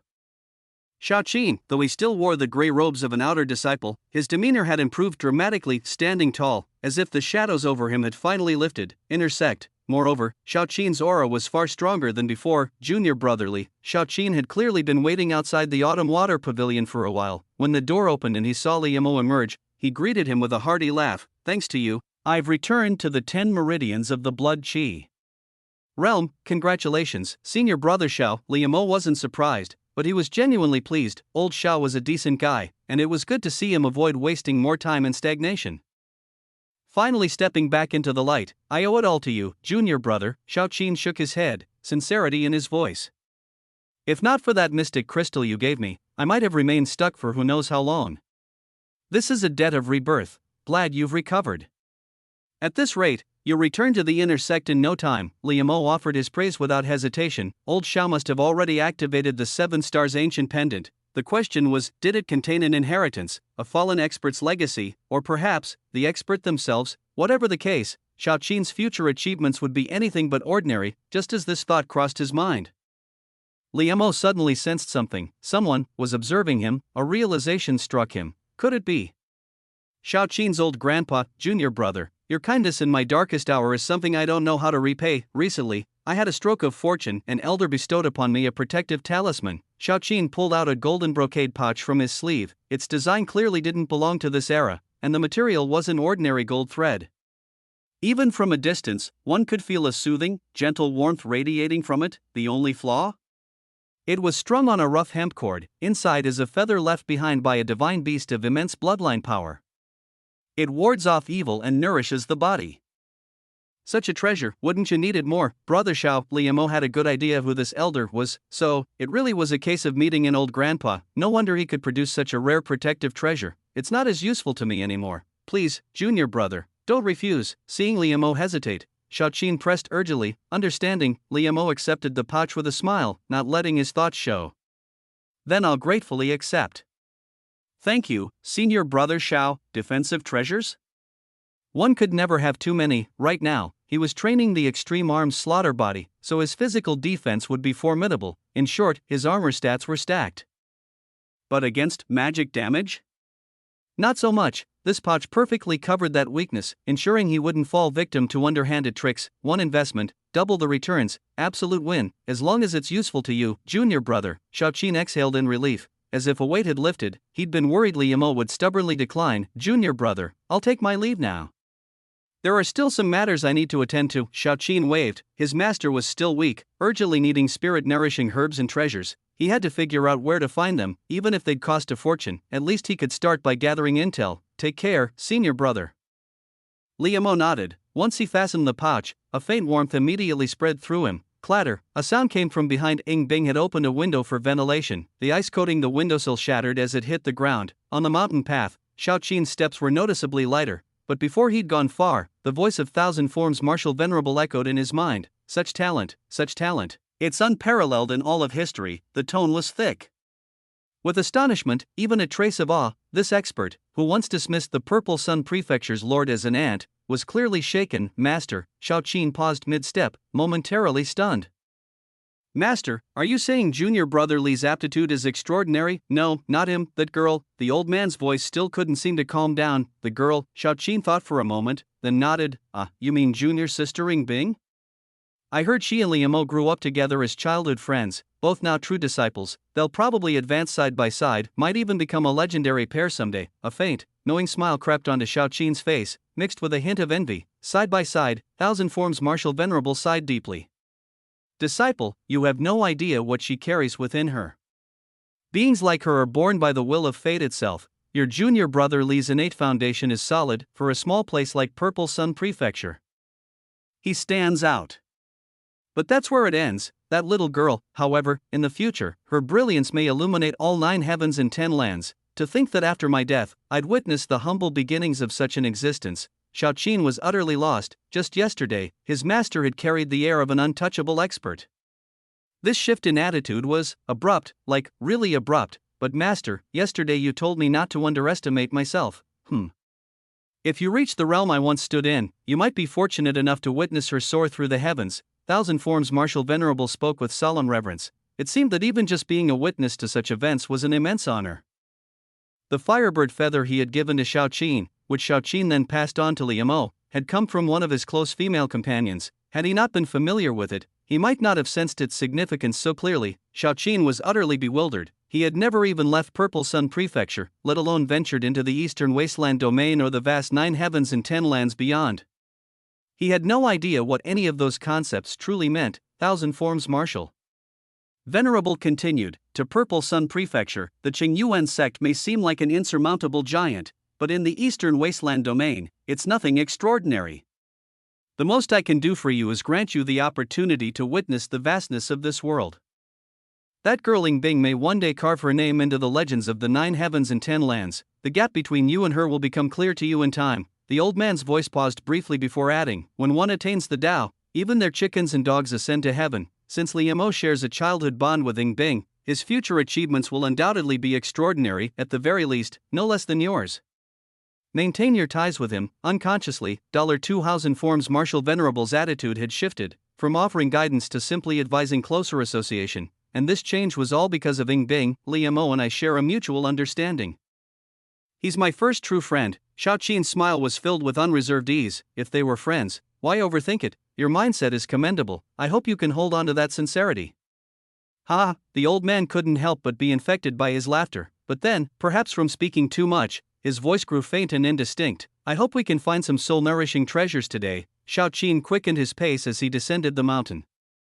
Chapter 25, Investing in Returnees. The insight of accumulating little by little. On the road from the Autumn Water Pavilion to the Divine Armament Mountain, after walking for about the time it takes an incense stick to burn, $2 Mountain Gate came into view ahead. At that moment, a long line had formed in front of the gate. An outer sect steward sat there, receiving and sending off disciples. With a stack of identity tokens piled in front of her, Elder Disciple Li, the elderly woman, greeted Liu Mo with a respectful bow upon seeing him. Though an elder disciple held no real authority within the sect, their status was undoubtedly higher than that of an outer sect steward. Liu Mo found the old woman somewhat familiar. She had once assessed his bone structure, assigning him a grade C talent. The surrounding outer sect disciples, upon seeing the white cloud pattern robe he wore, all gazed at him with admiration and longing, yet none hesitated. One by one, they handed their tokens to the steward, shouldered their bags, and walked out of the mountain gate. What's going on with them? Liu Mo couldn't help but ask curiously. At this time, it shouldn't yet be the period for dismissing outer sect disciples. Why were so many people lining up to surrender their tokens, as if preparing to leave the Qingyuan sect? The sect trials are approaching. Since they're called trials, there's bound to be some danger involved. The old woman stretched out her left hand, revealing only 3 fingers where there should have been 5. I see. After a brief thought, Liamo understood her meaning. Not everyone had the confidence to compete for a place in the inner sect. Those who stayed would have to participate in the trials. If they ended up disabled yet failed to enter the inner sect, being expelled later would make even daily survival difficult. Dying during the trials wasn't out of the question either. Many disciples joined the sect without ever intending to enter the inner sect. The old woman shook her head, casually stacking the newly collected tokens, learning some skills in the outer sect. Then returning home to open a martial arts school or become a constable that was already considered a fine future in the eyes of many. Liamo couldn't help but sigh inwardly. The path of martial arts was like swimming against the current. Most weren't even fish fighting upstream, just grains of sand swept along by the river. If not for the advantage he held, his own future wouldn't have been much better. He'd likely have returned to his hometown and, under his father's arrangements, secured a position as a town guard captain. Just as he was about to leave, $2 compelled him to use his ever-active divine eye of fate to examine the crowd before him. Instantly, $2 information about numerous individuals appeared before his eyes. Name, Wu Bing, age, 19, bone structure, none, realm, She-blood realm, 3 meridians, fate, white, evaluation. Wu Bing's martial achievements are rather unimpressive. Recent events, recently received a letter. The third husband of Widow Wang in his village has died. Preparing to return home to pursue love, looking around, $2 Most of the outer sect disciples voluntarily leaving the Qingyuan sect had white or gray fates. None held much investment value. Take Wu Bing, for example. Helping him pursue Widow Wang, what reward could that possibly yield? At best, a few strings of copper coins, at worst, some peculiar item like Widow Wang's undergarments.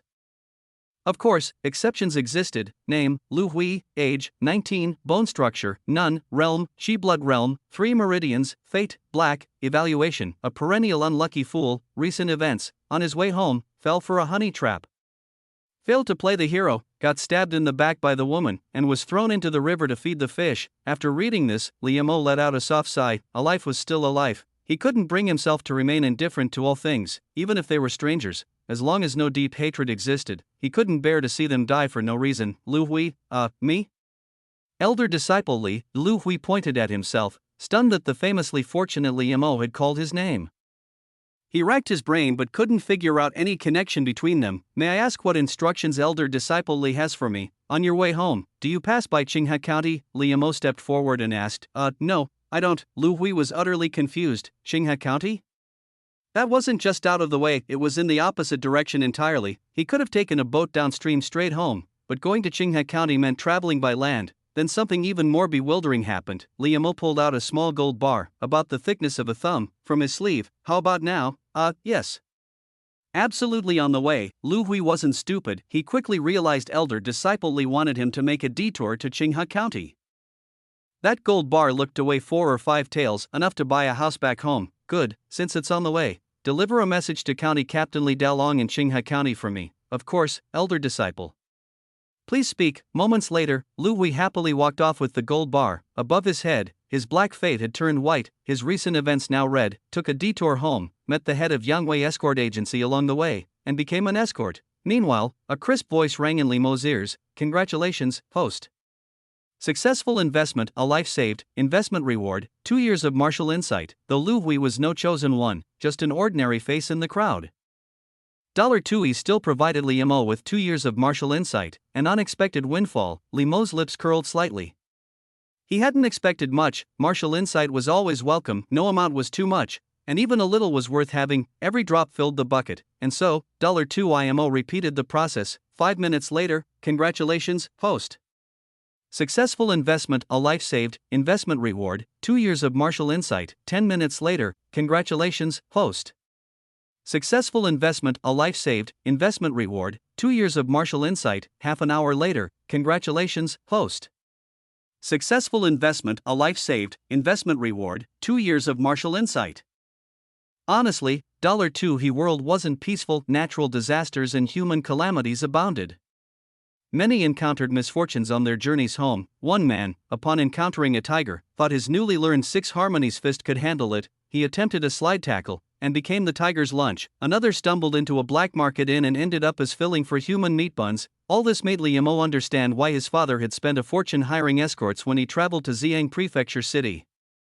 These unlucky souls also brought Liamo substantial gains, 8 years of martial insight in total. With another 20 or 30 years worth, he might even master one of his martial arts techniques.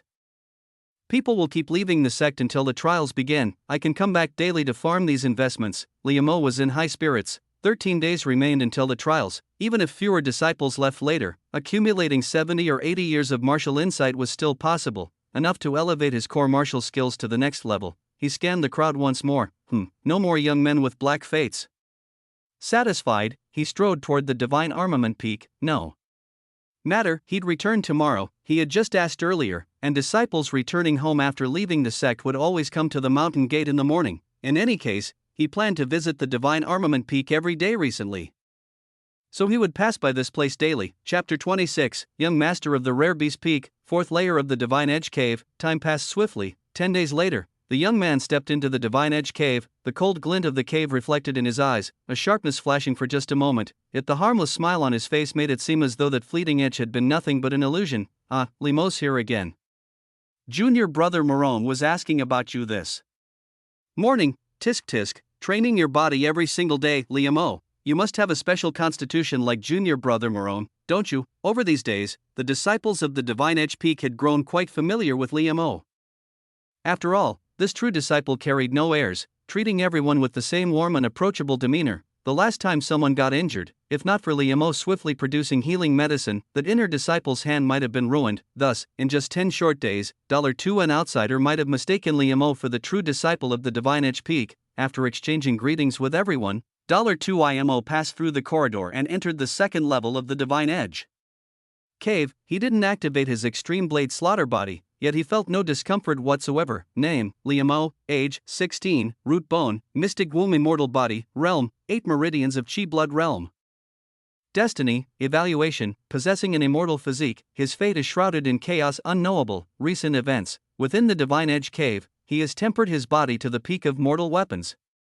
One step further, and he will reach the level of a sharp weapon. If my body can become as tough as a sharp weapon, I can venture down to the 4th level. If not, I'll just use my martial insights to push the extreme blade slaughter body to perfection. In 10 days, he had accumulated 76 years worth of martial insights, not just perfection. If he poured them all into the extreme blade slaughter body, he might even push it to the realm of transformation. But for now, there was no need. Body tempering emphasized the word temper. To make progress, one had to grind themselves day after day.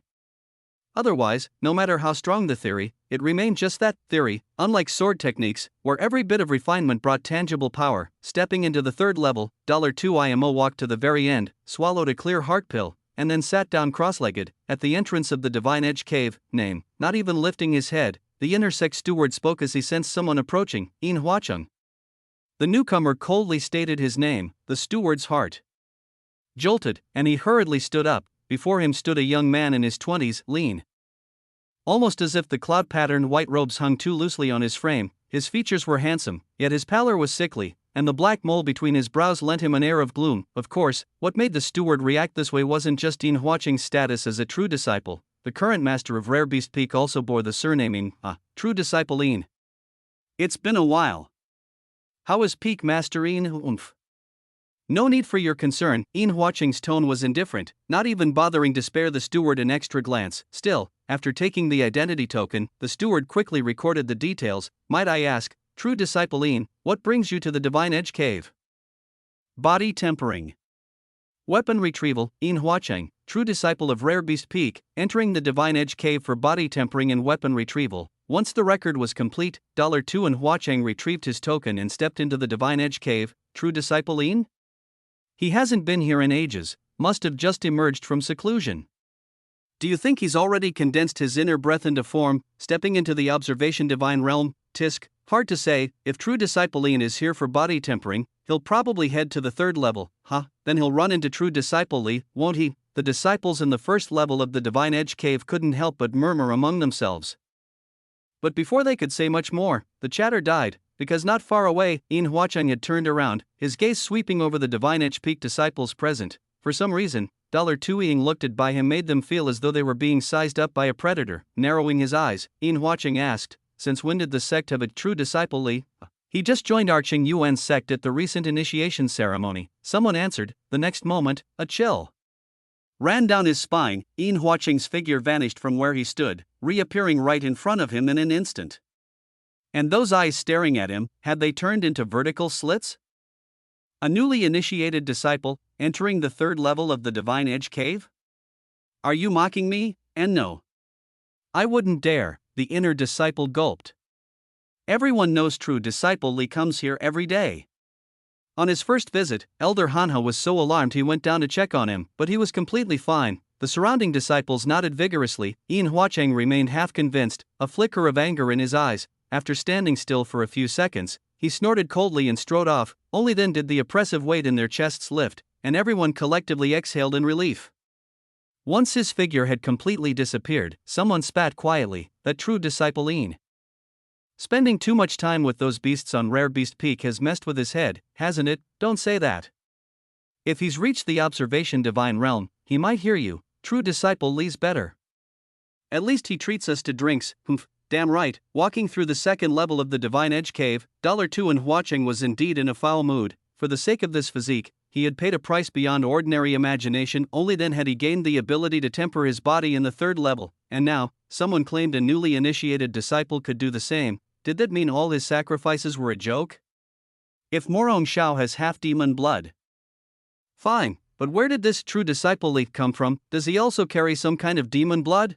Yin Huaqing entered the third level. The flesh beneath his skin suddenly began twisting unnaturally, his lean frame inflating as though pumped full of air. Fine, dense fur sprouted across his skin, and his arms elongated in an instant. He had grown stronger, yet his entire body now bore faint bestial traits, making him appear grotesque. My 100 Beasts blood training is just a few forms away from completion. When it's done, it'll be a true peerless technique. Heh. Sensing the boundless strength within him, Yin Huaqing let out a low chuckle and strode forward. The razor-sharp intent of the cave struck his body, but the iron-like feathers covering him deflected it all. 10 minutes later, suddenly, he froze. Up ahead, a young man sat cross-legged. Hundreds of weapons of all kinds orbited around him, every single one of famed armament. This was likely half of the famed weapons in the entire third level of the Divine Edge Cave. Yin Huaqing's eyes instantly reddened, his vertical pupils dilating, feeling the ground tremble. $2 IMO opened his eyes and looked back. Well, turning around was a mistake. What in the world was that thing? Surely not human, right? Nobody mentioned there were monsters in the Divine Edge Cave. Ah well.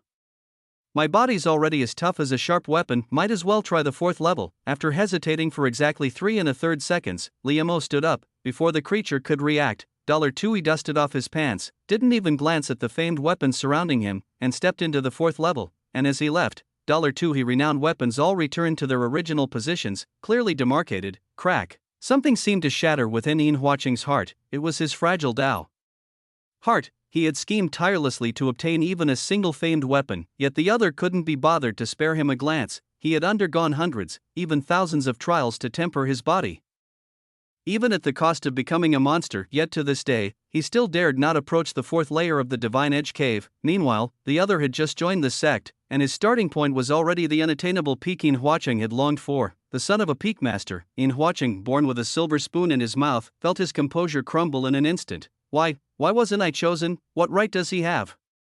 The flesh on his body began to writhe once more, showing faint signs of losing control. Yin Huaqing rampaged wildly, venting his resentment. But everything here was a renowned weapon. The saying a famed weapon has a spirit was no mere jest. Chapter 27, Shishao Sword, tempered with the blood of beasts. Was that really a monster just now? Liamo pondered, then felt something was off. The Divine Edge Cave was located within the Qingyuan sect, and its entrance was guarded by an inner sect steward. How could a monster possibly get in? Perhaps it was just a senior brother with an unfortunate appearance. Liamo dismissed the thought. Thud. His footstep landed firmly on the ground of the fourth level. A wave of razor-sharp killing intent assaulted him. Despite his early achievements in body refinement, he instantly felt an almost crushing pressure. His physique, comparable to the peak of mortal-grade weapons, registered faint stinging sensations. Just the residual aura alone is terrifying. It's at least 10 times stronger than the third level. Liamo took a shallow breath, and even his internal organs tingled slightly. Fortunately, he had trained his organs in meridians as well, otherwise, he wouldn't have lasted a moment here. What kind of weapons are being nurtured on this level? Liamo raised his gaze. The vast fourth level was split in half, one side frozen in frost, the other distorted by scorching heat. This was inside a mountain cave, no less. The sight was nothing short of unbelievable. The number of remaining weapons had dwindled significantly, only 9 stone platforms stood, each embedded with a single weapon. The first held a translucent crimson longsword. As Li Yimou approached, he noticed inscriptions carved before the platform. Zhu Zichong, the first master of the Divine Edge Peak, was inspired by the vision of twin suns in the sky. He forged this weapon in imitation of the blazing void sword, ranked 5th on the divine arms ranking of the 9 provinces. Upon completion, it attained the rank of mystic armament and was named Crimson Sky. This was the first line on the platform, a mystic armament. Weapons were categorized as mortal, fine, sharp, and named. Beyond named weapons lay the 5 tiers of mystic armaments. As for what lay above mystic armaments, Li Yimou had no idea. He hadn't even heard of such things. But judging by the inscription, if this mystic armament was merely an imitation, its original counterpart, the blazing void sword, must be even more formidable. The divine arms ranking of the 9 provinces, the first master of the Divine Edge Peak, Li Yimou was awestruck. To his knowledge, the current Divine Edge Peak struggled to produce even named weapons after long periods, yet in the past, they could forge mystic armaments. That would mean this sword was crafted shortly after. The Great Yu dynasty unified the realm. More words followed, so Li Yimou continued reading. Qin Xiaoming, the 4th master of Jade Cluster Peak, claimed this sword today. Lu Rulong, the 6th master of Jade Cluster Peak, humbly requests the Crimson Sky Sword. Yu Hong, the 13th master of Sunset Glow Peak, having mastered the Blazing Sun sword art to perfection, seeks the Crimson Sky Sword. The intervals between later claimants grew longer. Li Yimou's thoughts churned. This suggested fewer and fewer in the Qingyuan sect were qualified to wield this mystic armament. Moreover, the sword seemed to have been lost for a time. Shang Wu, the 33rd master of Jade Cluster Peak, slew a heaven ranked assassin of the Drizzle Pavilion and recovered the Crimson Sky Sword. Li Yimou scanned the 9 platforms. Though their timelines varied, their contents were similar to the first. 3 were empty, whether lost or in the hands of sect elders. He couldn't tell. He now understood. These were all mystic armaments forged by past masters of the Divine Edge Peak. To claim one had to earn its recognition. Once the wielder could no longer control it, the weapon had to be returned. How does one become a weapons master? Li Yimou couldn't deny his envy. A mystic armament. He'd dreamed of owning a majestic sword like this. Among the 9 platforms, only 2 were swords, one named Frost Sky, the other this Crimson Sky. Suddenly, a sword's resonance echoed. As if sensing Li Yimou's approach, the Crimson Sky Sword trembled in its platform. The next moment, Li Yimou's vision blurred. A swordsman materialized in the distance. Standing with his back to him, a blade strapped behind him, the figure's face was indistinct, clad in simple short robes, yet exuding an undeniable sharpness. Though the swordsman didn't speak, Li Yimou grasped his intent. Draw your sword, draw. Li Yimou retrieved a tempered steel sword from his system space. This was his first real sword fight, and his excitement was palpable. With my newly mastered superior sword art, why should I fear you? 10 minutes later, Li Yimou clutched his chest instinctively, snapping his eyes open. In that dazed moment, he'd felt an illusory blade pierce through him. Though unharmed, the phantom burn lingered. His mastered sword art hadn't lasted 5 exchanges. The Crimson Sky Sword fell silent once more. Seems one must master a superior martial art to perfection to become a weapons master. Reading the inscriptions again, Li Yimou steadied himself. After a hesitant pause, he shook his head and sat down to temper his body. Martial arts grew exponentially harder at higher levels. 76 years of combat insights weren't enough to push the fire crane 1,000 feathers to perfection.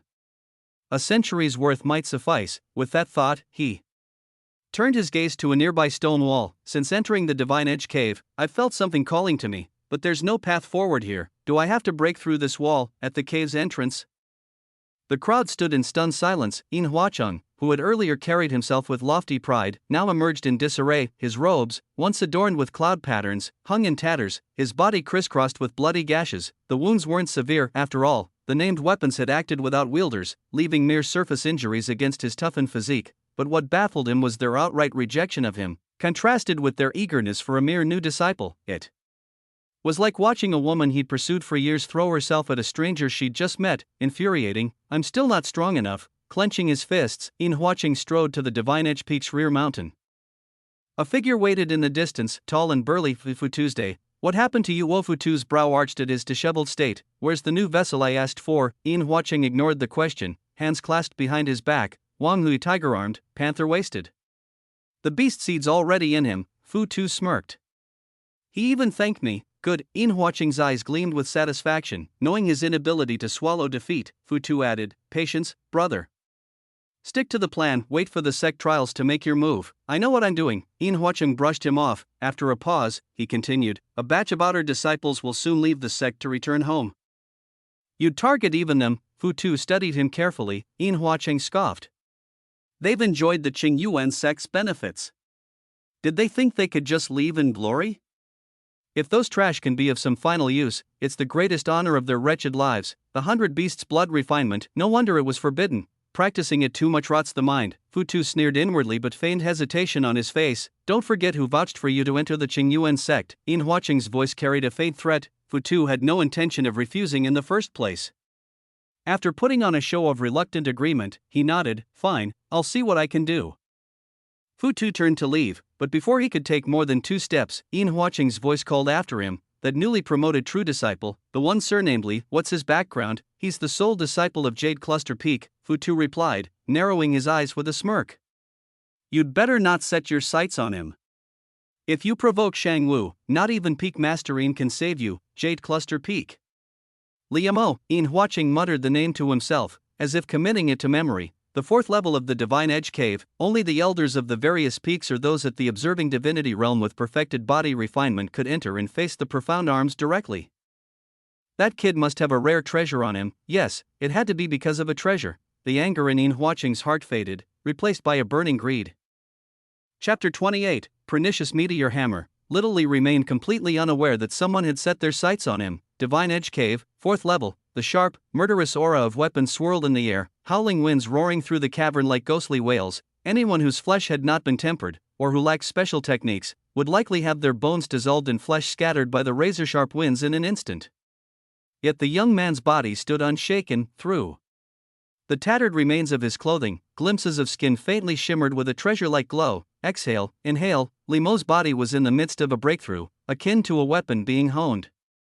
Under the relentless grinding of the sharp energy, the rust was gradually stripped away, revealing its true edge. Most disciples of the Qingyuan sect wielded ordinary weapons. Only a select few inner disciples possessed a sharp weapon, some acquired from the Divine Edge Cave, others purchased elsewhere. And now, Limo's flesh was approaching the level of a sharp weapon. Suddenly, the scattered aura abruptly intensified, growing even more frigid. The radiance on Limo's body grew, increasingly dazzling, finally reaching its critical point. His eyes snapped open, a fierce sharpness flashing within them.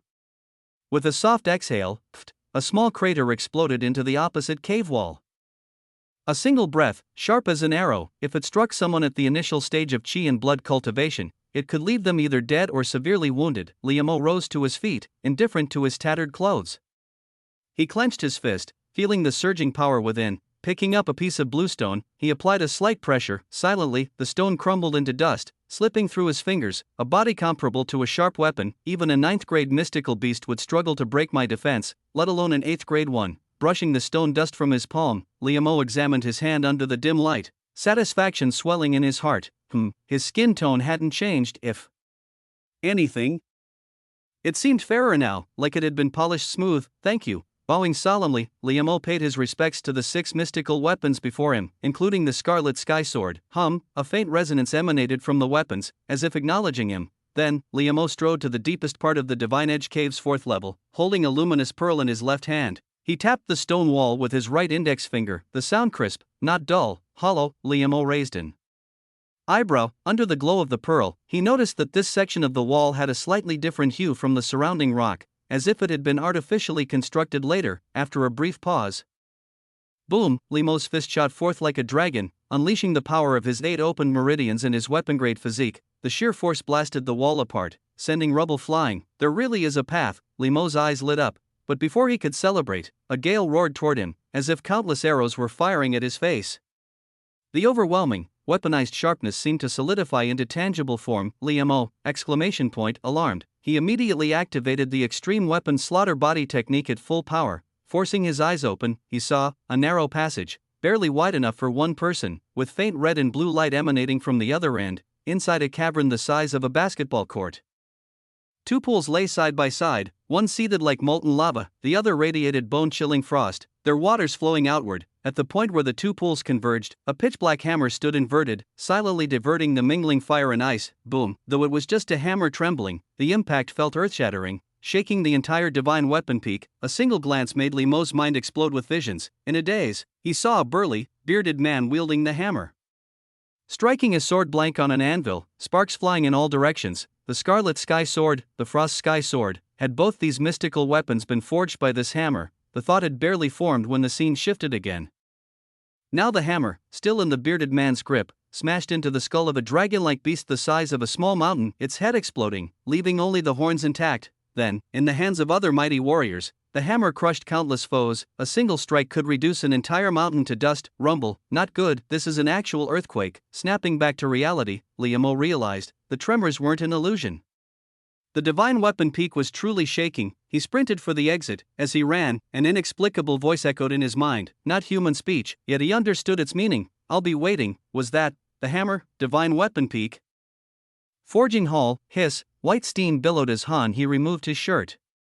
Despite his aged face, his upper body was a terrifying mass of sinewy muscle. He retrieved the newly quenched weapon, a three-pronged blade with a beastmouth design, gleaming coldly. Master, you forged another named weapon. Morong Shao relaxed his stance, admiration shining in his eyes. Lately, he had been practicing the cyclone hammer technique under Hani's guidance. A named weapon. In the past, the master forgers of our divine weapon peak produced many true grandmasters, once capable of crafting mystical weapons. Hani sipped his tea, gently stroking the newly forged trident. You'll reach that level one day. Master, I'm too old.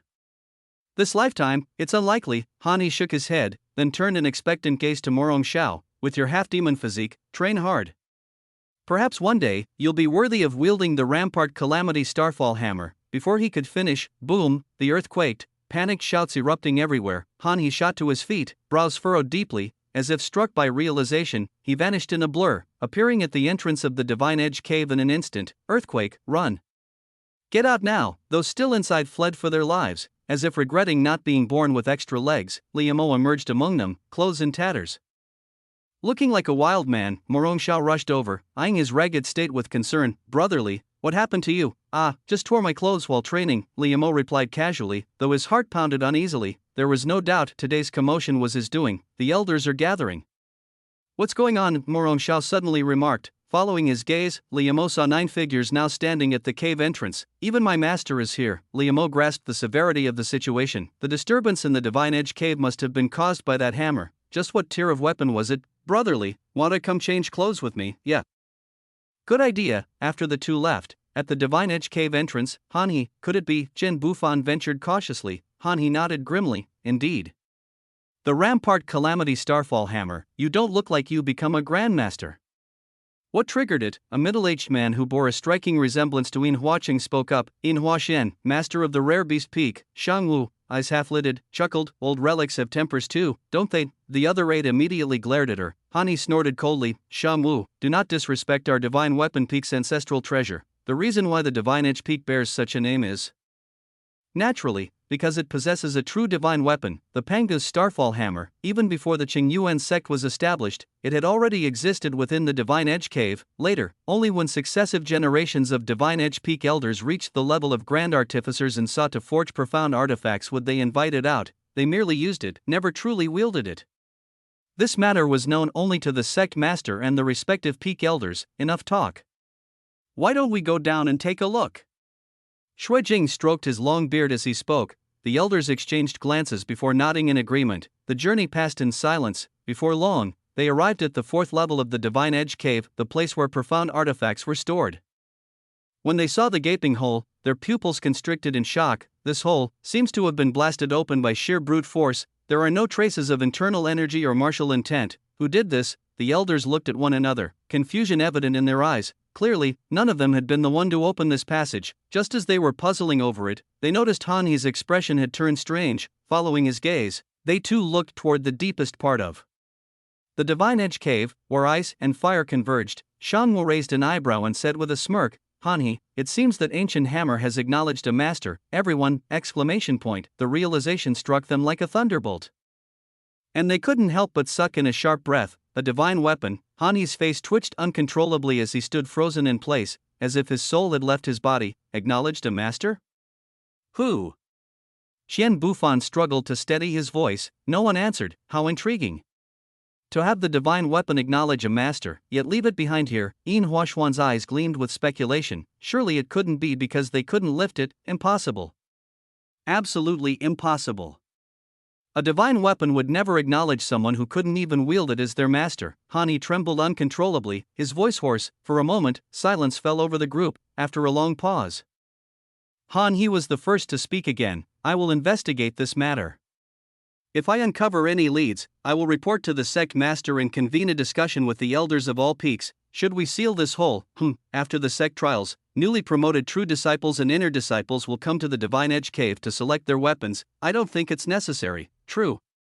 New disciples likely won't make it this far anyway. After a brief discussion, the elders of the various peaks began filing out of the Divine Edge Cave. Only Han He remained, standing motionless as the interplay of ice and fire cast his shadow against the wall. After a long while, his expression turned desolate, and he let out a melancholic sigh. So, you were unwilling to remain just a forging hammer, were you? Chapter 29, Learning the Sword. Ying Bing prepares to head to the inheritance site. Autumn Water Pavilion. Nightfall brought a slight chill. Only 3 simple dishes were laid out on the table today, none prepared by Liamo, but fetched from the dining hall instead. Ying Bing held her bowl, chewing slowly. After barely finishing half a bowl, she set down her chopsticks. The meal today was utterly bland. Ying Bing had never been one to fuss over food. As long as it was clean and filling, that was enough. For her, eating was merely a necessity for sustaining her current body.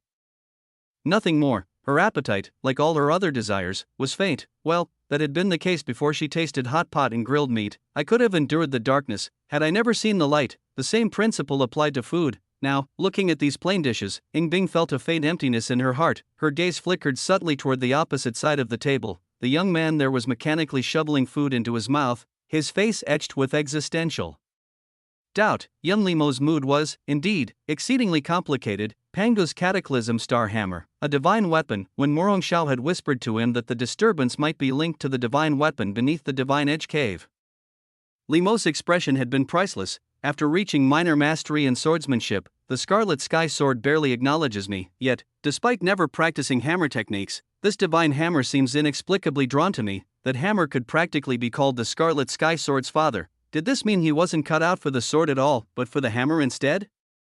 His mind conjured an image of himself smirking devilishly, swinging the hammer to crush an enemy's skull. Tisk, impossible. Absolutely impossible. Liamo slapped his chopsticks down, dispelling the mental image. His appetite gone, he stubbornly picked up his sword and strode into the courtyard. Grasping the steel green sword, he began practicing his forms for the first time in earnest. The blade's gleam flowed smoothly, the movements vigorous and sharp. For someone his age to achieve minor mastery in an advanced sword art, any elder who saw him would praise him as a prodigy of the sword path. 10 days to minor mastery, not entirely without talent. Even Ying Bing found it somewhat passable. Of course, he was still far from a true sword prodigy, even without her past lives experience and insight. It would have taken her no more than half an hour to reach minor mastery in the same sword art. Yet, in the realm of swordsmanship, there existed even more monstrous geniuses. Those born with a sword heart and sword bones, capable of refining any sword technique with a single glance, creating peerless sword arts by age 10, and mastering divine-level sword skills to perfection by 20. Such individuals truly existed, and one of them had left a deep impression on Ying Bing as a former rival. Then there was the great Yu's young princess, a natural-born sword embryo, destined for the blade. Her talent unrivaled in the current era. Far more terrifying. Had Liamo known her thoughts, he might have laughed bitterly. He knew his own limits. The years he'd spent practicing the sword exceeded his actual age, and this was all he had to show for it. His true aptitude was likely utter garbage. I don't feel any improvement at all, not even a glimpse of the threshold to greater mastery. As he practiced, Liamo had to admit one thing: this wasn't sword training, it was just waving his sword around. There was no progress after a full session. He didn't even know where to direct his efforts. The worst wasn't a lack of effort, but not knowing where to channel it. Could it be that he truly wasn't meant for the sword? This sword art of yours emphasizes restraint over release. A familiar, clear voice suddenly rang in his ears. Before Liamo could react, a slender, pale hand had already taken the steel green sword from his grip. The longer you accumulate power, the greater the final burst of force. Swoosh. Thus, each stroke must be as precise as embroidery, controlling every ounce of strength. Swish. The finer your control, the more power you can store. Under the moonlight, the beauty's swordplay was ethereal. Her movements were focused, seamless, and transcendent like an ice lotus blooming in a secluded mountain pond through the seasons. Liam stared, mesmerized, but soon, doubt crept in. Had the ice block ever practiced flaming crane? 1,000 feathers before, was her advice even accurate? 20 years of martial insights successfully infused, young Liam decided to cheat just a little, after all, with the sect trials approaching. Improving his swordsmanship would undoubtedly come in handy. Year 1, thanks to Ying Bing's guidance, you found the correct path to practice flaming crane 1,000 feathers. Year 5, through relentless training, you learned to retain 17 feather strokes without releasing them. Year 7, progress grew harder with each step. Even the slightest improvement demanded immense effort. After 2 years, you saw no advancement. Year 13, through grinding perseverance, you ingrained the technique into muscle memory, retaining 24 feather strokes. Year 20, for the first time, you successfully imprinted 30 feather strokes on a wooden dummy. Flaming crane 1,000 feathers sword art, greater mastery achieved. Liam, a flood of swordsmanship insights poured into his mind, yet, he felt no joy. The ice block's advice had been correct. One thing was certain, she had never practiced this sword art. She'd simply watched him perform it once, and then, she could instruct him. Though he loathed the phrase, Liam had no choice but to admit the only words echoing in his mind were, terrifying. Absolutely terrifying. Thud. Thud. Thud, a series of muffled cracks. The young woman sheathed her sword and turned away. Behind her, the bamboo stalk suddenly split open, dozens of feather-like marks exploding into dazzling ice blossoms. She didn't even glance back, merely asking softly, "Did you learn, Liam?" Yes, it was clear Ying Bing wasn't mocking him. She genuinely wanted him to learn and genuinely believed he could improve after just one demonstration. Liam was reminded of his past life, when he'd asked a top student for help with a math problem. Without looking up, they'd scribbled 4 solutions, all beyond the syllabus, then earnestly asked, "Got it, now you try." The sword was tossed back to him. With mixed emotions, Liam took it and began his forms. Ying Bing's lowered eyes reflected the young man's slightly awkward movements. A trace of approval flickered in her gaze. Not bad, if he could be taught, he wasn't hopeless. At least he had the makings of a swordsman. Did I get it right? Liam turned only to find empty air behind him. The second-floor window had already shut, a thin layer of frost rapidly spreading across the panes. She must have returned to her cultivation. How many meridians has the ice block unlocked now? Liam pondered. He'd initially thought his progress in the blood-chi realm was impressive. Even a red destined prodigy might struggle to catch up. But tonight's events had thoroughly humbled him. Young Liam shelved his pride. Returning to his room, he sat cross-legged on the bed. The warm ember of the firebird feather pouch against his chest radiated steady comfort. Heartflame Lotus technique activate. Tonight, he would attempt to unlock the 9th meridian, unnoticed. The moon climbed to its zenith. Next door, the 9th meridian, success. Ying Bing opened her eyes, the frost crystals on her lashes glimmering faintly. From the moment she began opening her meridians until now, barely half a month had passed, yet she had already condensed 9. In her previous life, it had taken her a full 3 months. Her progress in cultivation was now several times faster, but her combat prowess had improved by more than tenfold. At present, she could wield sword techniques at their perfected level with her current physique. Her battle experience was unrivaled, not just in Purple Sun Prefecture, but across all the 9 heavens and 10 earths. Moreover, she bore the power of the lunar Yin within her. Though she couldn't yet control it fully, even the faintest wisp of its aura was enough to serve as a lethal trump card. The sect trials, I should be able to handle any unforeseen variables now. If I can obtain one of the 9 souls of the 9-colored primordial phoenix, I'll have achieved perfection in the chi blood realm. And then there's that mysterious system. A glimmer of anticipation flickered in Ying Bing's eyes. Without a doubt, she would claim the top spot in the system rankings. Once she did, the rewards would make her even stronger, in the chi blood realm alone. Across all the 9 heavens and 10 earths, past or present, she dared declare herself peerless. Time flowed on, the sun rose, the moon set. The diligent young Liam was already up, bustling about in the kitchen early in the morning. Since she gave me pointers yesterday, I'll make today's breakfast a bit more lavish. Speaking of which, breaking through to the 9th meridian with the Heartfire Lotus technique has improved my control over the cooking fire too. Liam stirred the dishes as he mused. Indeed, last night, he had opened his 9th meridian. They said the later meridians were harder to unlock, yet he had never encountered anything resembling a bottleneck. Every breakthrough had come as naturally as water flowing downhill. After preparing breakfast, he ate lightly and headed to the sect gates as usual, ready to harvest another wave of martial insights. True disciple Li, here again today. the same elderly woman was still handling the withdrawal procedures for departing disciples. Li Mo's daily visits had left the old lady uneasy. Surely he wasn't planning to withdraw from the sect like those outer disciples, just passing by. Li Mo replied with a smile, only for his expression to freeze the next instant. He had just activated his heavenly destiny. Name, Jiangyu, age, 19, bone structure, none, realm, Shi blood realm. For meridians, destiny, black, evaluation, a face in the crowd, utterly unremarkable, recent fate, while returning home from the mountain, encountered a summoning demon cultist, was implanted with a beast seed, and died from having his essence blood devoured. Name, Duanan, age, 18, bone structure, none, realm, Shi blood realm, 2 meridians, destiny, black, evaluation, a face in the crowd, utterly unremarkable, recent fate, while returning home from the mountain. Encountered a summoning demon cultist, was implanted with a beast seed, and died from having his essence blood devoured. These 2 were no exceptions. Li Mo swept his gaze across the crowd, a sea of black. Every departing disciple's destiny was pitch dark, every single one of them would die, and their deaths would follow the same script. The summoning demon cult. Li Mo's brow furrowed deeply. After a moment's thought, he suddenly stepped in front of the group. Senior brothers, a moment please, I've deposited 10,000 taels of silver at the splendid tower. But since joining Qingyuan sect, I've resolved to focus solely on martial arts and likely won't need it. Since you're all heading home, why not enjoy yourselves there for a few days? Spend my silver for me, help me sever this worldly attachment. 10 minutes later, Li Mo had gained a mountain of pending investment returns.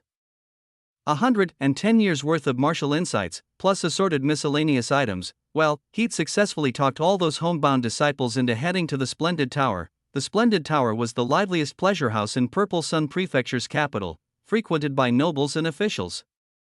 A single night there cost at least 30 taels. Naturally, it was also a safe place. The moment they heard they could eat, drink, and revel for free, the group was overjoyed. Such generosity, they were practically ready to call Li Mo their sworn father on the spot. Judging by their enthusiasm, they wouldn't be leaving until they'd thoroughly indulged. The summoning demon cult doesn't seem to be one of Purple Sun Prefecture's 3 major sections. Doesn't sound like a proper orthodox faction. Li Mo withdrew his gaze and headed for the Divine Edge Cave. This world wasn't governed by laws, overthinking was pointless, only true strength mattered. 3 days passed in a blink. Autumn Water Pavilion. Looks like 10 meridians is the limit for now. Li Mo rose, rubbing his numb thighs after a night of motionless meditation, and opened a bundle nearby. Inside were 2 garments, one dark as night, the other indigo blue, both made of fine Songjiang brocade. Yunli recognized them instantly, his mother's handiwork. A letter lay nestled within. My son, may these words find you well. You and little Binger have both become true disciples of Qingyuan sect? Wonderful. Truly, the apple doesn't fall far from the tree. The handwriting was slightly erratic. Clearly, his father had been too excited to hold the brush steady. Li Mo chuckled wryly and read on. Now that you're a true disciple and training in martial arts, it's time to mature. Rein in that reckless streak of yours, no more of your old mischief. A real man should settle down before pursuing greatness. It's time you considered marriage, and treat Binger especially well. You've known each other since childhood, and now you're both true disciples in the same sect. Such fortune is heaven sent. Strike while the iron is hot. Open your eyes and seize this opportunity. His father's urgency was palpable. The last strokes nearly tore through the paper. The man was practically demanding a grandchild by next year. Li Mo, can anyone relate? Harassed about grandchildren at 26 in my past life, now 16 in this one, and still not spared the marriage pressure. Well, ingrate you, men marrying at 16 wasn't uncommon. Is this really my fault? Li Mo rubbed his temples. He couldn't begin to imagine the ice block that was Ying Bing as a doting wife. Just picturing the 2 of them sharing a bedroll made him shiver. Guess I'll have to disappoint the old man. Shaking his head, Li Mo changed clothes. In just half a month, the boy in the mirror had grown more defined features, his sunny handsomeness even more striking. His once lanky frame now boasted lean muscle, the very picture of slender clothed, sculpted unclothed, dressed in his mother's tailored martial attire. He cut the image of a dashing young hero, if one ignored the embroidered lovebirds on the fabric. Ying Bing, my mother made you new clothes. Li Mo knocked on the neighboring door, arms full. The humid rainy season had left the door frozen stiff. His knocks rang out like hammer strikes. Leave them outside. A voice colder than ice chimed from within. Li Mo nodded and went to warm breakfast. Soon after, footsteps descended the stairs. Li Mo turned instinctively, the bun in his mouth slipping out unnoticed. Her jade-like features glowed in the dawnlight, a high ponytail swaying behind her. The fitted garments accentuated her graceful figure. Her legs weren't just long, they were practically longer than fate itself, and the sheer black gauze traced their contours with unmistakable clarity. Black stockings? Liemo quickly realized it was likely a material called dark cloud.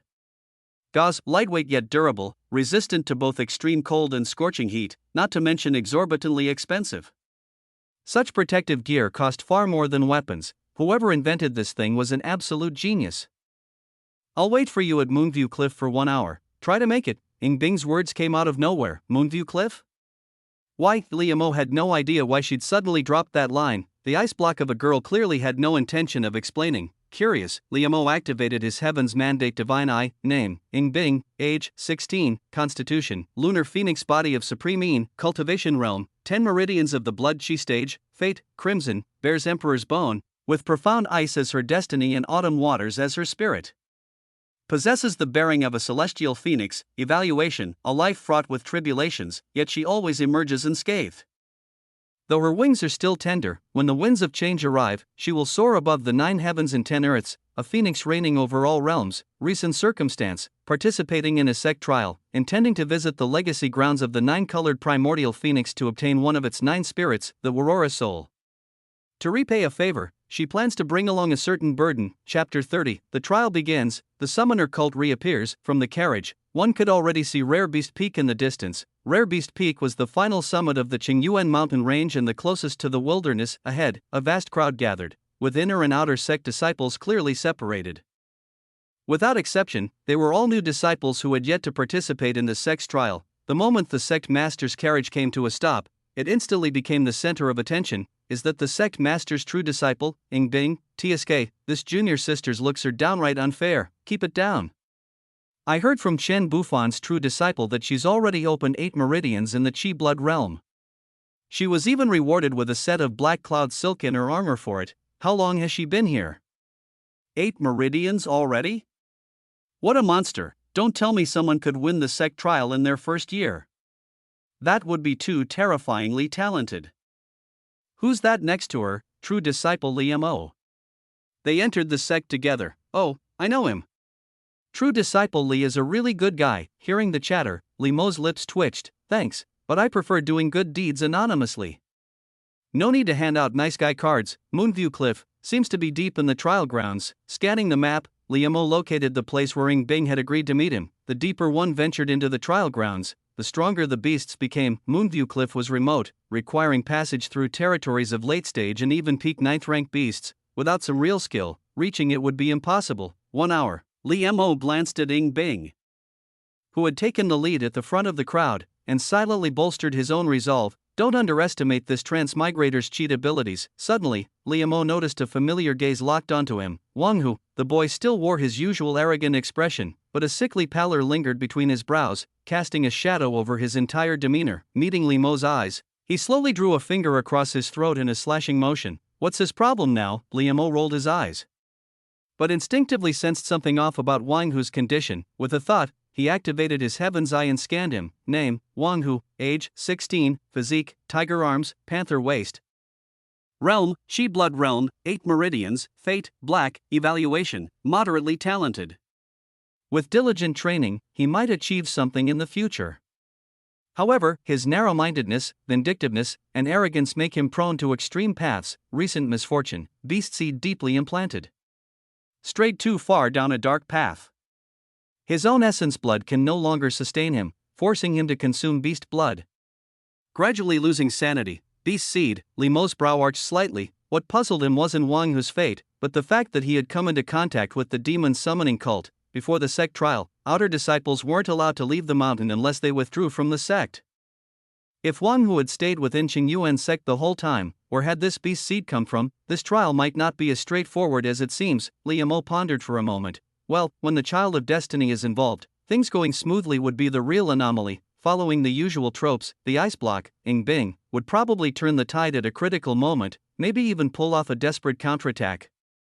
But since he knew now, Master, Liemo rushed straight to where the elders were seated.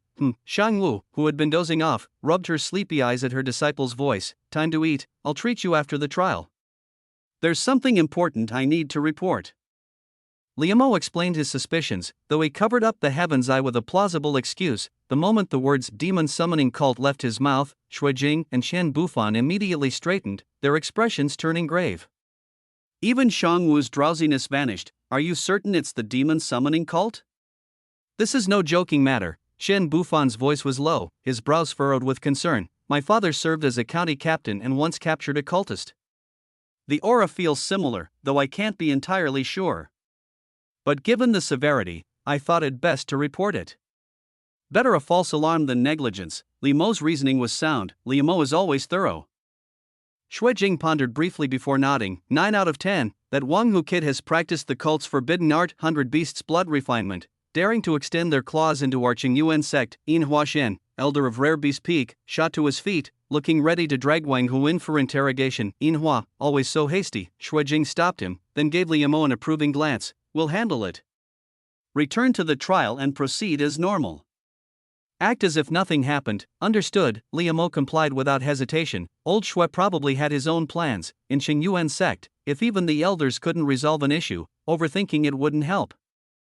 Half an hour later, Chen Bufan stood before the assembled disciples, hands clasped behind his back as he announced the trial rules. Ordinary beasts do not count toward points. 9th rank early stage, mid stage, and late stage beasts are worth 1, 3, and 15 points respectively. Of course, there are also peak 9th rank beasts worth 100 points.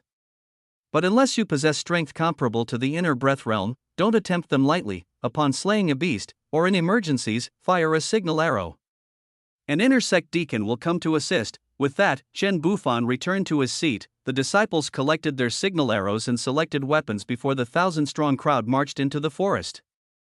Yin Hua, junior brother, Shuijing suddenly spoke. Yin Huashen nodded. He blew a bone whistle, and from Rare Beast Peak, hundreds of birds took flight, some diving into the woods, others circling overhead. A short while later, a signal arrow shrieked across the sky. Soon, an inner sect deacon returned, dragging the corpse of a black leopard the size of a calf.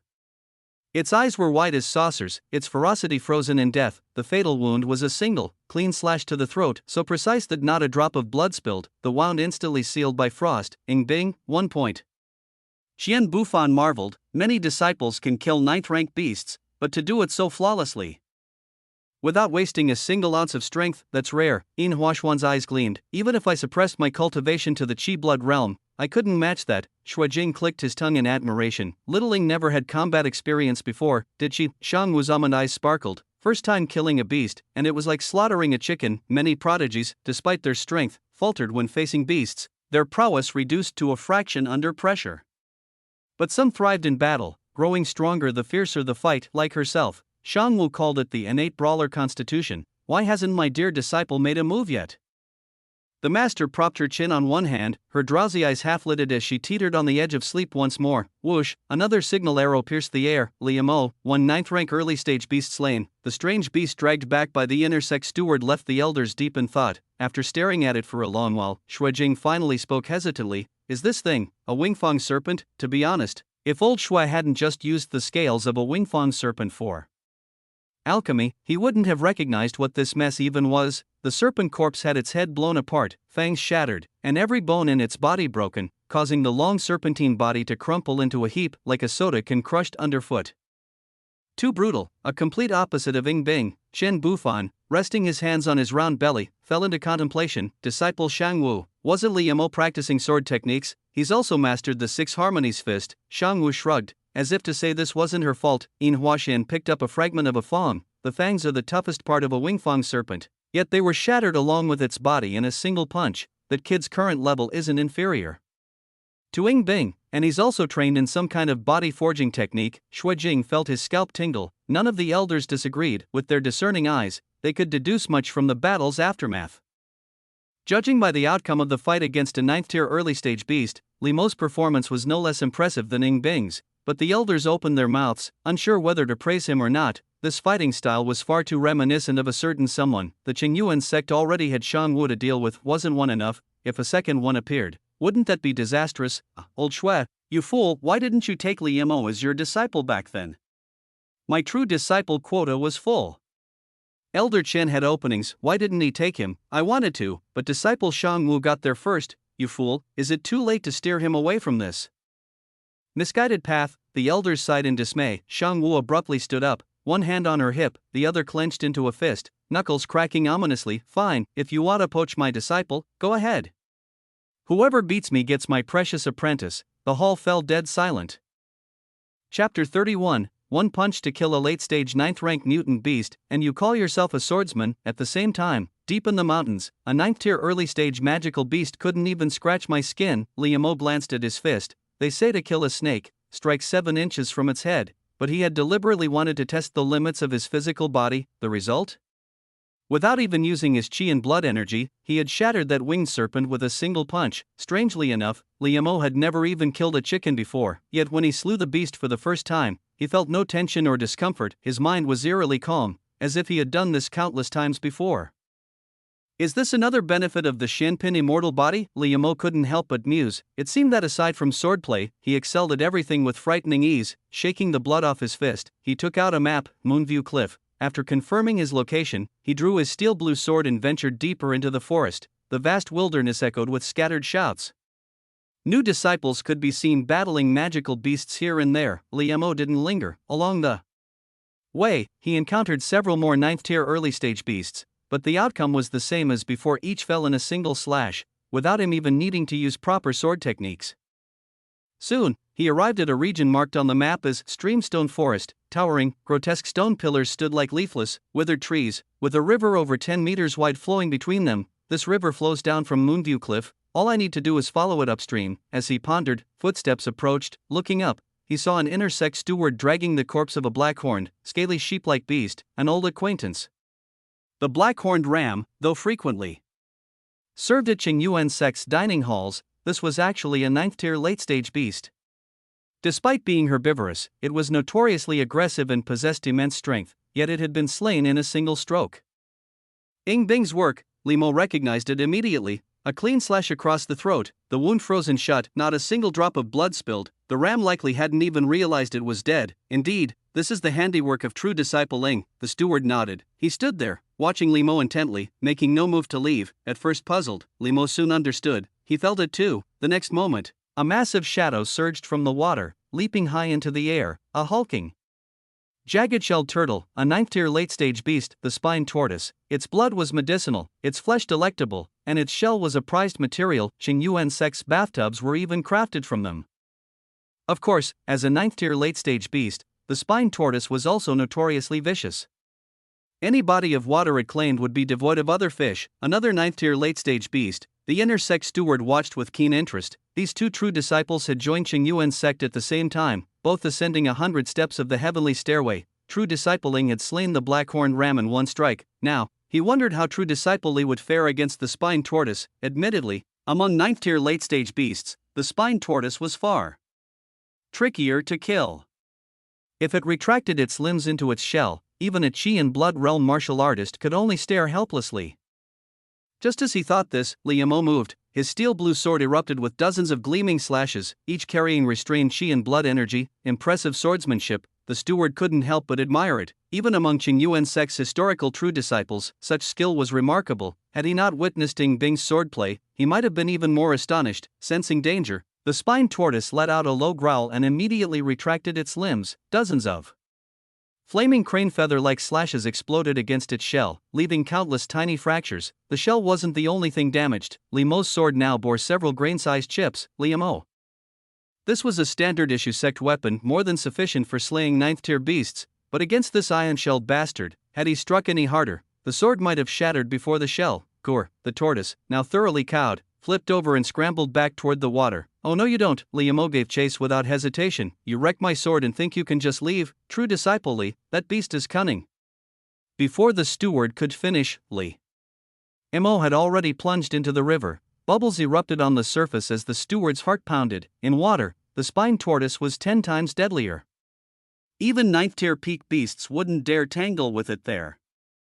Li Mo's swordsmanship was superb, but underwater? He'd be lucky to muster half his usual skill. Just as the steward prepared to dive in for a rescue, gurgled boom, the river erupted in a geyser of murky water as the massive tortoise was hurled skyward. Liamo shot out after it like a meteor crashing to earth. The spine tortoise's eyes bulged with terror, its death already palpable, but this time, it couldn't escape back into the water. It could only resort to its old trick, retracting everything into its shell! The steward's jaw dropped. He had just watched Liam throw the tortoise out of the water. But the real shock came next. Liam didn't use his sword this time. Every muscle in his body tensed to the extreme. The Six Harmonies fist, perfected to its pinnacle, channeled the full might of his 10 meridians chi and blood energy, further amplified by the slaughterous aura of the extreme soldier slaughter body. His fist descended. The moment it struck the shell crumpled like an eggshell, caving inward before shattering completely. The force traveled through the shell, cracking the ground beneath in a spider web of fissures. I really just wanted to be a swordsman. Liam clenched his fist, his heart filled with grief and indignation. Hearing his roar, the steward's face twitched uncontrollably. A glance at the shattered shell confirmed it. The spine tortoise was dead. And it had not died peacefully. As for Liam, his sleeves had burst apart, steam rising from his body, his exposed muscles gleaming like forged metal. A swordsman! If the tortoise weren't already dead, it would have leapt up to protest. A short while later, the two beasts' corpses were displayed on a platform at the entrance. One was unmistakably the black-horned ram, clearly slain by Ying Bing, but the other, Lump. The elders squinted, struggling to identify what species it had been in life. Is this a spined tortoise's elder? It was this. The elders' expressions grew increasingly bizarre. Ying Bing was astonishing. Every beast she faced had been felled with a single flawless strike, as if she knew each one's weakness instinctively. But Liam, they truly had no words. Disciple Shang-Wu, you're certain you taught him swordsmanship, correct? Shuijing confirmed once more. Why would I lie to you? Shang-Wu wrinkled her delicate nose. An inner sect steward also testified. True disciple Liam did indeed wield a sword, and his swordsmanship was exceptional. It's just that the quality of his weapon was too poor to pierce the thornback tortoise's shell. When he punched the thornback tortoise to death, he was muttering something about wanting to be a swordsman or the like. So doesn't that mean his fists are harder than the tortoise's shell? The elders fell into silence once again. After a long pause, Elder Hanha finally spoke. After the trial, let Liam pick a weapon from the Divine Edge Cave. Among named weapons, swords are the most abundant. There's no shortage for him. If he truly finds nothing satisfactory, he may even choose two from my personal collection. As if we needed your permission. Shang-Wu lifted her chin and called out, you there, record the scores. The steward standing by the scoreboard wiped his sweat and began scribbling on it. A glance at the board revealed that Liam and Ying Bing had overwhelmingly left all others far behind. The gap between the two of them, however, was razor thin. Ying Bing led by a mere 5 points. As for third place, Wang Hu, Chapter 32, should true strength always be accompanied by humility? Deep within the rocky forest, Lin Zhang's entire body was covered in wounds. The spear in his hand barely supported his defensive stance, and he was already showing signs of defeat. His opponents were two massive wolves, their bodies patterned with circular rings. Judging from their emanations, one was at the early stage of the 9th rank, while the other was at the mid-stage. These were ringed wolves. In terms of strength, they weren't considered particularly powerful amongst 9th-rank beasts. However, they were incredibly cunning, never acting alone, and often cooperating seamlessly. If this drags on, I'm done for. Lin Zhang frowned deeply. Regardless of whether this trial ended here, he had to decide the battle quickly. He was already gravely injured. If more ringed wolves were drawn to the scene, his chances of survival would be slim at best. Among the true inheritors, Morong Shao bore the body of a half-demon, while Ying Bing's reputation alone could leave prodigies in despair. As for Liam, he was said to have great interpersonal connections. As for himself, Lin Jiang was nothing more than a nobody. After breaking through to the 6th vein of the Qi blood realm and honing his spear skills to a minor mastery, Lin Jiang believed himself capable of handling most mid-stage 9th-rank beasts and had hoped to make a stunning impression. Stopping here halfway, however, left him somewhat reluctant. Enough. I'll risk it. Lin Jiang had one ultimate move originally reserved for beasts at the late 9th rank. Summoning all his qi and blood, he suddenly thrust his spear forward at lightning speed, tearing through the air. The stronger of the ringed wolves was immediately impaled, its life extinguished. But then, the early stage 9th rank wolf showed no sign of avenging its companion. Instead, it howled into the air. Damn it, it's summoning the rest of the pack. Lin Zhang's expression changed instantly, but having just executed his ultimate move, his energy was momentarily exhausted. He couldn't intercept it in time. The next moment, something strange happened. The summoning howl abruptly turned into pitiful whimpering. A figure emerged from the stone forest, casually dragging the ringed wolf behind him. You're one of the true inheritors, aren't you? Your names. Lin Jiang, with the voice, carrying a mocking tone, felt oppressively cold. Wang Hu. Lin Jiang recognized the newcomer. Truth be told, it was a bit rude to bring this up. During the entrance ceremony, Wang Hu had famously failed to climb the ascension stone steps properly, tumbling down like a rolling gourd. The incident not only bumped him from the inner court to the outer court but also became a widespread joke within the sect. It was impossible not to know him, yet now, Wang Hu's real strength seemed no weaker than Lin Jiang's. "Thank you, Brother Wang," Lin Jiang said, exhaling a sigh of relief. The one you killed is yours. This one I caught is mine. No objection, right?" With a casual twist, Wang Hu snapped the neck of the ringed wolf in his grip. "None at all." Lin Jiang nodded, relieved, claiming the mid-stage 9th-rank ringed wolf as his share of the spoils was already generous as glug, glug. Before Lin Jiang could fire his signal arrow, the sound of drinking halted him in his tracks. Turning back, he frowned deeper than ever. There stood Wang Hu, tearing open the wolf's neck with his teeth. Drinking its rancid blood in large gulps, his face alight with an expression of pure ecstasy, a chill ran down Lin Jiang's spine. 2 ringed wolves. One goes to Lin Jiang, the other to Wang Hu. An approaching sect steward arrived, briefly inspected the corpses, and carried off the 2 wolves. As the steward's figure disappeared from sight, "Well then, I'll take my leave." Lin Jiang cupped his hands in farewell, intent on getting away. Something about Wang Hu unsettled him deeply. The grotesque scene he'd just witnessed only heightened his discomfort. He had no desire to linger. He'd barely taken 2 steps when, "Who said you could leave?" A sudden rustling sound came from behind. Lin Jiang froze in his step, turning his head to look back. His pupils contracted sharply. What he saw was Wang Hu's arms swelling at an unnatural speed and quickly sprouting layers of mottled fur. The gaze directed at him was devoid of any human emotion, leaving behind only the bloodthirsty savagery of a wild beast. A moment ago, was Wang Hu intentionally luring away the nearby steward? "You," whoosh, Lin Jiang didn't have time to speak. A fierce gust of wind rushed directly toward him. Meanwhile, not far away, what's happening up ahead? Liamo, bare-chested, wove his way through a forest of towering stones. Don't get the wrong idea, Liamo didn't have any peculiar habits.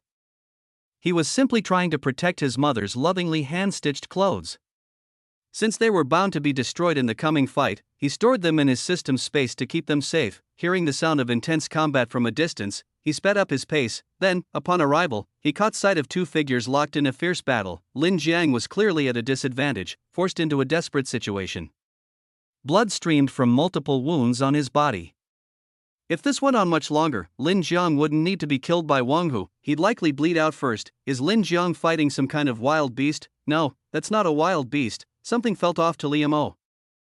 He activated his destiny eye to observe. Name, Lin Jiang, age, 16, constitution traits, mantis legs, azure serpent spine, magpie painting shoulders, realm, 6th vein of the Qi blood realm, destiny, blue-black, evaluation. His talent is decent, but he is overly ambitious and short-sighted.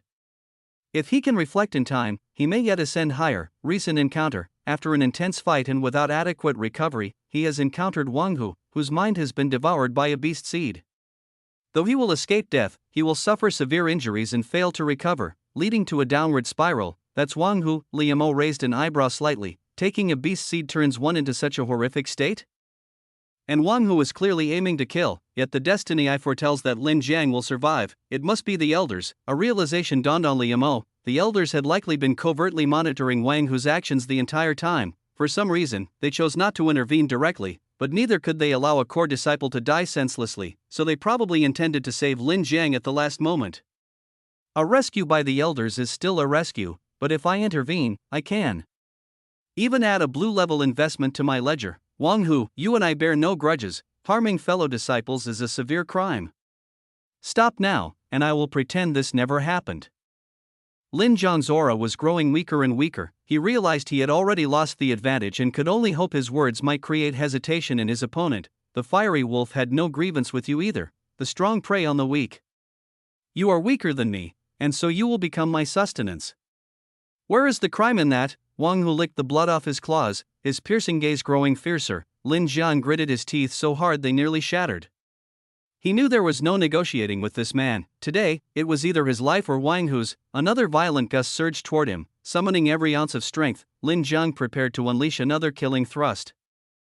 But excessive blood loss and exhaustion had taken their toll. This strike was far less powerful than his earlier attempts. Mid-thrust, with a cruel smile, Wang Hu's mutated hand flipped upward, effortlessly catching the spear midshaft. Then, with razor-sharp claws now fully formed, his strike came crashing down. Not to mention a human head, even a piece of bluestone would be shattered into fragments under such a palm strike.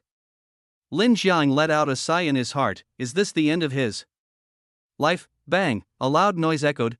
To Lin Jiang's surprise, his head did not shatter as he had feared. Instead, Wang Hu was forced to stagger backward several steps, each step leaving deep pits in the ground. Before Lin Jiang stood a lean and impressive young man, his body as nimble and fierce as a hunting leopard. It was unclear when he had arrived. Liamo, Lin Jiang was stunned. Liamo, you're still as fond of meddling as ever. Good, you've come at the perfect time. I'd been looking for you. All pretense of calm abandoned him. Wang Hu, upon seeing Liamo, became increasingly like a frenzied beast. There are some people whose mere appearance can break one's composure. Stop braying like a donkey. Stand quietly, wait for the inner sect stewards to arrive and deal with you under the sect's rules. Liamo frowned faintly. Having saved Lin Jiang, he considered his investment complete. Whatever the sect elders had planned for Wang Hu, Liamo had no interest in going beyond what was necessary. You're asking for death. To Wang Hu, such an attitude was nothing short of a blatant insult. Completely losing control, his entire body began to swell with muscle. Thick fur sprouted across his skin, and a tiger's tail lashed about, resembling an iron whip swinging in fury. He no longer bore any resemblance to a human. He had transformed into a towering striped tiger, standing upright. His crimson eyes burned with the desire to rend Liamo limb from limb as he lunged furiously toward him. Liamo, be careful. Lin Jiang's heart turned cold with panic, and he shouted loudly. He could sense that Wang Hu's aura had now become unbearably terrifying. Likely even a peak 9th grade beast wouldn't compare. Without hesitation, Lin Jiang launched a signal flare into the air. Seeing Liamo stand firm without dodging, he called out in urgency once more. Liamo, you have to get away. Otherwise, neither of us will make it out of this. Bang! A heavy impact resonated. The enormous tiger claw collided with Liamo's fist. The odds seemed impossibly stacked against him, yet the outcome nearly made Lin Jiang's eyes pop out of his skull. The furry tiger arm instantly exploded into a mist of blood, shattering as though it was boneless. Liamo's expression remained calm and composed. With a single motion, he grabbed Wang Hu's head and slammed him onto the ground. Boom! The earth cracked and splintered. That build-up was so long. I thought you were planning something grand. Putting effort into learning a forbidden technique is one thing, but neglecting to practice, and turning yourself into neither beast nor man, what was the point? Liamo remarked airily. Wang Hu's eyes rolled back as he fell unconscious. It was unclear whether the blow had knocked him out or if Liamo's words had angered him into passing out from sheer indignation. Soon after, Wang Hu's beast-like transformation vanished, and he reverted to his human form, his energy drained entirely, leaving him frail and fragile, like a dying old man floundering in the wind. Not far away, Lin Jiang's mouth gaped wide enough to swallow 2 eggs whole. A figure as strong as a peak 9th grade beast had been defeated in an instant. One move. Honestly, he even felt as though Liamo hadn't gone all out. If he had, he wouldn't have simply knocked Wang Hu out, he could have killed him with ease. They had all entered the Qingyuan sect together as disciples, yet why was Liamo so overwhelmingly powerful, to the point of utter despair? Before entering the Qingyuan sect, he was already trained for quite a long time at a martial arts gym. As for Liamo, when he was initiated into the sect, he hadn't even unlocked his meridians yet. At that time, he was an ordinary person completely powerless, someone Lin Jiang could have easily defeated 100 times over. And yet, how long has it been since then? As Lin Jiang began to question life's unpredictability, a wooden box was handed to him. Here, for external use, said the voice. At the same time, a bright and cheerful voice reached his ears. This Baihua condensed dew ointment works wonders for treating external injuries. This, coming to his senses, Lin Jiang looked up and saw that sunny smile before him. Not one to hesitate, Lin Jiang quietly began applying the ointment to his wounds. Meanwhile, investment successful.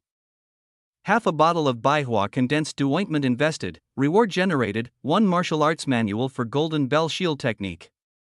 Claim the reward, do not claim. Responding internally to the system, Liamo casually motioned farewell to Lin Jiang. Alright, just wait here for a steward, he said. I'm in a hurry, so I'll take my leave. With that, he strode off determinedly toward Moonwatch Cliff. Take care, brotherly. Watching his retreating figure, Lin Jiang couldn't help but feel a growing sense of awe and admiration. The effectiveness of that medicine was extraordinary. It stopped the bleeding instantly. After application, not only had it saved his life, it even allowed him to continue participating in the trial. Saving lives without seeking recompense. Could it be that true experts really are open-hearted and magnanimous? Lost in thought, Lin Jiang rose to his feet once more. Chapter 33, in the future, Qingyuan sect might have both the sun and moon in the sky. Will Li's score surpass Ying Bing's? At the entrance of the trial grounds, a white-headed magpie perched on Yin Huaxuan's shoulder, chirping softly. After a brief pause, Yin Huaxian spoke. Wang Hu was indeed practicing the 100 beasts' blood refinement. Just now, he fully unleashed his beast lineage, instantly opening all 12 meridians and transforming into a tiger-leopard hybrid, roughly equivalent to a peak 9th tier mystical beast. Then my disciple is in grave danger. The Rui Peak elder abruptly stood up. When he first learned of Lin Zhang's encounter with Wang Hu, he had already wanted to intervene, but was dissuaded by the other elders. They feared his rash action might scare off the bigger fish behind Wang Hu. Elder Lu, don't panic. I haven't finished, Yin Huaxian said with a strange expression. True disciple Li happened to pass by. Wang Hu has already been subdued by him and is now being escorted back by nearby intersect enforcers. Li Mo again. The elders exchanged glances, defeating a late 9th tier mystical beast, and now subduing Wang Hu, who was equivalent to a peak 9th tier beast and even trickier due to his human intellect. To be honest, though Li Mo and Ying Bing both stood atop the heavenly ascension stone steps, the elders still believed Ying Bing's talent far surpassed Li Mo's in every aspect. After all, as the sect leader's true disciple, Ying Bing's terrifying progress had left them numb with awe. Yet now, it seemed Li Mo might truly be able to keep pace. Before long, the intersect enforcers threw the unconscious Wang Hu onto the platform.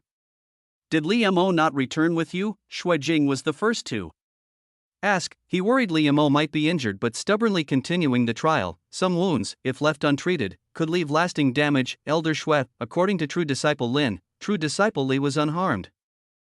It must be true, he defeated Wang Hu with a single move. Only then did Shui Jing take a closer look at Wang Hu, who lay on the ground like a dead dog. He quickly noticed Wang Hu's entire arm was twisted and broken. This didn't look like the aftermath of a hard-fought battle, it was more like being casually crushed by a far stronger predator. Regardless, with such ferocious combat prowess, Li Mo was now undeniably Ying Bing's equal. Could it be that this kid's bones conceal the bloodline of some powerful beast? Shen Bufan couldn't help but wonder if he'd misjudged Li Mo on the heavenly ascension stone steps. If you alone saw wrong, it's unlikely we all did.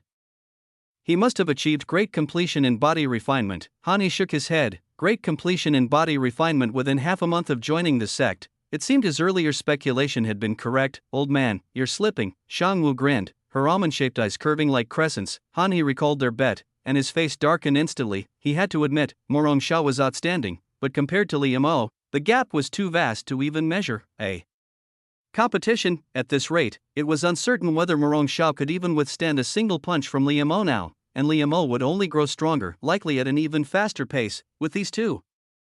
The Qingyuan sect will flourish. A fierce light gleamed in Yin Huaxuan's eyes. The other elders nodded in agreement. The founding ancestors of the Qingyuan sect had all come from the Central Plains. Back then, though the sect's territory was limited to Purple Sun Prefecture, its influence overshadowed the entire eastern wasteland domain. Who would have thought that in their era, they'd witness geniuses comparable to the ancestors?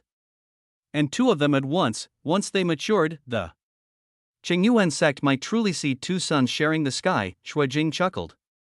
Since Li Mo rescued a fellow disciple and subdued Wang Hu, let's credit him with the points for slaying a peak 9th tier beast.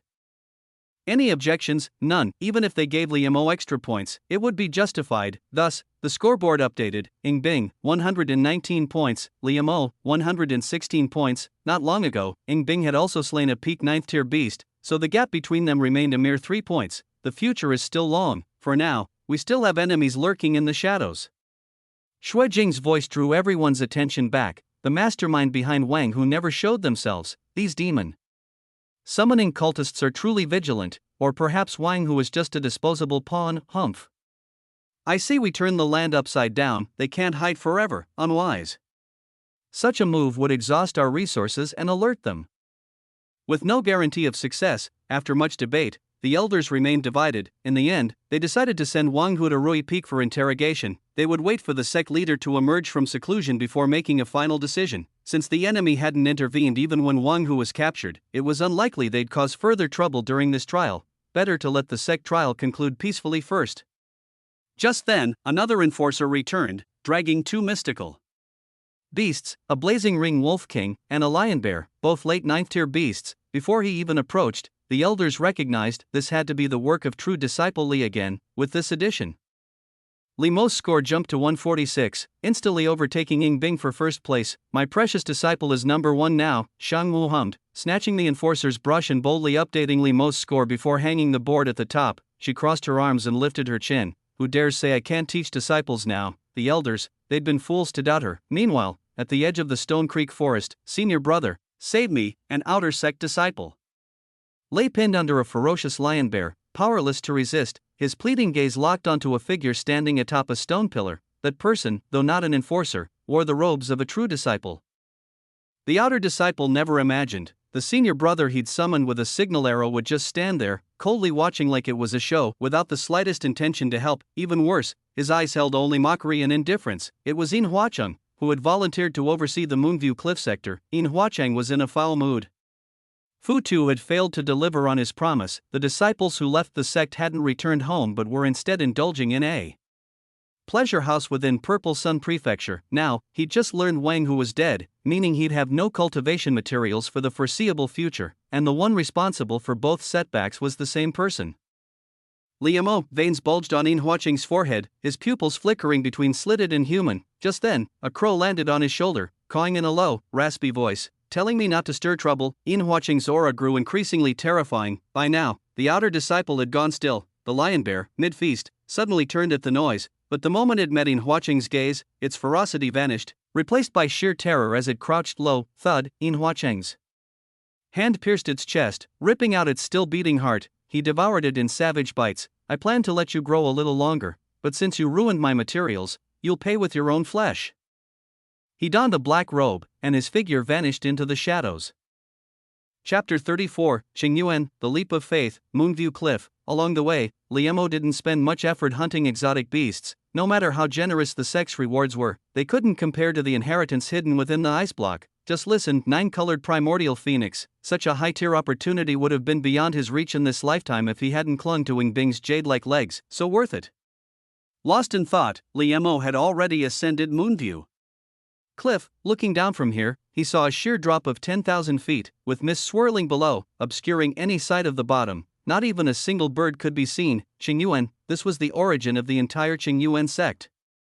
If one strained their gaze further, they'd notice that the entire Qingyuan seemed unnaturally abrupt, without beginning or end. It bore no resemblance to a naturally formed landscape. Where's the inheritance site? Liemo scanned his surroundings but found no trace of the so-called inheritance. Of course, Moonview Cliff wasn't some remote, untouched place.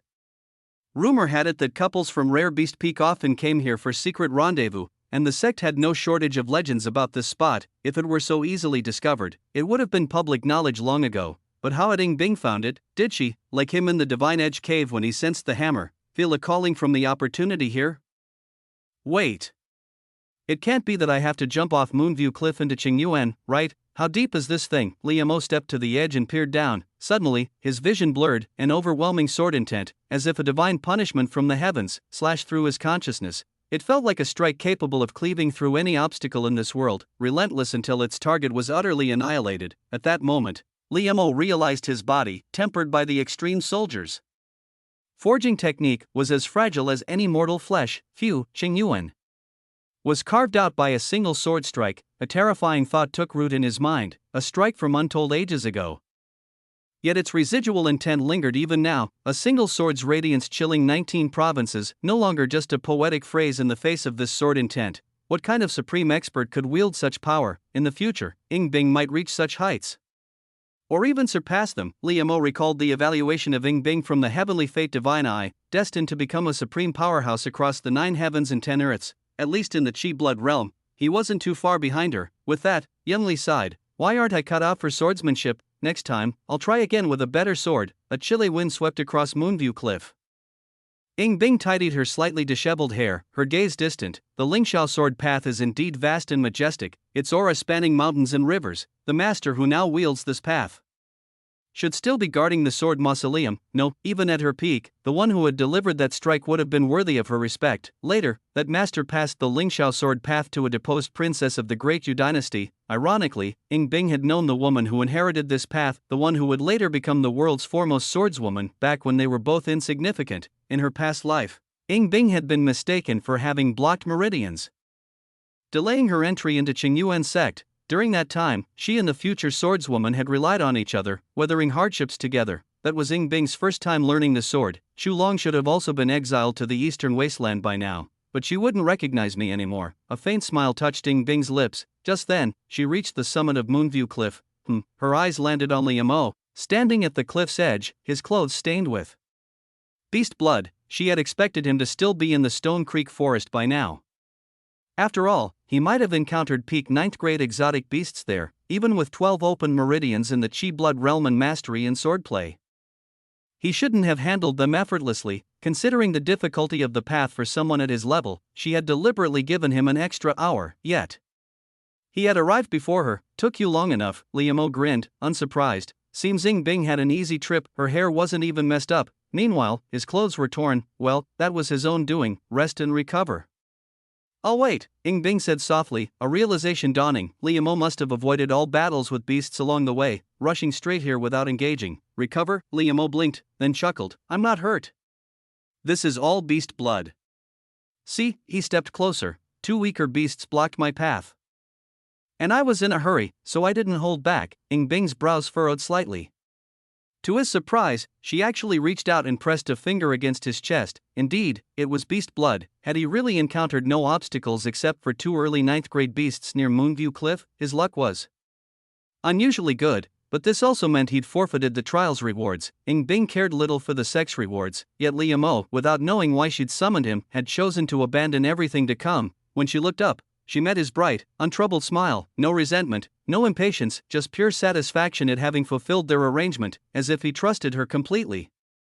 Believing she must have a reason for calling him here. Why? Ying Bing found this youth increasingly inscrutable. Liam shifted awkwardly. Ying Bing's finger was still pressed against his chest. It felt icy. Young masters. Have I come at a bad time? A raspy, ill-timed voice cut through the cold breeze. Liam and Ying Bing turned simultaneously. At the only path leading up to Moonview Cliff stood a black-robed, iron-masked figure who had appeared without a sound. I only came to settle a score with young Masterly. Never expected a pleasant surprise. Young Mastering is here too. When mentioning Ying Bing, the masked man's voice trembled with barely restrained excitement. Whoosh, a flare arrow shot into the sky. The man might as well have villain written on his forehead. Liam wasted no words. He immediately signaled for backup, yet the black-robed man remained unperturbed, sneering. Young Masterly, use your head. Do you think I'd show myself here without thorough preparations, Ying Bing?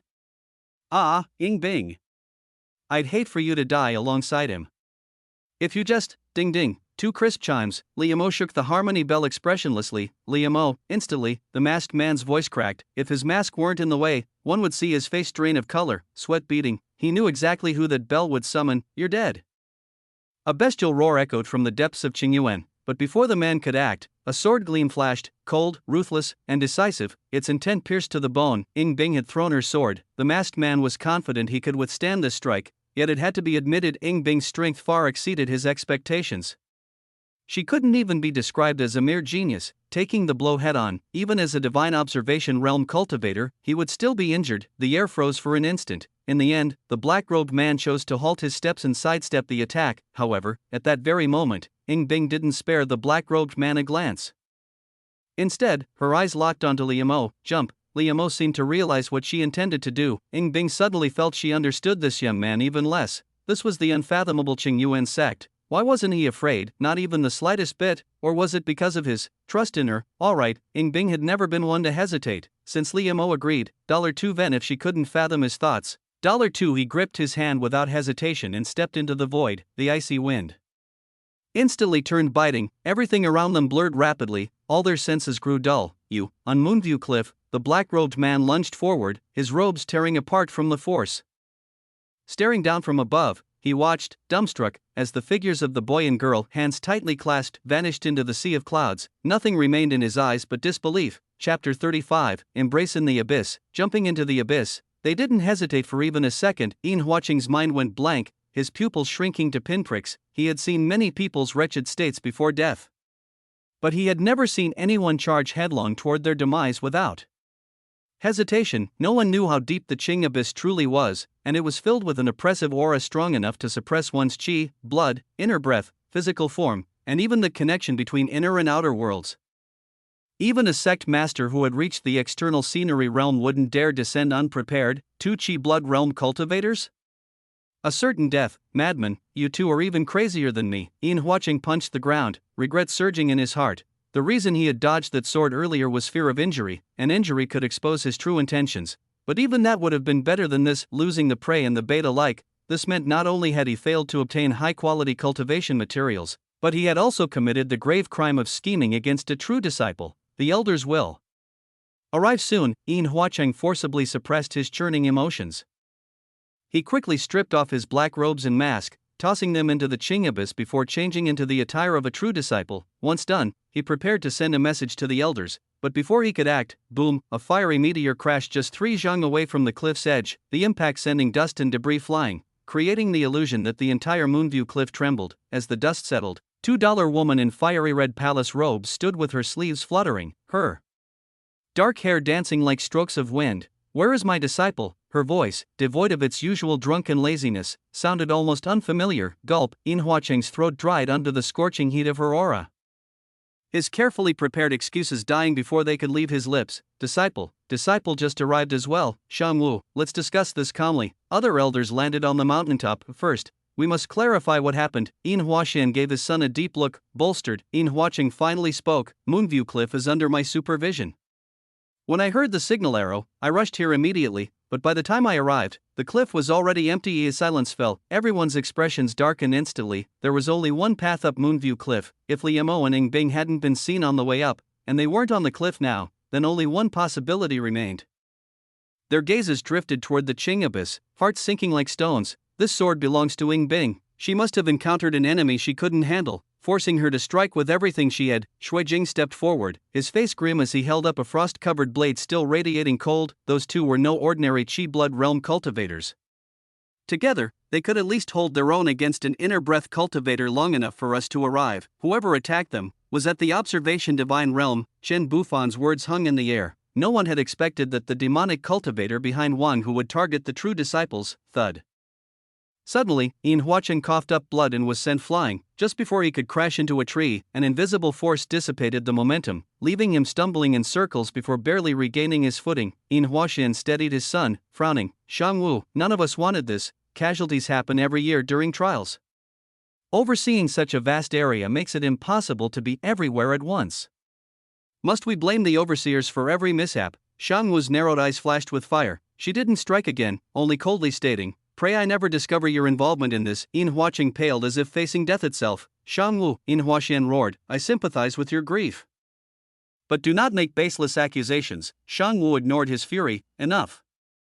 Infighting won't help now." Chen Bufan interjected. Yin Huaxian, have your avian scouts reported anything? Birds cannot approach Moonview Cliff due to its proximity to the Qing abyss. I'll search the surrounding area. If I find anything suspicious, I'll notify everyone immediately. Yin Huaxian nodded. Shui Jing exhaled heavily. Hunting the demonic cultivator is secondary. Our priority is confirming whether Liamo and Ying Bing are alive, and if they are, how do we rescue them? Silence. The elders exchanged uneasy glances. No one knew what lay at the bottom of the Qing abyss. The sect's records offered no clues.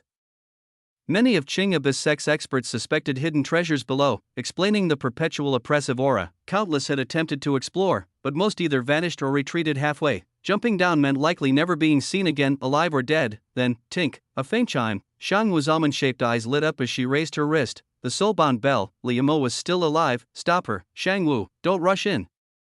If they're alive, we'll find a way to bring them back.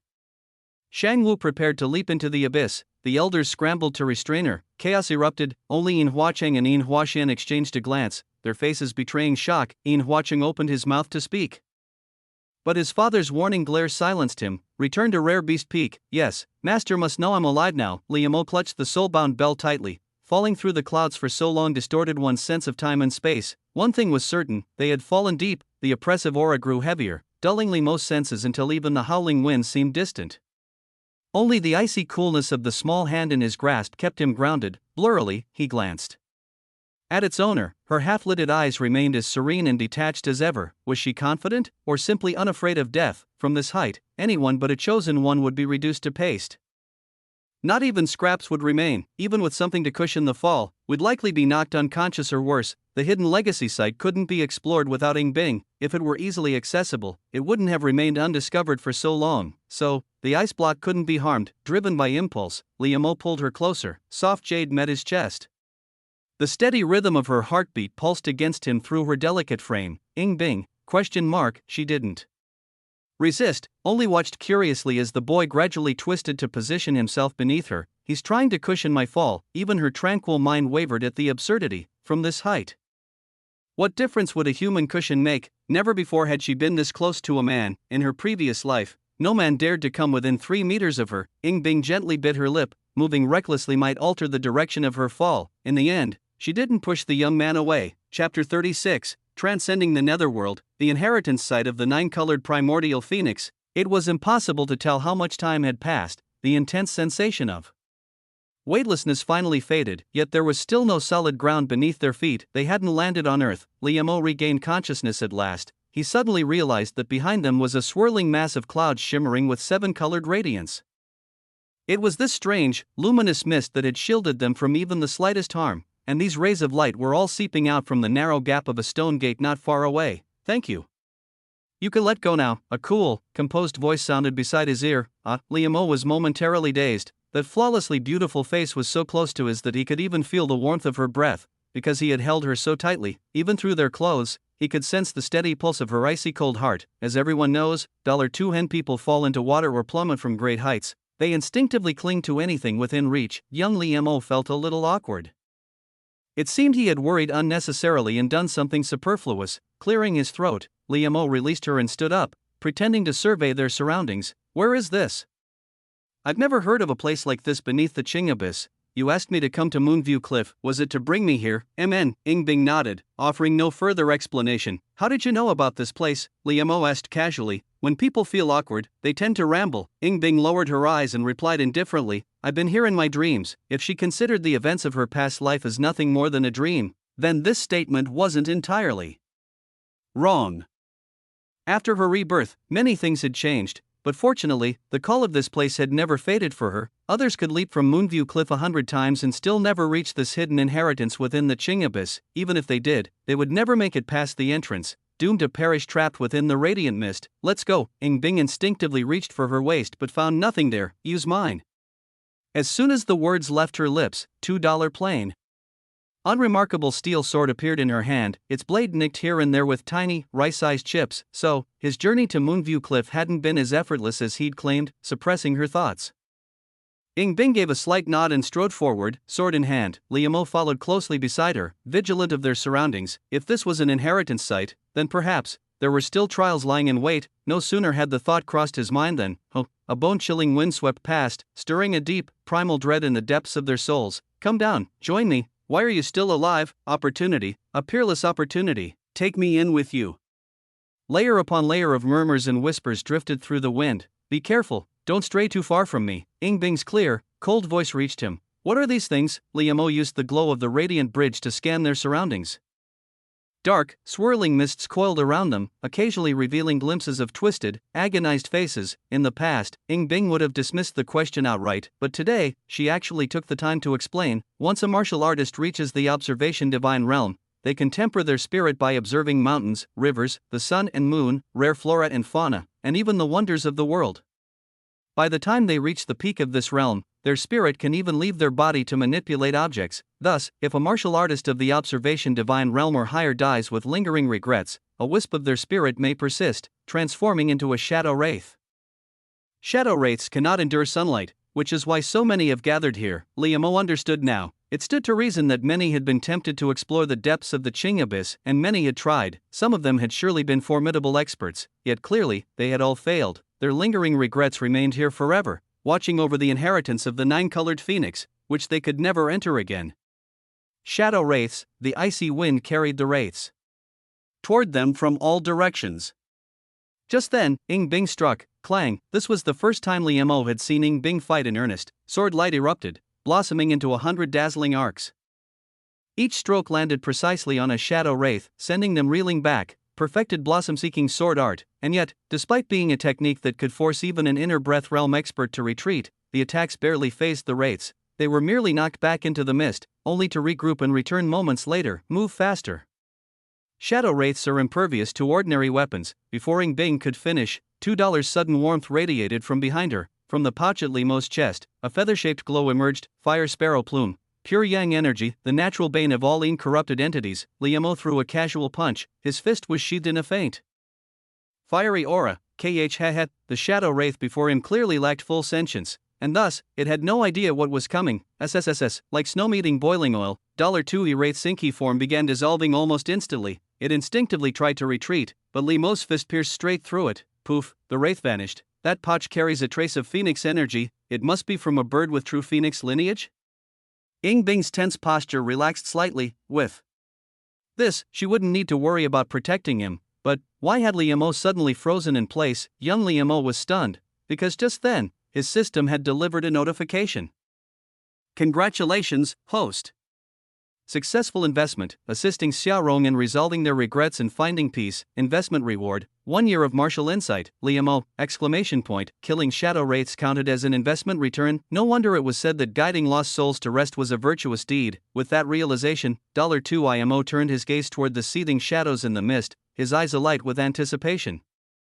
Even scraps were still meat, rewards were rewards, after all, just as he prepared to continue. He noticed Ying Bing frowning at him. Ahem, many of these shadow wraiths were once seniors of the Qingyuan sect. If it's within my power to help them find peace, I should do so. Young Li Mo spoke earnestly. Ying Bing pressed her lips together, her eyes flickering with something unreadable. In the end, she said nothing, quietly standing by as she waited. When a wraith lunged at her, she even deliberately herded it toward Li Mo. This is amazing, Li Mo inwardly cheered. Teamwork really did make the work easier. In less than the time it took 2 incense sticks to burn, $2 he shadow wraiths had been almost entirely cleansed, and the air no longer felt so oppressive. In return, he received a cascade of investment rewards. Rough estimates put his total martial insight at 86 years, nearly 200, counting what he already had. There were also miscellaneous items, broken weapons, assorted elixirs with varying effects, gold and silver, even a few land deeds, though whether they were still valid was anyone's guess. Thank you. Li Mo smiled sincerely and clasped his hands toward Ying Bing. Amen. Ying Bing sheathed her sword, an inexplicable feeling stirring in her chest. She often couldn't understand why Li Mo insisted on doing things that seemed to offer no benefit and only wasted time, but the feeling afterward wasn't entirely unpleasant. Shaking her head, she stepped forward, finally reaching the entrance to the inheritance site, a stone gate overgrown with moss. She pressed a pale hand against it. A strange vibration rippled through the air, dust scattered down as the stone gate slowly creaked open, a peach blossom glow radiated outward, saturating the surrounding space. The light flared abruptly, forcing Li Mo to raise a hand in reflex, peering through his fingers into the doorway beyond. Chapter 37, The Accident in Ying Bing's Life. Beyond the stone gate lay a cavern, trees, rocks, and insects all crystallized, as if transformed into crimson gemstones, breathtaking yet lifeless. No one had set foot here for ages, yet everything in the cavern seemed eternally preserved in that crystallized red, frozen in a single moment. The radiant glow grew denser, now thick enough to grasp. At its source stood a vividly lifelike, mystical sapling. Nearby, a bathtub-sized pool held a liquid of rose-red hue, exuding an intoxicating fragrance that made every pore tingle. This was the entirety of the 9-colored phoenix's legacy. Everything was identical to when Ying Bing had come here in her past life. She exhaled slowly. The 9-colored phoenix was crucial to her. To put it plainly, without its 9 spirits, the blood phoenix scripture she relied on would be rootless, inferior even to ordinary techniques. Her rebirth, too, had been possible only because she'd used a forbidden art from the blood phoenix scripture, one still in the realm of theory at the time, nirvana. Now, she had obtained the radiant spirit far earlier. And without trial and error, she knew all its secrets. This life, she would soar higher, faster, farther. Ying Bing steadied her racing heart and spoke softly. The pool's water carries a trace of an auspicious beast's essence. You may soak in it. The benefits for your future are immeasurable. At the very least, your body refining will advance by leaps and bounds. A drop of the 9-colored phoenix's essence, in her past life, soaking here had allowed her to unlock her meridians. From then on, she became immune to all poisons and thrived effortlessly in the chi blood realm. Now, she had no need for it. Many thanks, then. You should go claim your inheritance now. Li Mo grinned, pleased. Though the ice block hadn't spelled it out, he knew this so-called auspicious beast's essence was undoubtedly the 9-colored phoenix's blood. Even without the system's promised rewards, this trip was already a windfall. Few treasures the system offered could rival this pool's value.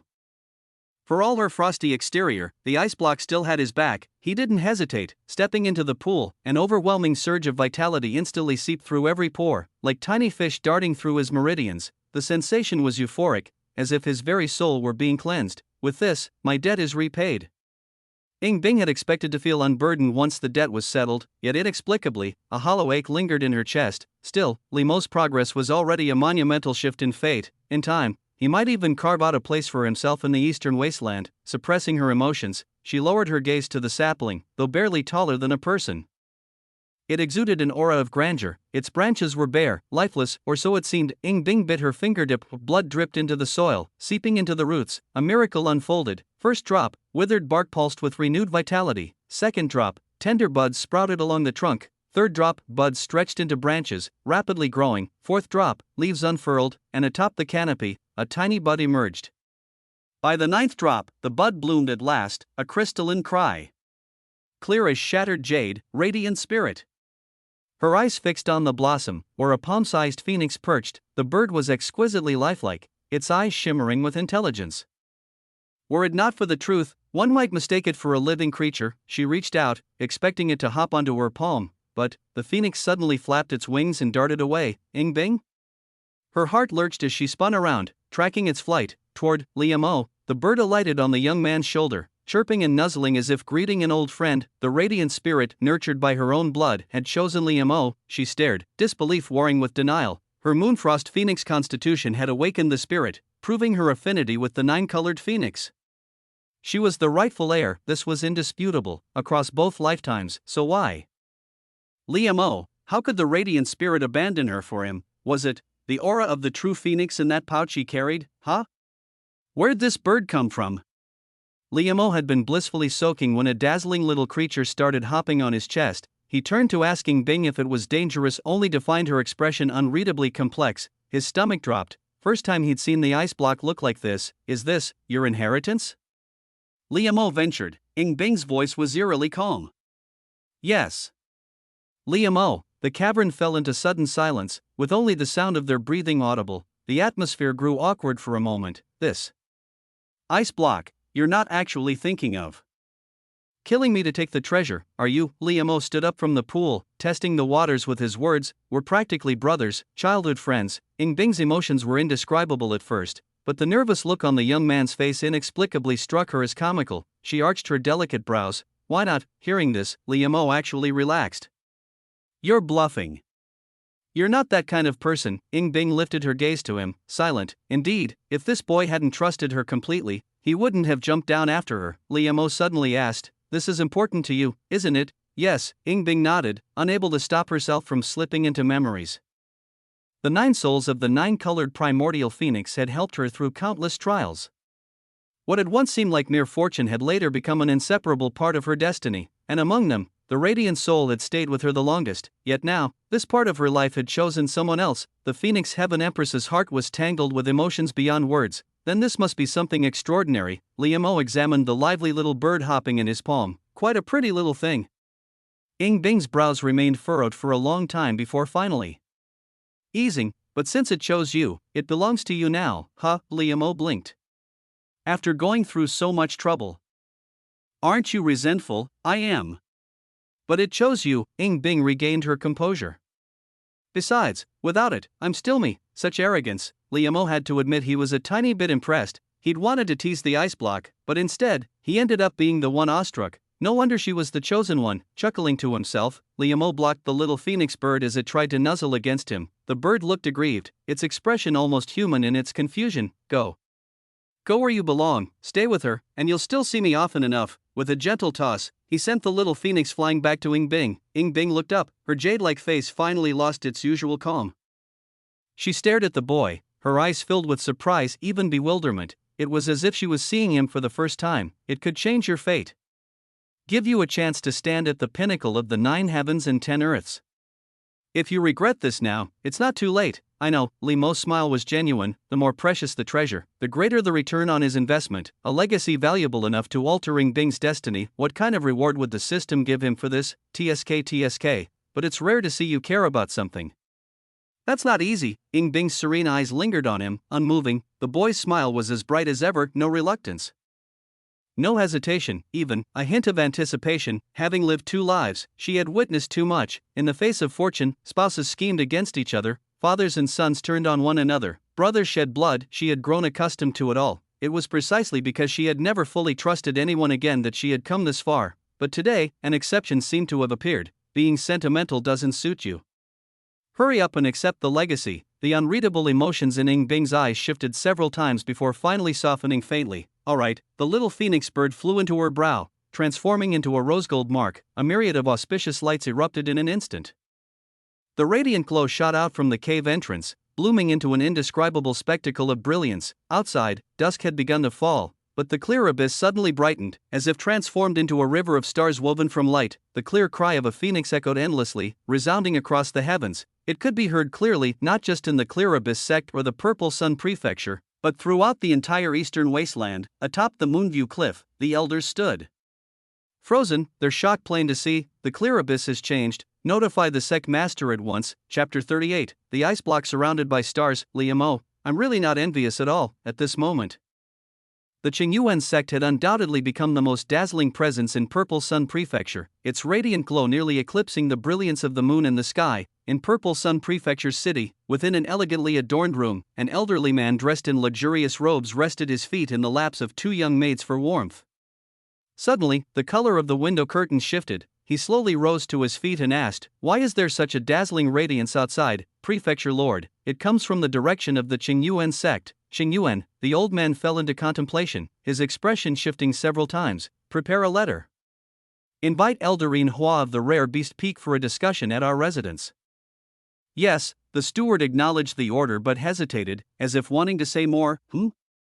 Speak if you have something to say, Princess Chulon. She has disappeared. By the time the steward finished speaking, he was drenched in sweat, not daring to look at his master. The expression of the Purple Sun Prefecture Lord. After a long silence, a low, eerie voice finally responded, "Dig 3 feet into the ground if you must, but find her and bring her back." Yes, over at Bilua Lake, a massive ship, as towering as a mountain, lay anchored in the river, its size nearly rivaling the surrounding islands. Black banners fluttered fiercely in the wind, their silver-embroidered characters boldly declaring, Crimson Whale. The Crimson Whale Gang, one of the 3 great sects of Purple Sun Prefecture, was ostensibly the weakest of the 3, yet its members were a motley crew of rogues and drifters, rumored to number in the tens of thousands. Countless underworld factions were secretly entangled with them. A burly, bearded man stood at the ship's bow, hands clasped behind his back as he gazed into the distance. Has the Qingyuan sect unearthed a rare treasure, or has some kind of legacy been awakened? Great leader, in my opinion, it's the latter. Behind him, a pale-faced, beardless youth spoke up. Strangely, the bearded man, the leader of the Crimson Whale Gang and a powerhouse of the external scenery realm, did not refute or doubt the young man's words. The Qingyuan sect has a long history. If a legacy has emerged now, it must be extraordinary, and the one worthy of inheriting it must be a prodigy, perhaps even someone fit for the hidden dragon ranking. The bearded man's voice was grave. He had long dreamed of elevating the Crimson Whale Gang under his leadership, surpassing the Qingyuan sect to claim the top position. It was entirely possible. After all, Shangguan Wensong was growing old. With me here, what does it matter if a couple of freaks emerge in this tiny Purple Sun Prefecture? Could they possibly surpass me? The youth in crimson robes licked his lips. You speak true, senior. The worry in the Crimson Whale Gang leader's eyes vanished. In the northern nether domain, atop an impossibly towering mountain peak, stood a 100-story pagoda so high it seemed to scrape the heavens. The Yentian sect, the renowned hidden dragon ranking, along with the 3 rankings of heaven, earth, and man, all originated from here. At the top of the observatory tower, an elderly woman with silver-white hair stood frozen in place, her face tilted toward the sky. How long had she been like this? Suddenly, the corner of her eye twitched, and her aged voice murmured, the celestial alignment was originally one of the 9 heavens shifting, with the Taiyin star dominant. So why is everything in chaos now? She retrieved a jade plate from her robes, upon which countless fingernail-sized jade pieces slowly slid about. As she channeled her power, the pieces moved faster and faster until, abruptly, they locked in place. The entire jade plate dimmed, so too did the old woman's complexion. Cough, cough, master, what's wrong? The Yinghua. Yinghua, you mean the Yinghua chaos phenomenon recorded by our founder? The old woman sighed deeply, her already pallid face aging further. The bright-eyed young maiden bit her lip, her heart in turmoil. The Yintian sect could perceive fate, observe the rise and fall of eras, and even manipulate events from behind the scenes. This included the founding of Great Yu and the ascension of the martial emperor. The Yinghua chaos phenomenon signified one thing: the Yintian sect was about to lose sight of destiny. Master, the crown prince requests an audience. Another disciple stepped forward to relay the message. Tell him this old woman will not help him find Princess Chulong, nor could she even if she tried. Back at the Qingyuan sect, with such a monumental event unfolding, the sect's trial had naturally been cut short. After all, across the entire Qingyuan mountain range, wherever the radiant glow touched, beasts of all strengths either fled in terror or cowered on the ground, trembling. Continuing the trial would have been pointless. At Moonview Cliff, a gaunt elder stepped to the edge of the precipice. Shangguan Wunsong still wore his plain, ash-gray hemprobes, looking less like a sect master and more like a kindly old farmer. Sect master, the elders snapped out of their daze one by one. How long have Ying Bing and Liamo been down in the Qingyuan abyss? Shangguan Wunsong's voice was soft. About 2 hours. Shuijing's brows were now completely free of worry. Sect master. The two of them must have entered one of the Qingyuan sect's hidden realms, and they've likely already claimed the legacy within. This old man thinks so as well. Han's expression was a sight to behold. Not that he lacked composure, none of the other elders looked much calmer. Since the founding of the Qingyuan sect, no one had ever laid eyes on this legendary opportunity, a radiance stretching for miles, illuminating heaven and earth. This was a legacy beyond even their wildest imaginations. The only question was, who had obtained it, Ying Bing, or Ha? My precious disciple really brings me face. Shangwu planted her hands on her hips, her almond-shaped eyes reflecting the shimmering glow. If my disciple inherits this legacy, he'll definitely become the next sect master, and when he's sect master, I'll be the grand elder. Then I can spend the sect's money however I please. Shangwu wiped the corner of her mouth. Utterly delighted, the elders, young lady, we don't even know who the legacy belongs to yet, and the sect master is still alive and well, and you're already plotting how to run amok. If Shangwu became grand elder, a collective shudder ran through the group. Chen Bufan declared sternly, even the sect master must seek approval from the peak elders to use the sect's resources. This old man believes Ying Bing is more likely to have obtained the legacy, Elder Han, he said. The elder of the Sunset Peak nodded in agreement. That cry earlier sounded feminine. Shangwu, ? You can tell gender by sound now. Shuijing could only laugh helplessly. It's also possible the two of them shared the inheritance.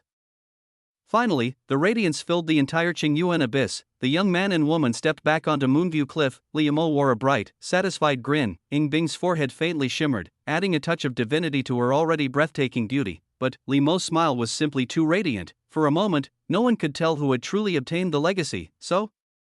Where's the legacy? Shangwu immediately rushed up to Liamo, scrutinizing him and even sniffing at him. Not with me. Liamo spread his hands. Then what are you grinning about, idiot? Not with Liamo. All eyes turned to Ying Bing. I did indeed obtain an ancient legacy, Ying Bing confirmed with a nod. She knew the origins of the 9-colored primordial phoenix, but in everyone's eyes, this should be her first time receiving an inheritance, so she shouldn't be able to recount its origins with such familiarity. Of course, this didn't lessen the elder's astonishment, because of 2 words, ancient. While revering the past and belittling the present is unwise, such as with cultivation techniques, which may be refined and improved by later generations, inheritance is an exception. The older it is, the more precious it becomes. If it lacked significance, it would have long been lost to time. Only the truly remarkable endure to the present day. Our Qingyuan sect may have just birthed a prodigy capable of making the hidden dragon ranking. The Qingyuan sect's history runs deep, yet countless explorers have returned empty-handed. Who would have thought we'd live to see such an inheritance resurface? With such unparalleled talent and immense fortune at her side, Ying Bing's future achievements are beyond imagination. The crowd couldn't contain their awe and excitement, as the elders gazed at her like a priceless treasure. $2 Bing herself pressed her lips together and instead turned her gaze toward a young man not far away. There, she saw him smiling even wider. Congratulations, host. Your investment in Ying Bing has succeeded, granting her a pivotal inheritance in her life. Would you like to claim your reward? While the ice block was showered with admiration, Yan Liamo wasn't the least bit envious, because just moments ago, he had received feedback from the system regarding his investment. If not for the inconvenient timing, he would have claimed it immediately. Wait till I get back. Rubbing his hands in anticipation, Liamo couldn't wait to return to the Autumn Water Pavilion. At that moment, Shangguan Wunsong finally spoke in a measured tone. Enough. Ying Bing, this opportunity is yours to wield. You need not explain it to anyone. From this day forth, the Moonview Cliff is sealed. Chapter 39, Bulk Order. Feedback on 3 investments, Autumn Water Pavilion. Master Littlely hummed a tune as he began his busy day. The ingredients today were the meat of exotic beasts hunted earlier. In high spirits, he found cooking all the more enjoyable. His talent as a chef was probably, just maybe, a tiny bit better than his talent as a swordsman. Spicy ginger-winged serpent, stewed thornback turtle, stir-fried blackhorn lamb with scallions, braised scorch-ringed wolf, and a side of greens. 4 dishes, and a soup utterly delightful, so fragrant. Before the dishes could even be properly set on the table, a figure in palace robes had already appeared at the door and swiftly made her way to the table, plucking a piece of lamb with her fingers and popping it into her mouth. "Master, didn't you go with the elders for the council meeting?" Liamo handed her a pair of chopsticks. The Qingyuan sect was in turbulent times. The matter of that ice block receiving the inheritance had set the entire sect abuzz. If before, everyone had regarded Ying Bing as the future sect leader, now they practically treated her like the founding ancestor of the Qingyuan sect. If not for the fact that the ice block was only 16, the elders would have already enshrined her as a deity, and at this critical moment, the demon-summoning cult's heretics had stirred up trouble again. The sect master had immediately summoned all the higher-ups to the Qingyuan main peak for discussions. "Those old men just keep spouting the same nonsense, couldn't be bothered to listen." Shangwu clicked her tongue, her delicate brows furrowing in disdain for the old geezers. Liamo, well, he couldn't exactly expect his master to contribute anything constructive. "The sect master did assign me a task, though," I reluctantly agreed. Shangwu propped her chin on one hand while her chopsticks flew across the dishes. Liamo blinked.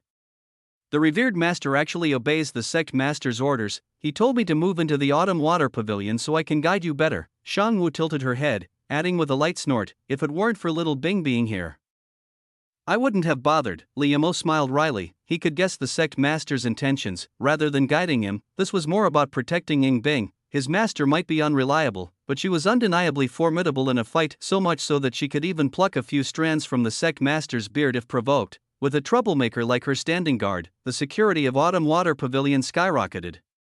After the meal, "Little Bing, what kind of inheritance did you receive today?" Shangwu lowered her voice curiously. Ying Bing set down her bowl and chopsticks. For some reason, she felt slightly less cold toward this carefree elder of Jade Cluster Peak. As she channeled her chi and blood, a faint halo of light gradually enveloped her. Shangwu's eyes flashed with surprise. She casually tossed a wine cup toward the glow. The cup was suspended midair by a gentle force, slowly rotating atop the halo. The wine inside the cup was also drawn out by Ying Bing's control, coalescing into a sphere of liquid that orbited around her, releasing inner breath at the chi blood realm. "No, this is far beyond mere inner breath," Shangwu marveled. "Just a minor application," Ying Bing replied with a slight nod. Then, the halo pulsed sharply. Crack, the wine cup shattered into shards. Offensively, the halo could strike unseen. Defensively, it could redirect force with minimal effort. Shangwu clapped enthusiastically, thoroughly impressed. Liamo sighed mournfully at the scattered shards. "My Celadon wine cup." Suddenly, an idea struck him. "Ice block. How much water can you control?" "Water." Ying Bing walked to the water vat and guided the halo toward it. Immediately, a rushing stream transformed into a coiling water dragon, swirling effortlessly around her. Liamo's eyes lit up. He placed his empty rice bowl into the water current wrapped in the halo, letting it spin and clatter along with the flow. "Ying Bing. Liamo. It's washing it pretty clean." The young man seemed to have discovered a whole new world. Seeing the wonder and admiration in his eyes, Ying Bing's slightly furrowed brows relaxed. Strangely, she didn't find this feeling unpleasant. In fact, she felt a faint sense of accomplishment. "Can you add 2 more bowls?" "Of course." "Wow, amazing." Shangwu rested her chin on one hand, watching the pair with tipsy amusement glimmering in her eyes. Ice block, the nickname was oddly fitting. Did she forget something? Well, probably not important. Moonlight draped over the branches. Inside her room, Ying Bing penned elegant characters onto a bamboo slip. "After soaking in the Phoenix blood pool, the body has been reborn, ideal for body refinement. Sword talent is passable. With enough effort and guidance, mastering a sword technique isn't impossible. Possesses an innocent heart. The mind observation art is crucial, must cultivate balanced methods to avoid straying onto the wrong path." What she wrote was none other than her evaluation of Liamo's current state, and a blueprint for his future growth. Ying Bing had already decided, when she ventured beyond the eastern wasteland domain, she would take Liamo with her. For some reason, he had changed so much in this life. Was it because of her rebirth, triggering a ripple effect? Whatever the reason, it didn't matter. The fact remained, in the cavern, he had yielded the inheritance to her. Perhaps he was still unremarkable now, but with her guidance, reversing his fate was only a matter of time. What gave Ying Bing a faint sense of relief was that while Liemo lacked any dazzling talents, he also had no glaring flaws to correct. In short, he was a blank slate, full of potential. With the right approach, elevating him to stand among true prodigies was entirely possible. Even now, he could already carve out a place among his peers in the Eastern Wasteland domain. Putting away the bamboo slip, she returned to her bed and drew the curtains. Soon, an icy chill spread outward, frost creeping slowly from the bed, though she had obtained the halo of dawn prematurely. Before reaching the inner landscape realm, without an internal world, controlling the power of the Lunarine remained impossible. In fact, with the halo of dawn enhancing her physique, the Lunarine within her had grown even stronger. This also meant her cultivation speed would accelerate further. The halo of dawn also contained a divine-grade technique focused on inner breath manipulation, Phoenix Halo Chi. She had known of this martial art before, but without the halo, it was useless. Once the system's ranking concluded, she should be able to step into the inner breath realm. Next door. Speaking of which, where's my reward for placing first in the sect trial? Did Master pocket it? After a moment of contemplation, Liemo gave up. Didn't matter. Compared to the rewards he'd plucked from the ice block, it was all trivial. As everyone knew, the system's feedback rewards were usually better than what he invested. Today, he had essentially invested the 9-colored Phoenix's inheritance into Ying Bing. The returns ought to be something even greater. With the thought, he summoned his status, name, Liemo, age, 16, root bone, mystic womb, immortal body, realm, chi blood realm, 10 meridians, fate, evaluation, possesses an immortal physique, destiny and chaos, future unknowable, recent events, bathed in the 9-colored Phoenix blood spring within Qing Yuan. Greatly enhanced physical talent, body refining aptitude strengthened, achieved first place in the sect trial. You have unclaimed investment returns. Would you like to claim them? Claim. Liemo didn't hesitate. Investment return 1, Gilded Celestial Seal. Investment return 2, World Seed. Investment return 3, Formless Glazed Mask. Liemo. Well, as expected, this was a massive haul, and not just one, but 3 treasures at once. Chapter 40, Gilded Celestial Tome Seal, Upgradable Divine Techniques, World Seed, 3 investment returns at once. Little Lee was both surprised and thrilled. The rewards harvested from the ice block this time seemed not only high in quality but also satisfying in quantity. For a moment, Liemo was almost overwhelmed. Truly, the ice block's jade-like legs were the best to cling to. Tomorrow, he'd definitely treat the ice block to something nice as a reward. Let's take a look one by one. Liemo turned his gaze to the first reward, Gilded Heavenly Scripture Seal. Can elevate the grade of any martial art below or equal to a divine art. Even divine arts can be upgraded? Little Lee gasped in astonishment, his lack of worldly knowledge showing. To be honest, he had only heard of divine arts in passing. After all, even the Qing Yuan sect, with its long history and a founding ancestor hailing from the central divine continent, only possessed martial arts up to the level of peerless techniques. Mastering a mid-tier martial art was enough to be considered a powerhouse in Purple Sun Prefecture. Mastering a high-tier martial art allowed one to establish their own sect. Indeed, at this point, as long as his cultivation kept up, Little Lee could already be regarded as a notable expert in the prefecture just by mastering the Fire Crane Thousand Feathers sword art. As for divine arts, Liemo had only heard storytellers mention that a century ago, a powerhouse known as the Thousand Forms Martial Venerable from the central continent had fled to the eastern wasteland domain with a divine art in hand. At the time, countless experts from beyond the region descended, and local sects like the Qing Yuan sect didn't even have the right to intervene. Even the Great Yu's heaven-seeking guards personally stepped in. In the end, no one knew who ended up with that divine art. In his understanding, divine arts were the pinnacle of the 9 heavens and 10 earths. Beyond divine arts, that was completely beyond Liemo's imagination. Too bad I don't even have a divine art yet. I'll save this for later. Liemo's heart raced, like a poor man who had suddenly stumbled upon a chest of gold bars. The gold bars were great, but he couldn't spend them right away. The best martial art he currently possessed was only at the peerless level. Using the Gilded Heavenly Scripture Seal on a peerless technique would be a complete waste. There should be heavenly scripture seals that can upgrade peerless techniques.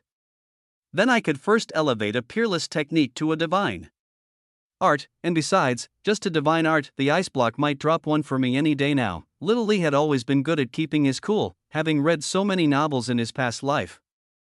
Even if he hadn't eaten pork, he'd seen pigs run. Stay calm, stay calm. Liemo turned to the next reward, World Seed, a nascent small world in a state of chaos.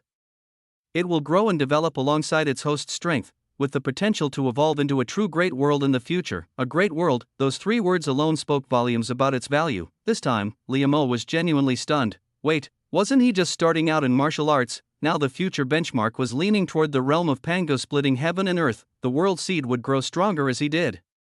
And as the small world grew, it would in turn nourish him. In the end, the world would become him. Within his world, concepts like strength and weakness would no longer matter. He would be the heavenly Tao, the supreme ruler.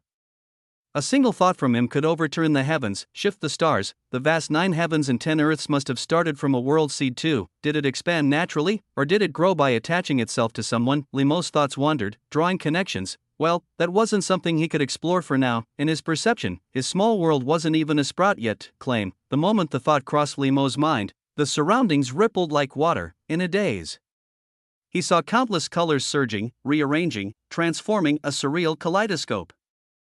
Then, in an instant, all the colors vanished, leaving only boundless emptiness. When he came to, he found himself standing in a pure white space. Endless white mist stretched in all directions. The area already cleared was no larger than a basketball court, even smaller than the autumn water pavilion. But this space belonged entirely to him. Sword, come. With a solemn expression, Liam casually beckoned.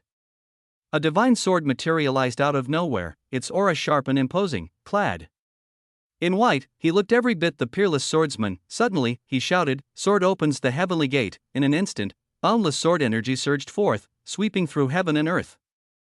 Well, if one ignored the fact that this heaven and earth was only a few dozen feet across, the move was still pretty cool. Being a swordsman is awesome. If only I could pull this off in the real world. Little Lee sighed. His sword talent hadn't improved. This was just his performative side acting up. With the world playing along, this place still feels too empty. Let's decorate it a bit.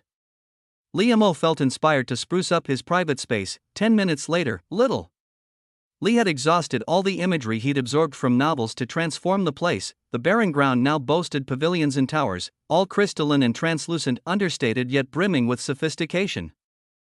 Among the structures were an ancient well, a chessboard, an alchemy furnace, and a host of other extraordinary items. Liam even considered adding exotic flowers and rare herbs. Unfortunately, seems I can't create life yet. He realized that even as the ruler of this world, there were limits to his power. Creating life was one of them. I can bring living beings from outside in, though, but they can't be stronger than me. And things created here can't be taken out yet. After some experimentation, Liam gained a better understanding of his small world. Late at night, withdrawing his consciousness from the world seed, Liam glanced at the moon outside. He estimated he'd spent about 2 hours inside, and roughly the same amount of time had passed in the real world. For now, the flow of time in both worlds seemed synchronized. Oh right, there's one more reward. He'd been so engrossed in playing around that he nearly forgot the last one. Faceless glazed mask, shapeshifting, capable of blocking all detection methods. The description was concise. Liam summoned it directly. It was a glazed metal mask. When he put it on and looked in the mirror, his entire demeanor had changed. With a change of clothes, even he wouldn't recognize the person behind the mask. For instance, everyone has a certain aura, but with the mask, he could project an air of profound mystery if he wished. Not only could the mask alter his aura, but its appearance could shift too. Swish, in the next moment, the faceless glazed mask transformed into a dragon-headed visage. Swish, the dragon head morphed into a chubby, comical pig face. My voice can change too, Liam spoke, and his voice deepened into a resonant baritone. Satisfied, he withdrew his focus and began his cultivation. By the afternoon, just as Liam was about to finish his meal and prepare to unblock his 11th meridian, a guest arrived at the autumn water pavilion. It was Elder Hanha, an old acquaintance. Liam and Ying Bing, why didn't you two go to the Divine Blade Peak today? The old man frowned as soon as he entered, directing his question at Shangwu. Why should we go to the Divine Blade Peak? Shangwu was comfortably lounging on a rocking chair, basking in the sun, and absent-mindedly picking at her ear. They placed in the top 3 of the sex trial. Elder Hanha was clearly exasperated. Why is it said that every inner disciple can go to the Divine Edge Cave to select a weapon? Because those who enter the inner sect usually achieve decent results in the sex trial. As a reward, they are granted one opportunity to enter the Divine Edge Cave and choose a weapon. Of course, as top 3 finishers, their rewards go beyond just that. However, the sect has been busy lately, and some rewards haven't been distributed yet. Oh, now that you mention it, I do recall something like that. Shangwu tilted her head slightly, finally remembering. Elder Hanha had no patience to argue further with her. Seeing that both Ying Bing and Liam were present, he said, Come with me to the Divine Blade Peak, Elder Hanha, I have a request. Ying Bing suddenly spoke up. Go ahead. The elder paused mid-turn. Notifying disciples was usually beneath the duties of a peak elder like him. The only reason he had come personally was because Ying Bing was the sect's treasured prodigy. Naturally, her opinion mattered. Ying Bing said, I'd like to postpone our visit to the Divine Edge Cave for a few days. Why? Ying Bing glanced at Li Mo and replied softly, I feel my swordsmanship can still improve. By then, I'll be able to obtain a better weapon. That's not entirely unreasonable. Elder Hanha raised an eyebrow, seemingly surprised by her progress in swordsmanship, then nodded. That's acceptable, but no more than 3 days. After 3 days, the Divine Blade Peak will enter its annual season of raging underground flames, and the Divine Edge Cave will be inaccessible. I understand. 3 days. Ying Bing was confident she could elevate Li Mo's swordsmanship to a higher level. By then, gaining the recognition of a famed weapon shouldn't be difficult. Chapter 41, Teacher Iceblock is online, Li Mo's bizarre talent. After Elder Hanha left, Elder Shangwu, do you have any arrangements for Li Mo these next few days?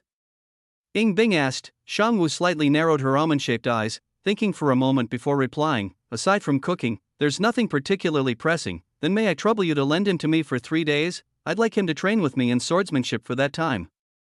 Ying Bing spoke softly. After all, she wasn't Li Mo's master. If she wanted to teach him anything, she still had to seek permission from the proper authority. Little Binger, your swordsmanship is certainly trustworthy, but 3 days, won't he learn very little? Shangwu nodded in agreement. Though she was still somewhat curious, I have this. Ying Bing withdrew an item from her sleeve, 3 sky blue sticks of incense, spirit resonance incense? The sect leader even gave you this? How generous. Shangwu's almond eyes widened slightly, clearly aware of the item's value. This was not a product of the Eastern Wasteland domain, rather, it originated from the Central Divine Province, crafted from a rare treasure called spirit resonance wood, ground into powder and blended with other precious materials. Lighting this incense while meditating on martial techniques could double one's comprehension. However, spirit resonance wood grew exceedingly slowly, only an inch every 300 years, making its yield incredibly scarce. The sect's current reserves couldn't be much, remnants from the founding patriarch's era, painstakingly preserved by successive generations of leaders. For Ying Bing to be given 3 sticks at once spoke volumes of the esteem in which she was held. Shangwu scratched her head, feeling a little embarrassed. It seemed all she'd done for her disciple was hand him a couple of martial manuals and freeload off his cooking. Wait, you mean to say you're going to use the spirit resonance incense on little Mo? Shangwu snapped back to attention. Mn. This item is of no use to me otherwise. Ying Bing nodded. Alright, then I'll leave it to you. TSK. That boy really has some luck. Shangwu grinned as she agreed. If she hadn't gotten to use the good stuff, her disciple benefiting from it was just as well. Learn swordsmanship with you. Li Mo had just unblocked another meridian. 11 meridians now. His small world had expanded by a few more zhang. Then Ying Bing pushed open the door and entered. Mn, follow me downstairs. Ying Bing's expression was serene as she spoke, then turned and descended without another word. What's gotten into her all of a sudden? Li Mo scratched his head, then seemed to realize the ice block wasn't the type to mince words. The incident beneath the clear abyss, though she hadn't spoken of it, must have weighed on her mind. Fine by him, with the ice block around, he could save himself a lot of effort in martial comprehension. Knowing he wasn't a natural with the sword, Yunli had no intention of abandoning it entirely. Besides, he didn't have any other martial techniques to practice at the moment. The open grounds of Autumn Water Pavilion, from a bronze censer, pale blue smoke curled upward. The scent of the incense alone carried a clarity that sharpened the mind and invigorated thought. Li Mo knew this was something extraordinary. From mastery to perfection represents the moment you truly make a martial art your own, no longer bound by its forms. At that point, you need not even rely on sword techniques. Similarly, every sword technique is but an approach to the true essence of the sword's path. Understand one, and 100 others will follow. Ying Bing pressed 2 fingers together and lightly brushed the side of a bamboo stalk. Immediately, a mark appeared, not the fiery red of crane feathers, but an icy blue. Li Mo's eyes widened slightly, unable to hold back his amazement. 1,000 feathers of the fire crane had been transformed by the ice block into 1,000 feathers of the ice crane. This proved she had completely internalized this high-tier sword technique, and he'd never even seen her practice it. The pinnacle of your sword art should grant you full control over the timing, quantity, and placement of its force. You could even condense 1,000 feathers into one, focusing all into a single point, piercing stone like dripping water. The moment her words fell, snap, one of the crane feather marks abruptly exploded, its power 10 times greater than a single strike. what you must do now is forget the techniques, pick up your sword. Alright, Liam drew his battered, notched steel sword. Just as he prepared to move, a small, cool hand clasped over his, followed by the delicate fragrance of a young woman enveloping him. Ying Bing held his hand firmly. Liam! Exclamation point. This was different from the sensation of leaping into the clear abyss. Back then, free falling had left his mind blank, no room for wandering thoughts, but now, don't lose focus. I'll only guide you once, a clear, crisp voice sounded by his ear. True hands-on teaching. Even in her past life, among her disciples, some of extraordinary talent, she had never offered more than a few words of advice. Ying Bing had never taught anyone with such dedication before. Got it. Liam steadied his mind and began learning earnestly. 15 minutes later, Ying Bing released his hand and silently stepped aside. In her grip now was a ruler of unknown origin, her gaze tranquil. As she looked at him, her vermilion lips parted slightly. Practice. Liam, did the ice block mean that if his form was incorrect, she'd whip his palms with that ruler? 5 minutes later, Yunli got his answer. Not the palms, I'm a grown man.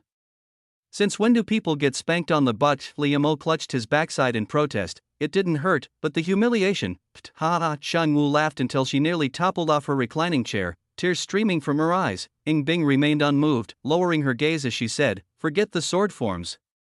You just used them again. Power originates from the earth, flows through your meridians. You don't need sword forms to achieve the same effect. Not a single word about the butt incident. No room for negotiation. Fine, if Liam, don't flex a little, you'll really think I'm not a cheat.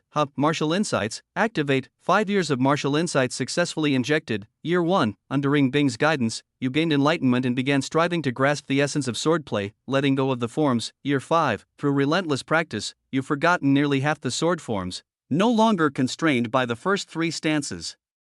Damn, even with the ice block's pointers, 5 years of martial insights only got me this far. If I'd brute forced it alone, who knows how long it would have taken. I'm ready. Liam picked up his sword and began practicing again. You really got it? Watching him swing the blade, a flicker of surprise passed through Ying Bing's eyes, yet after just a few moves, Liam stopped. Could you guide me through it one more time? Fine. After a brief silence, Ying Bing nodded in agreement, and so, the ice block's swordplay mini-class resumed. Wait for me a sec. Got it.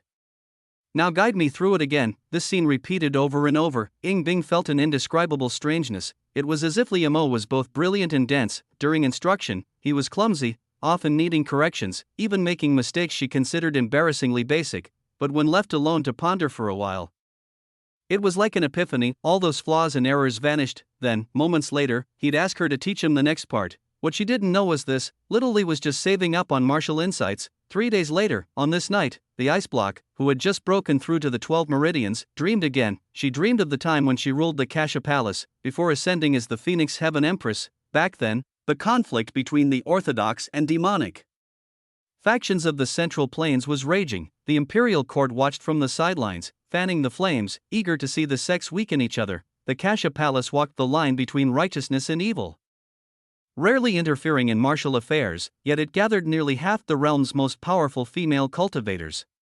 Thus, both sides fought desperately to win them over, but the Great Yu dynasty clearly didn't want the Kasha Palace tipping the balance by joining either side, so the crown prince, already acting as regent at the time, arrived at the Kasha Palace with betrothal gifts lavish enough to make any major faction drool. This crown prince wishes to unite in matrimony with the ruler of the Kasha Palace, forging an eternal bond. This wasn't the first marriage proposal she'd received, but it was the grandest, yet the outcome was no different. The suitor couldn't even withstand 3 strikes.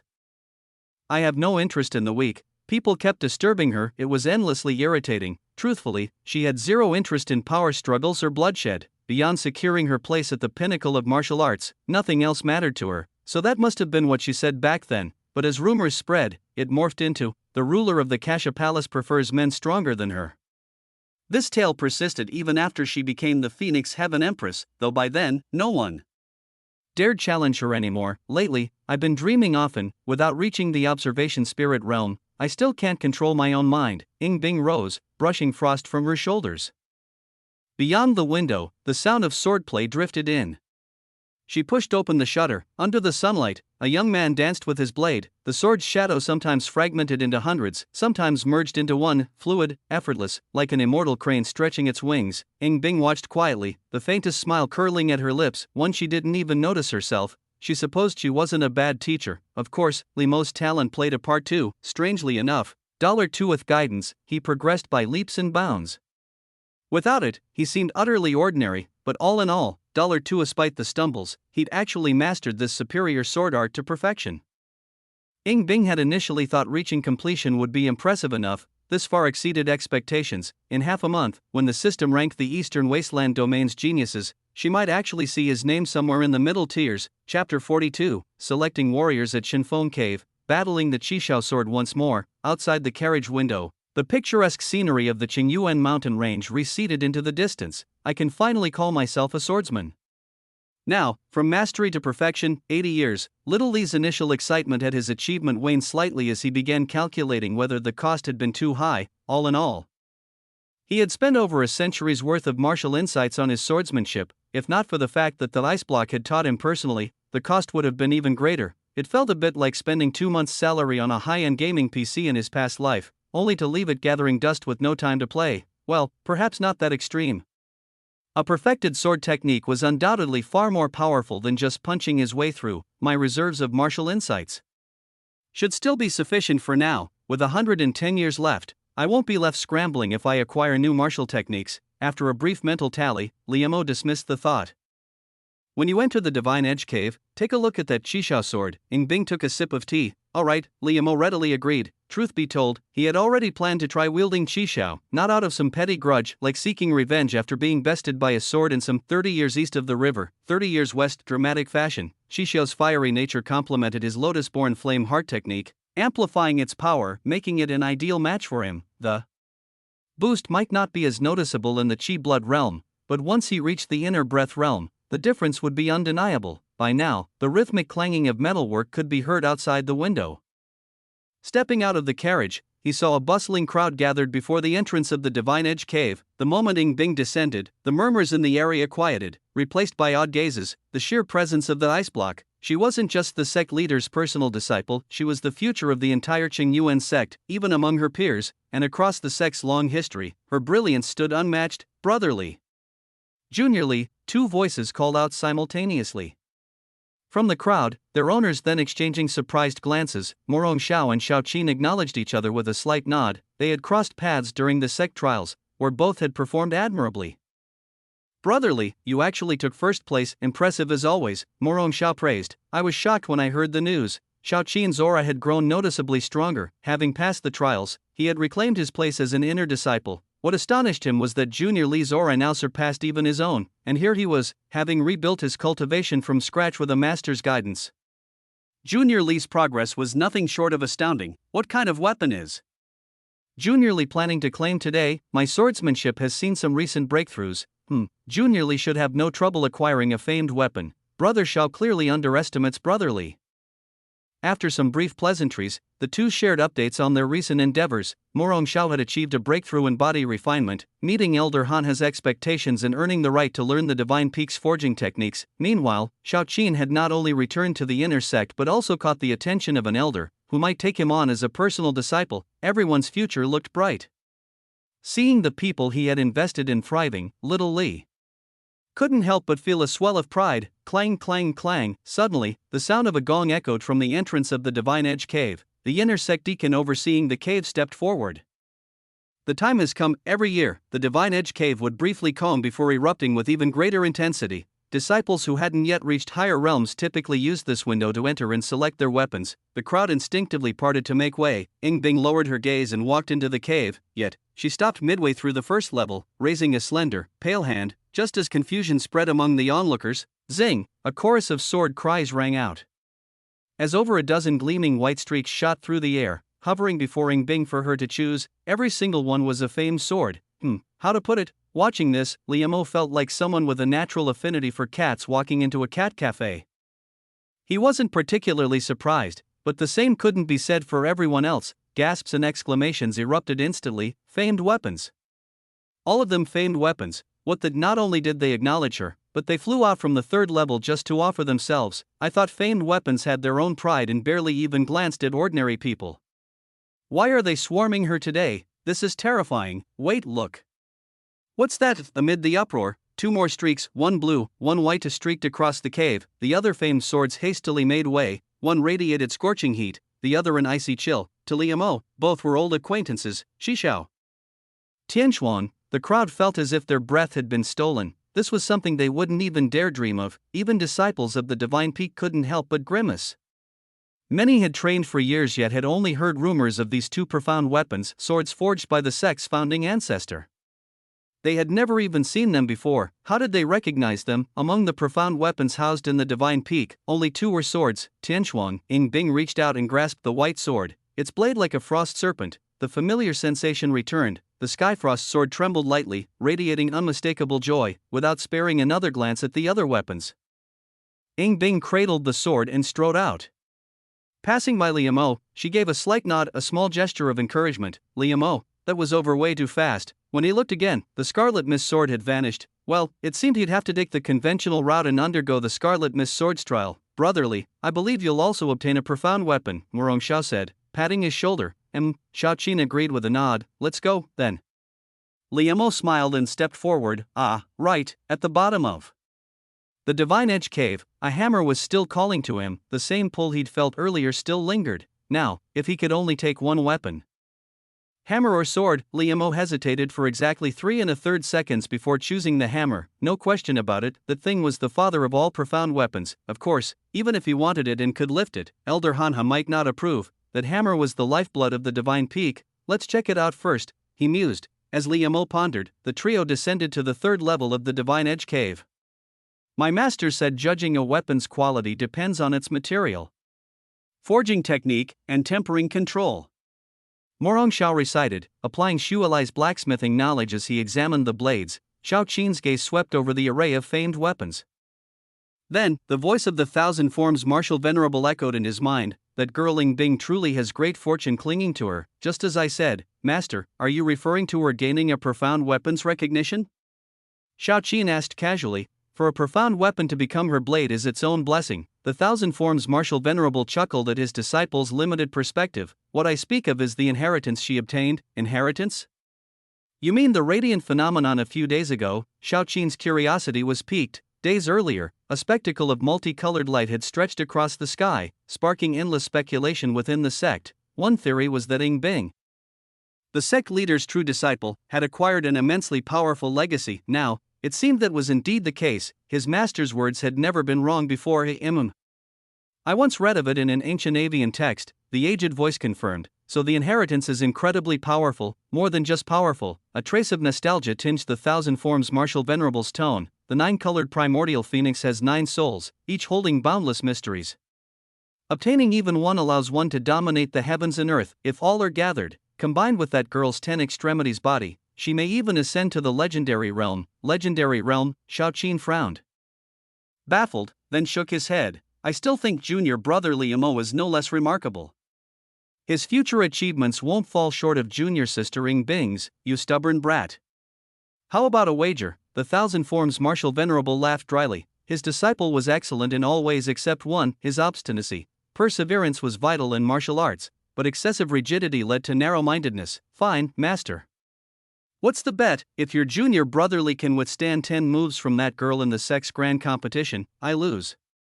I'll gift you something grand. If I win, we'll discuss terms later. Amusement laced the Venerable's voice, his confidence unshaken. Xiao Qin agreed without hesitation. Then, under his master's guidance, he began selecting a weapon. Meanwhile, Little Li remained blissfully unaware. Had he known, he'd have asked, Old Xiao, where'd you get such blind faith in me? By now, he'd reached the 4th level, his gaze fixed solemnly on the Scarlet Mist sword as he bowed respectfully.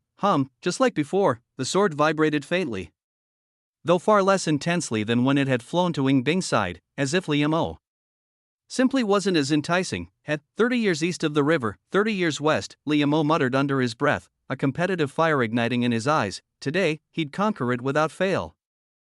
Chapter 43, The Bond of Qishao and Tianchuan. Target, the Starfall Hammer of Panjie. The Crimson Sky Sword was a hypocritical blade. It fawned over that ice block, yet for our young Liamo, it presented a trial. 10 strikes, if he could withstand them, he would become its master. Liamo's vision blurred. A familiar swordsman materialized before him. The atmosphere instantly turned deadly. The swordsman slowly clasped his fists in salute. Your guidance, please. Liamo gripped his steel-green sword and returned the gesture. The next moment, their figures clashed, the metallic clang of blades reverberated through the entire fourth floor. On the third floor, $2 renowned swords trembled faintly. Was that Brother Li's doing? Morong Xiao couldn't help but glance back at the dark entrance to the fourth floor. That single sword hum had sent shivers down his spine. What happened? Xiao Qin looked up, clutching a broken greatsword. Under the guidance of Thousand Forms Martial Venerable, he had found this weapon unremarkable among the famed arms, missing half its length, yet forged from superior material. It was also one of the few willing to acknowledge him as its master. Its spirit was weak, requiring future nurturing, but Xiao Qin was satisfied. Yet now, the greatsword trembled faintly in response to that distant hum. Your junior brother Li is crossing blades with a profound artifact, Thousand Forms Martial Venerable remarked casually, though he hadn't witnessed it firsthand. Crossing blades with a weapon, Xiao Qin didn't quite understand. The mightier the warrior, the stronger their spirit, the Venerable explained. Their weapons, tempered through years of use, become imbued with their will. Do you know which blade is the most renowned in the legendary Heavenly Mountain Sword manner? Eager to broaden his disciples' horizons, Thousand Forms Martial Venerable indulged in the tale. Enlighten me, Master. Xiao Qin listened with keen interest. A wooden sword once wielded by the sword ancestor, the Venerable said, as if recalling it firsthand. It bore an entire lineage of unyielding sword intent. Centuries ago, it flew thousands of miles from its tomb, severed a river with one stroke, and slew a vile flood dragon. To this day, the waters of that great river remain split, a single sword strike, halting a river for centuries. Xiao Qin gasped in awe. Such a feat was beyond his current comprehension. Thousand Forms Martial Venerable, pleased by his disciples' reaction, added, the sword ancestor's personal weapon is beyond any mere profound artifact. Still, that crimson sky is among the finest of its kind. Whether your junior brother Li can master it depends on whether he learned anything from that girl. Crimson sky, a perfect match for Frost Sky, Xiao Qin mused. Lips pressed tight, he felt no envy, only growing fondness for his own battered greatsword. Clang! On the fourth floor, $2 had already withstood the sixth strike in the mental realm. The sword's hum sent an electric jolt through his soul, leaving his consciousness tingling. Is this the aura of a profound artifact, or the lingering will of its past wielder? Liamo recalled the words the ice block had shared beneath Clear Abyss.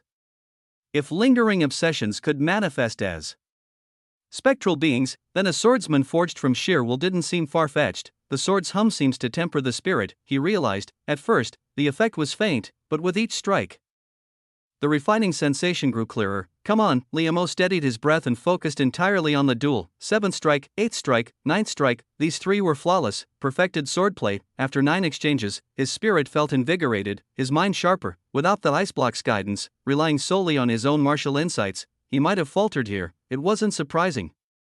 Like solving advanced equations, without innate talent, one might never grasp the answer. Without a genius's formula, 10th strike, the swordsman's aura condensed, turning lethally restrained. Liamo exhaled slowly, pouring every ounce of focus into this final clash. The 10th hum of the sword echoed through Divine Edge Cave, lingering like a reluctant sigh. Outside the cave, $2 Hanha stroked his beard, his expression odd. None understood the meaning of that hum better than him. The elder overseeing the Divine Edge Peak, the Crimson Sky Sword, had acknowledged its master, yet it seemed almost begrudging, as if dissatisfied with Liamo's talent, disdainful, yet compelled to serve. The old man was thoroughly puzzled. Ha! Old man, both profound artifacts are mine now. Shang Wu nearly danced in triumph, barely restraining herself from planting her hands on her hips. Elder Hanha remained impassive. Frost Sky belongs to Ying Bing. What does that have to do with you? Shang Wu gazed at him with something akin to pity. A vein throbbed in the elder's forehead. That look was downright insulting. Anyway, old man, even without little ice, that's still two, Shang Wu said, smirking. We had a bet, remember. Tell you what, I'll be generous. You don't have to cover my debts. Just let me borrow any weapon from Divine Edge Cave whenever I need. Humph. One at a time. Elder Hanha grumbled. He couldn't bring himself to argue further. It wasn't that he lacked faith in Morong Xiao, but anyone who earned a profound artifact's recognition was no ordinary swordsman, and with such a weapon in hand, who could rival them in the same realm? Letting Shang Wu take weapons was still better than settling her astronomical debts. You've got one virtue, old man, you never renege on bets. Shang Wu tossed him a few compliments now that he'd conceded. Ying Bing remained serene, unsurprised. This was the first time she truly taught someone. If her student couldn't even claim a profound artifact, she'd have failed utterly. Crimson Sky, didn't senior sistering wield Frost Sky? If I recall, those two swords have a joint technique. I've read records of it too. Senior disciples of Divine Edge Peak exchanged glances, recalling the legends. The sect's founder had forged the twin blades, gifting one to each of his two disciples. The pair, deeply devoted to each other, had created a dual sword art capable of transcending realms, renowned across the Eastern Wasteland domain. After their passing, Frost Sky and Crimson Sky had never again acknowledged masters simultaneously. The technique was lost to time, its glory unseen for generations. Now, the twin artifacts had found new wielders. All eyes turned to Ying Bing. Yet the jade-like maiden's expression revealed nothing. Meanwhile, still playing hard to get, Liam grinned, gripping the flame-like blade with delight. His sword talent was lacking, yet here he was, at his age, having mastered consummate swordsmanship. Thus, the Crimson Sky sword reluctantly acknowledged him as its master.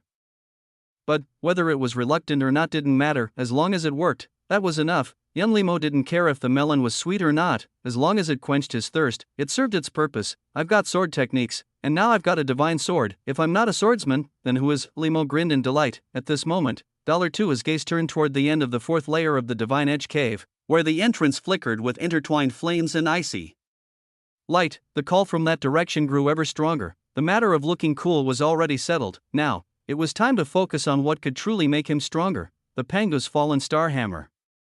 The glow from the cave entrance reflected in Limo's eyes. Though wielding a hammer wasn't exactly his preference, $2 was a divine weapon, a treasure far beyond his current comprehension. Moreover, it fatally resonated with his extreme arm slaughter body, complementing it perfectly. It wants to go with me, but first, I need to get close enough to take it. Liam stepped into the cave entrance. Instantly, an overwhelming pressure bore down on him, the bone-chilling cold of the ice springs, the scorching heat of the fire springs, and the fierce, weaponized killing intent made it nearly impossible to breathe, had he not made progress in body refinement and taken a 6-rune clarity pill. He wouldn't even have the right to stand here. Thud, he took a single step forward. In that instant, a thunderous roar echoed through the void. Every organ, meridian, and drop of blood in his body trembled under the force. The itching sensation in his bones made one thing clear to Liam: his physique had grown stronger again, and I only took one step. His understanding of the divine weapon's power deepened. What's more, $2 his was likely the result of the weapon's spirit holding back most of its pressure. Keep going. Liam activated his extreme arm slaughter body and took another step. At the same time, the sound of a massive hammer striking the earth reverberated in his ears. Chapter 44, Supreme Weapons Awakened, Divine Arms Obtained. The dark and unadorned hammer hung silently at the intersection of ice and fire. It stood about 300 paces from the cave entrance. Liam exhaled a white breath, his forehead drenched in sweat. After walking 100 paces, his entire body was soaked, and even his bones itched from the vibrations. Exhausted, yet the fire in Limo's eyes burned brighter than ever. The divine weapon tempered his bones each step, strengthened his blood and refined his physique. In just 100 paces, he had opened another meridian. 13 meridians, for ordinary martial artists. 12 was the limit, the point where blood would condense into chi and force transform into breath. Liam had already surpassed the boundaries of the chi blood realm, and he wasn't stopping. 140 paces, the pressure is growing unbearable. Every step became a struggle as his body reached its breaking point. Fine blood streaks appeared on his skin. He had done his best to mitigate the weapon's killing edge using the techniques of extreme weapon tempering body, but a divine weapon was still a divine weapon. At least I still have some martial insights left. Otherwise, I'd have to stop here today. Liam wanted to push further, but the moment he took another step, the weapon's killing aura surged from all directions. Blood seeped from the cracks in his skin, his body on the verge of collapse. He hastily retreated. Fine, no more struggling. Yunli sighed, finally acknowledging the hammer's might. He hadn't wanted to rely on shortcuts, but reality left him no choice. Hard work alone wouldn't claim a divine weapon. Let's start with 20 years. Limo focused his mind, channeling his insights into extreme weapon tempering body. 10 years of martial insights successfully infused. Year 1. Observing the divine weapon Pango Calamity Meteor Hammer, you gain deeper understanding of body tempering. You ponder the essence of extreme weapon tempering body. Year 8. You finally master extreme weapon tempering body to perfection. The dark and unadorned hammer hung silently at the intersection of ice and fire. It stood about 300 paces from the cave entrance. Liam exhaled a white breath, his forehead drenched in sweat. After walking 100 paces, his entire body was soaked, and even his bones itched from the vibrations. Exhausted, yet the fire in Limo's eyes burned brighter than ever. The divine weapon tempered his bones, each step strengthened his blood and refined his physique. In just 100 paces, he had opened another meridian, 13 meridians. For ordinary martial artists, 12 was the limit, the point where blood would condense into chi and force transform into breath. Liu had already surpassed the boundaries of the chi blood realm, and he wasn't stopping. 140 paces, the pressure is growing unbearable. Every step became a struggle as his body reached its breaking point. Fine blood streaks appeared on his skin. He had done his best to mitigate the weapon's killing edge using the techniques of extreme weapon tempering body, but a divine weapon was still a divine weapon. At least I still have some martial insights left. Otherwise, I'd have to stop here today. Liu wanted to push further, but the moment he took another step, the weapon's killing aura surged from all directions. Blood seeped from the cracks in his skin. His body on the verge of collapse. He hastily retreated. Fine, no more struggling, Yunli sighed, finally acknowledging the hammer's might. He hadn't wanted to rely on shortcuts, but reality left him no choice. Hard work alone wouldn't claim a divine weapon. Let's start with 20 years. Liu focused his mind, channeling his insights into extreme weapon tempering body. 10 years of martial insights successfully infused. Year 1. Observing the divine weapon Pango Calamity Meteor Hammer, you gain deeper understanding of body tempering. You ponder the essence of extreme weapon tempering body. Year 8. You finally master extreme weapon tempering body to perfection. Year 12. You reach the pinnacle of mastery, your comprehension rivaling the technique's creator. Insight complete. Extreme weapon tempering body ascends to transcendent pinnacle. 20 years total, from mastery to the transcendent pinnacle. Liu raised an eyebrow, slightly surprised. After being humbled by sword arts for so long, he wasn't used to such efficiency. Body as weapon, he murmured the words. In the next moment, his own body began radiating the same killing edge. Used to temper him, it wasn't strong, barely surpassing a sharp blade. Compared to the Pango Calamity Meteor Hammer, it was like firefly light against the full moon. But extreme weapon tempering body was a supreme art. And he had pushed it to the transcendent pinnacle. That meant he could leverage minimal force to shift immense weight. The pressure dwindled drastically. Now, Liu could control how much he endured at will. The remaining 50 paces, he sprinted. In moments, he stood at the icefire boundary, finally able to examine the hammer up close. The weapon seemed forged as one piece, hammerhead and handle seamless, as if nature itself had shaped it. The hammerhead was blunt at the front, tapered at the back, square like an imperial seal, unrefined yet profound. Pointed like jagged wing-carved stone, a masterpiece of the uncanny. One side for forging weapons, the other for forging people.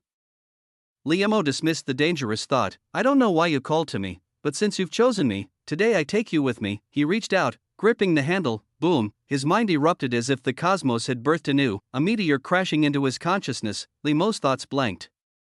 His fingers nearly loosened from the shock. Don't let go. He clenched his teeth. All 13 open meridians surged to life. Every ounce of strength in his body was wrung dry. The Pango Calamity Meteor Hammer was being merciful. Against all odds, it budged, just a fraction, for a mere chi blood realm cultivator. Rumble, the earth quaked. The entire Divine Edge cave trembled violently. And not just the cave, the divine weapon peak itself shook. Earthquake. Earthquake, is the peak collapsing? Don't spout nonsense, it's just the earth veins erupting early. Wasn't there supposed to be a dormant period? Today's only the first day. Run, those still inside bolted for the exit, not daring to look back. Fortunately, most had already claimed their weapons. Teacher, what's happening? Shao Qin had exited earlier, but Liu was still missing. The voice of thousand forms martial venerable turned grave. The cave shouldn't collapse, but that is the aura of a divine weapon. Shao Qin didn't fully grasp the implications, but his teacher's tone worried him. Master. Junior brother Li is still inside. Morong Shao couldn't stay seated. Yet the entire Divine Edge cave now pulsed with overwhelming pressure. So it is him. Elder Hana's expression shifted. He had suspected as much. The last time the founder's artifact stirred, he'd guessed Liu was involved, but he never imagined the Pango Calamity Meteor Hammer would react so violently. An almost absurd thought suddenly surfaced. Could it be that it's about to acknowledge a master? Woi, old man. You'd better keep your word from earlier. Shang Wu crossed her arms, her almond-shaped eyes narrowing like a fox that had just pulled off a clever trick. If he can truly lift it, then let him take it away. Elder Hanha's eyelid twitched as he flicked his sleeve and strode into the Divine Edge cave. Chapter 45. Elder Cold Crane let out a piercing screech. Liu exerted himself to the limit. Good news, he did manage to move the Panga Starfall hammer. Bad news, he could only shift it by a hair's breadth, and that was only because the Panga Starfall hammer condescended to cooperate with him. The tiny movement was likely the divine weapon borrowing his strength to move on its own. This hammer isn't even that big. but it's terrifyingly heavy right now. I can easily lift a spiny-backed tortoise, and my strength probably exceeds 10,000 gene. Liam relaxed his grip and sighed ruefully. Fortunately, he never planned to rely on his own strength to lift this thing. If he could move it, $2's divine weapon wouldn't have been left at the bottom of the Divine Edge Cave, untouched for centuries. No matter, he still had his cheat, World Seed. Right now, I can channel a fraction of its power into myself. The duration is short, so I'll have to act fast. Liam didn't come alone. Behind him stood an entire world, though. This world was still nascent, fragile, and chaotic. Still, it was a world. Crack. The moment he channeled the World Seed's power, $2's bones erupted with a sound like frying beans, his blood and chi roared like a tempest. And his 13 main meridians surged like furious dragons, an overwhelming, inexhaustible force coursed through him. Liam even had the illusion that if this divine mountain had a handle, he could lift the entire thing. Up, boom, a hammer's resonance, 100 times louder than before, exploded. The Panga Starfall hammer. For the first time in centuries, it was held in someone's palm, only for an instant. Liam swiftly stored it in his miniature world, then, utterly drained, he collapsed to the ground, too exhausted to even lift a finger, sweat pooling beneath him. Thank goodness divine weapons don't count as living beings, otherwise, I wouldn't have been able to store it in my miniature world. I actually lifted a divine weapon just now. Young Limo's chest heaved like a bellows, stars dancing before his eyes. A chaotic whirl of thoughts flooded his mind. Using power that wasn't his own had an overwhelming backlash. Just one more breath, and his body might have started crumbling. But in the end, he succeeded. Limo's consciousness wavered, drowsiness pressing in. Just before he drifted off, $2 heard a hoarse, shrill shriek. Sounded familiar, Elder Hanha? Nightfall, Divine Edge Peak, Elder's residence. The surroundings were cluttered with raw ores, half-forged weapons, less a residence, more an armory. Where's the hammer? Where's the ancestral divine weapon of our Divine Edge Peak? Elder Hanha paced frantically, staring at the unconscious Liam snoring away. The usually composed elder was utterly distraught. Stop muttering already, you're driving me insane. Shangwu sat with one leg crossed over the other, a glimpse of thigh visible through her palace robes, chin resting on her palm. TCH, the sprat of a disciple, sleeping so soundly, promised me roast lamb today. Food? Is this the time for food? Elder Hanha trembled with rage, veins bulging. That's a divine weapon. Our peak is named after it. If it's gone, I'll have no face to meet our ancestors in the afterlife. If not for Shangwu's presence, he would have shaken Liam awake already.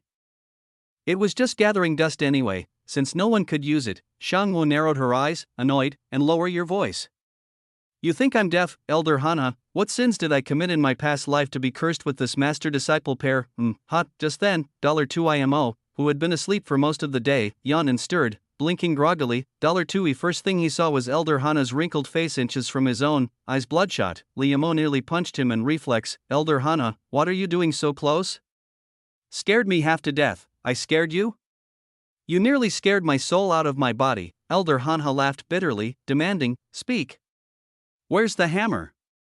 Our ancestors' hammer?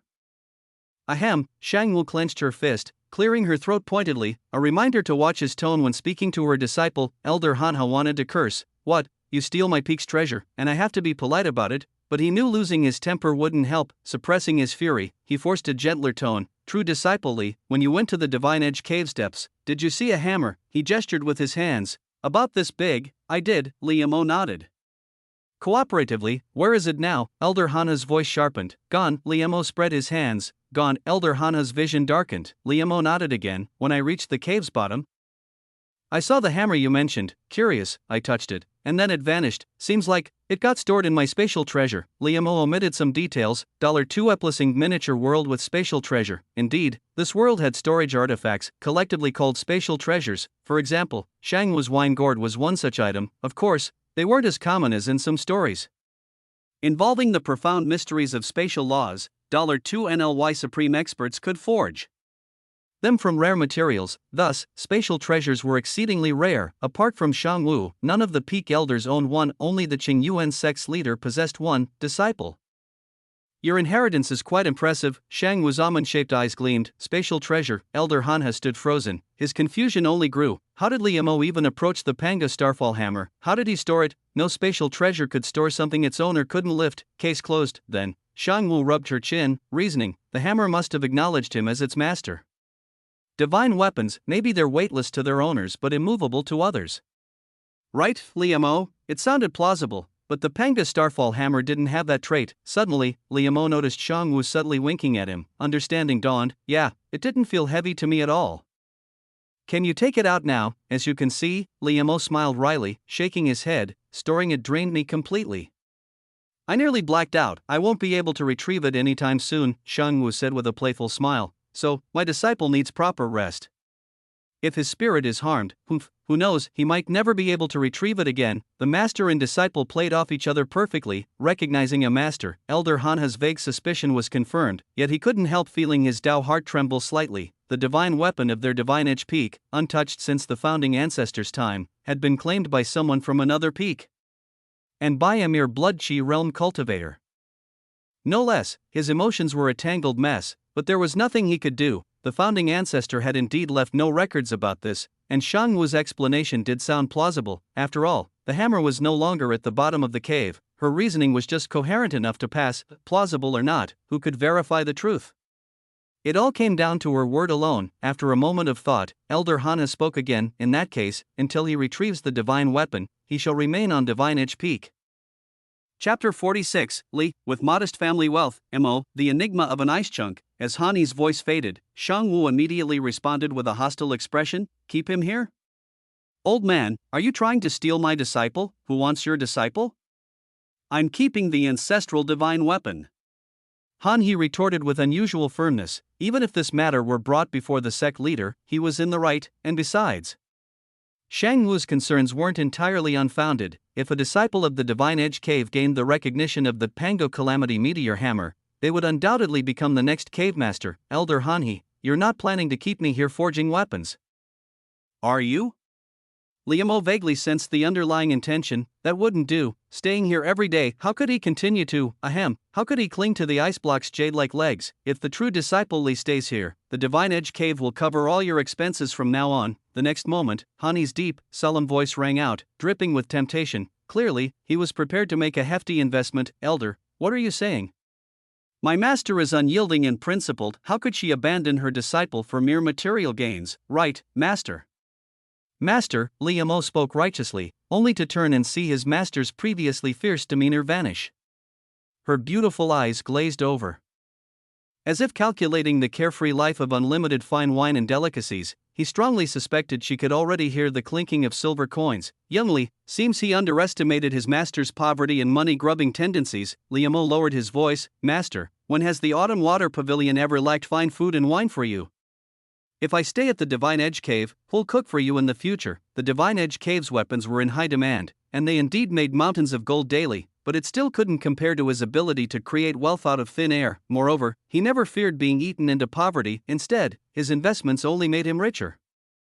I'm not that kind of person. The beautiful master's eyes instantly cleared as she nodded seriously. Elder, you worry too much.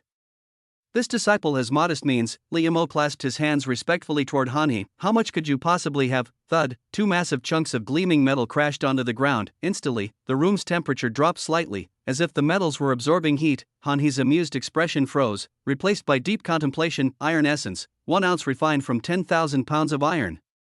A mere trace added to an ordinary weapon could make it slice through hair and cleave metal like mud. These 2 chunks? Even with the Divine Edge Cave's cold flame spring and all its disciples hammering away until their arms gave out, it'd take 3 years to produce this much. Thud, another muffled sound. A fist-sized chunk of fiery red metal landed on the ground. Hiss, Hanhi completely lost his composure. Inferno copper Oregon, only found where volcanic activity coincided with her veins. The ore tempered by subterranean flames for millennia, and even then, it required a volcanic eruption to bring it to the surface. The legendary Crimson Sky Sword contained this very material, and you call this modest means? The old man began pondering the origins of Liamo's inheritance. Shang Wu was also deep in thought. The expert who left this legacy, were they perhaps a merchant tycoon in their past life? Or maybe a notorious bandit who plundered immeasurable wealth? This disciple is no blacksmith. These treasures would be wasted in my hands. Elder, you are the Purple Sun Prefecture's most renowned artisan. Only you can bring out their full potential. Young Li knew how to sweet-talk an old man. Hani fell silent. After a long pause, he sighed. Shang Wu, your disciple has better manners than you. At least I don't have to worry about him wielding the divine weapon for evil. Shang Wu, ? Ignoring her, Hani turned back and spoke gravely, Liam O, if you can fulfill 3 conditions, this old man will gladly step aside. Elder, please name them. Liam O was all ears. Hanhi's amused expression froze, replaced by deep contemplation. Iron essence, 1 ounce refined from 10,000 pounds of iron, a mere trace added to an ordinary weapon could make it slice through hair and cleave metal like mud. These 2 chunks? Even with the Divine Edge Cave's cold flame spring and all its disciples hammering away until their arms gave out, it'd take 3 years to produce this much. Thud, another muffled sound, a fist-sized chunk of fiery red metal landed on the ground. Hani completely lost his composure. Inferno copper Oregon, only found where volcanic activity coincided with her veins. The ore tempered by subterranean flames for millennia, and even then, it required a volcanic eruption to bring it to the surface. The legendary Crimson Sky Sword contained this very material. And you call this modest means? The old man began pondering the origins of Limo's inheritance. Shangwu was also deep in thought. The expert who left this legacy, were they perhaps a merchant tycoon in their past life, or maybe a notorious bandit who plundered immeasurable wealth? This disciple is no blacksmith. These treasures would be wasted in my hands. Elder, you are the Purple Sun Prefecture's most renowned artisan. Only you can bring out their full potential. Young Li knew how to sweet-talk an old man. Hani fell silent, after a long pause. He sighed, Shang Wu, your disciple has better manners than you. At least I don't have to worry about him wielding the divine weapon for evil. Shang Wu, ? Ignoring her, Hani turned back and spoke gravely, Liam O, if you can fulfill 3 conditions, this old man will gladly step aside. Elder, please name them. Liam O was all ears. He hadn't fully recovered yet. Did she expect him to activate the world seed again? Master, do you want me to collapse into a pile of bones right here? Ungrateful brat. Shang Wu wrinkled her delicate nose, her pretty face sulking. Liam O, master, you were seriously considering selling me off earlier, weren't you? Of course not. Shang Wu averted her gaze. That was just a test, to see if your loyalty to the Jade Cluster Peak is unwavering. Master, you're guilty, audacious disciple. Daring to question your master now? Trying to overthrow the natural order, the master quickened her pace, her crimson robes fluttering. Liam O sighed. Master, how about aged bamboo green wine and a whole roasted lamb tonight? Young Li deployed his ultimate crowd control skill. How aged? 30 years. Critical hit. A short while later, master and disciple returned under the stars, laden with spoils. Pushing open the door, Liam O spotted a slender figure seated at their usual dining stone table. Sipping tea leisurely, a sword resting on her lap, its blade reflecting the moonlight. I thought you'd gone back to cultivate. I haven't had dinner yet, the ice block stated matter-of-factly. Young Li fell silent, then looked up at the sky. The moon was dim, signaling the approaching dawn. But, it's almost breakfast time, is it? Ying Bing also glanced at the moon, her delicate brows knitting in confusion. Just what kind of time sense do you have? Who the hell tells time by mealtimes? Liam O couldn't even muster the energy to complain as he headed off to cook. Ying Bing lowered her gaze briefly before turning to Shang Wu, her voice soft but deliberate. What happened today at the Divine Edge Cave? Yet another event that had slipped beyond her expectations. Chapter 47, The True Power of Divine Weapons. Heading to the library pavilion, Ying Bing knew there was a divine weapon in the Divine Edge Cave. In fact, the reason she knew about it was because of Shang Wu. When the Qingyuan sect collapsed, it was Shang Wu who paid a tremendous price to wield the Starfall Calamity Hammer. Later, after Ying Bing went to the Central Divine Continent, she encountered several divine weapons no less formidable than the Starfall Calamity Hammer, yet none of them ever gave her the same sense of boundless power. Indeed, even by her standards, divine weapons were far from commonplace. A divine weapon was 2 whole tiers above an arcane artifact.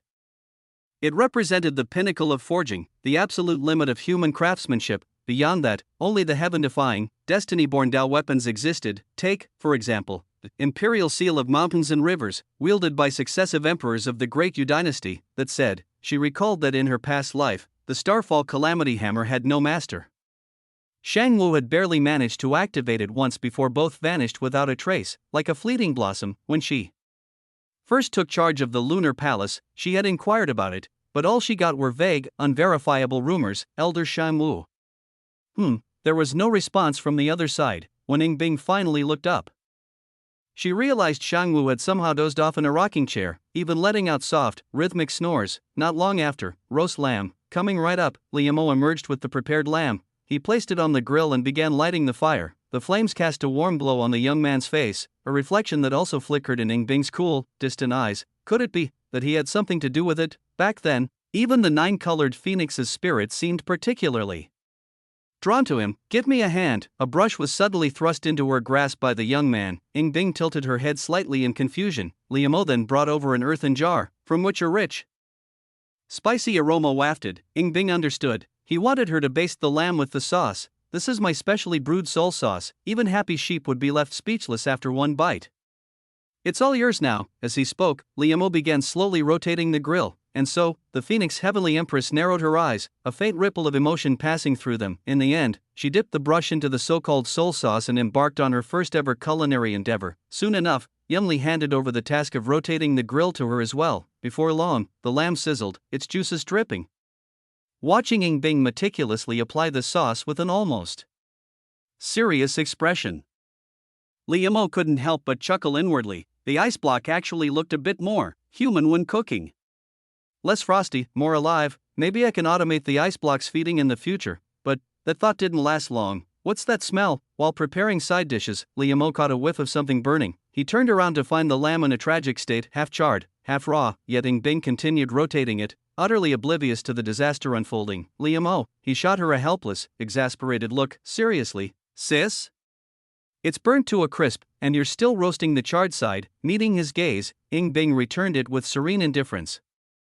"What's wrong?" she asked, as if completely justified. "Well, turns out the ice block had flaws after all, like being eternally banned from the kitchen. Let me handle it." After a meal that could have been breakfast or dinner, dawn had already broken. In his room, Master's meal cost the equivalent of 500 taels of gold, far exceeding the value of that jar of bamboo brew. But the ice block's reaction was priceless. Liamo lay on his bed, taking a rare inventory of his wealth. 8 arcane crystals, gold already surpassed 10,000 taels, silver he couldn't be bothered to count.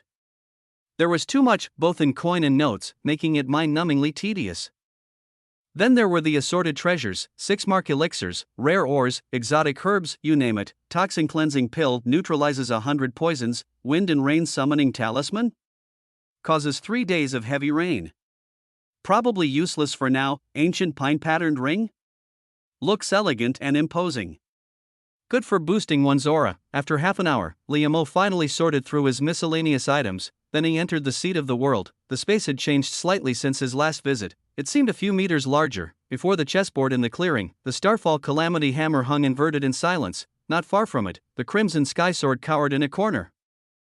Not daring to approach, Buzz, sensing Liamo's arrival, the hammer vibrated faintly. Its weaponized killing intent remained, but it no longer exerted any pressure on Liamo. After all, he was the master here. Limitless strength, Liamo murmured inwardly. Then he walked over, gripped the hammer's handle, and lifted it effortlessly, as if it weighed nothing. Were it not for the hammer's joyful resonance, one might suspect it had been swapped for a counterfeit. Whoosh, Liamo swung it a couple of times. Instantly, the hammer's murderous aura stirred the miniature world, as if the heavens themselves were enraged. A single strike carried the force of a falling meteor, capable of shattering the earth.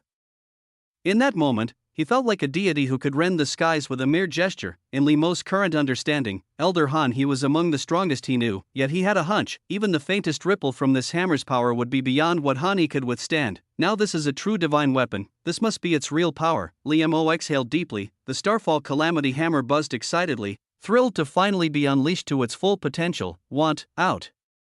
Faintly, Liamo seemed to hear a childlike voice. The hammer. He looked down, confirming the source. Fight, he understood. The hammer wanted to smash something, be it people, beasts, anything but being used to forge other weapons. "Liamo, I'd love to, but I'm not strong enough yet." Buzz, the hammer sulked.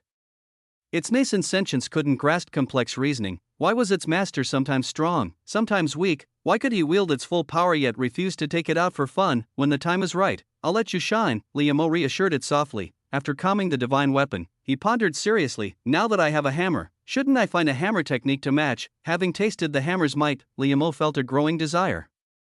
A swordsman learning hammer techniques. Surely that wasn't too strange, but none of the feedback from his investments included hammer-related martial arts. Ah, right, the top scorer in the sect trials gets to pick a technique from the 5th floor of the scripture pavilion. Might as well check it out. With that thought, Liamo restored the chaotic state of the small world, then beckoned to the Crimson Sky Sword not far away. "Come here." The moment he spoke, the Quakebreaker meteor hammer trembled twice, like a father disciplining a mischievous child. Only then did the crimson sky sword slowly descend into his palm. With the sword in hand, Li Mo withdrew from the seat of the world. After exchanging a brief greeting with the drowsy Shang Wu, he headed out toward the library pavilion. Chapter 48. This kid is too honest. The ancient bronze celestial book seal, Qingyuan sect, scripture pavilion, the octagonal structure towered layer upon layer, reaching a staggering height of 300 meters. Disciples streamed in and out without end. The moment Li Mo appeared at the entrance, countless eyes turned toward him. Is that the true disciple? Li Mo, senior brother Li is so handsome, especially when he smiles, so gentle, unlike the other aloof true disciples. That must be the scarlet sky sword at his waist. To obtain a mystic weapon at such a young age, his swordsmanship must be exceptional. Did you hear?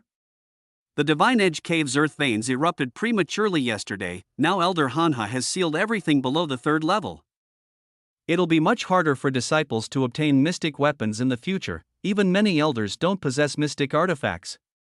It was never really something for disciples to begin with. The hushed whispers were barely audible, but Li Mo caught every word. Elder Hanha works fast. The old man may be prideful, but he gets things done. Lost in thought, Li Mo approached the 1st floor counter. The inner sect steward recognized him immediately and flashed a smile. True disciple Li, are you here to claim your sect trial reward on the 5th floor? Indeed. Li Mo nodded and handed over his waist token. True disciple Li, the 5th floor only houses mid-tier martial arts. The steward offered a polite reminder. For inner sect disciples, a suitable mid-tier martial art was a rare treasure. But a true disciple shouldn't lack such things, right? Li Mo smiled without answering. Then it struck the steward Li Mo might be a true disciple, but his master was Elder Shangwu. Suddenly, everything made sense. You may select 2 mid-tier martial arts. Please proceed. My thanks. The steward completed the record swiftly, and Li Mo turned to ascend the stairs. The 2nd floor of the scripture pavilion was just as crowded. The lower 3 floors housed unranked martial arts, along with miscellaneous texts, biographies, and other writings. Li Mo didn't linger. Continuing upward, by the 4th floor, the crowd had thinned considerably. Here, low-tier martial arts were stored, alongside knowledge on alchemy, forging, and taming exotic beasts. Most of the readers here were inner sect disciples. Li Mo's gaze briefly lingered on a section that surprised him, books on cooking. He picked one up, skimmed a few lines, and promptly set it back down with a twitch of his lips. No wonder the Qingyuan sect's dining hall food is so terrible. It couldn't hold a candle to the cookbook he'd obtained through his investment returns. The 5th floor was nearly deserted. Only disciples who had completed sect missions and accumulated enough contribution points could spend them to access this level. Hammer techniques. Li Mo walked to the section dedicated to weapon-based martial arts. Tempering hammer art. For forging, Tiger's Roar hammer requires a long-handled warhammer. Not suitable. Well, it seemed Li Mo wasn't the only one who disliked smashing people with hammers. Even the all-encompassing scripture pavilion had barely any hammer techniques. Then again, the martial world had sword gods, blade sovereigns, and spear immortals. When had anyone ever heard of a legendary hammer wielder? Hammer techniques were already niche. The Meteor Annihilation Hammer was a short-handled weapon, niche among niches. Brotherly, a familiar youthful voice called out from nearby. Turning, Li Mo saw Morong Shao waving at him. You're here to pick a martial art too? Li Mo was surprised. The Divine Edge Peak was wealthy and well-stocked. Why would a true disciple need to scavenge the scripture pavilion? You misunderstand. Brotherly, I didn't inform my master. Morong Shao forced a bitter smile. After a brief explanation and a glance through his heavenly destiny eyes, Li Mo understood. Name, Morong Shao, age, 16, physique, howling serpent body, cultivation, she-blood realm, 7 meridians, destiny, blue tinged with gray, evaluation, born of a human father and a shape-shifted flood dragon mother. Kind-hearted but tormented by his bloodline. If he harmonizes the strengths of both lineages, his future is boundless. If he succumbs to their flaws, he will bring calamity. Recent events. Afflicted by his bloodline, he has been plagued by intrusive thoughts and nightmares, repeatedly dreaming of his hands drenched in blood. Seeking a mind-calming cultivation technique, my master still doesn't know my half-demon bloodline comes from a howling serpent. Morong Shao sighed, his face lined with worry. So you came to the scripture pavilion alone? Li Mo's expression turned odd. Morong Shao nodded. Exactly. If he asks, I don't want to lie, but I can't tell the truth either. Better to avoid the topic entirely. Li Mo. Elder Hanha was so easygoing, just hinted needing a mind-calming technique, and he'd probably toss you a high-tier manual without a second thought. This kid was painfully honest. You might find a technique here, but don't expect a mid-tier mind art to suppress your bloodline. Li Mo shook his head. Then what should I put? Morong Zhao's anxious words cut off as Liu Mo shoved a manual into his hands. This is Golden Bell Shield, a high-tier body refining martial art? Morong Zhao gaped, utterly lost. Why was Brother Li handing him a body refining manual, who said calming the mind requires a mental technique? Liu Mo gave the poor boy a look of exasperation. This high-tier art originates from the Buddhist tradition. It integrates physical and spiritual cultivation, embodying Buddhist principles. Master the Golden Bell Shield, and what fear will you have of intrusive thoughts? Golden Bell Shield. Morong Zhao's dim eyes brightened, but soon, he fidgeted, fingers twisting his sleeves as hesitation overtook him. Don't overthink it. Liu Mo patted the scarlet sky sword at his waist. I took a mystic weapon from Divine Edge Peak, far more valuable than a high-tier martial art. Consider this repayment. Of course, it wasn't just the sword. Whenever Liu Mo gave something away, the other party might gain, but he always gained more. Divine Edge Peak is Divine Edge Peak. This isn't repayment, brotherly. I owe you yet another great debt. Morong Zhao pressed his lips together, overwhelmed with gratitude. At this rate, short of bearing children, there was nothing Liu Mo could ask that Morong Zhao wouldn't agree to. When you take on a sect mission outside, be sure to notify me. Sect missions, all Qing Yuan sect disciples, including true disciples, were periodically required to complete missions, large or small. It was mandatory. After all, if the Qing Yuan sect just stood around doing nothing, no one would uphold its status as the leading sect of Purple Sun Prefecture. I've been considering one recently. I'll take you up on that offer. Liu Mo accepted readily. The Morong family held considerable influence in Purple Sun Prefecture, a local power. Whatever the mission, their connections would smooth the way. Then I'll return to study the Golden Bell Shield. Morong Zhao finally broke into a smile. Go on. After he left, the system promptly chimed in. Congratulations, host. You have successfully invested in Morong Zhao with a high-tier martial art, aiding him in overcoming his bloodline affliction. Investment reward, an ancient bronze tome seal. Ancient bronze tome seal, when stamped onto any martial technique, it can deduce, refine, and elevate the technique's grade, capable of raising it to the level of a peerless art. What a treasure, a high-tier martial technique upgraded to a peerless art, and he could even choose the type of peerless art. The feedback from Morong Zhao this time had far exceeded his expectations.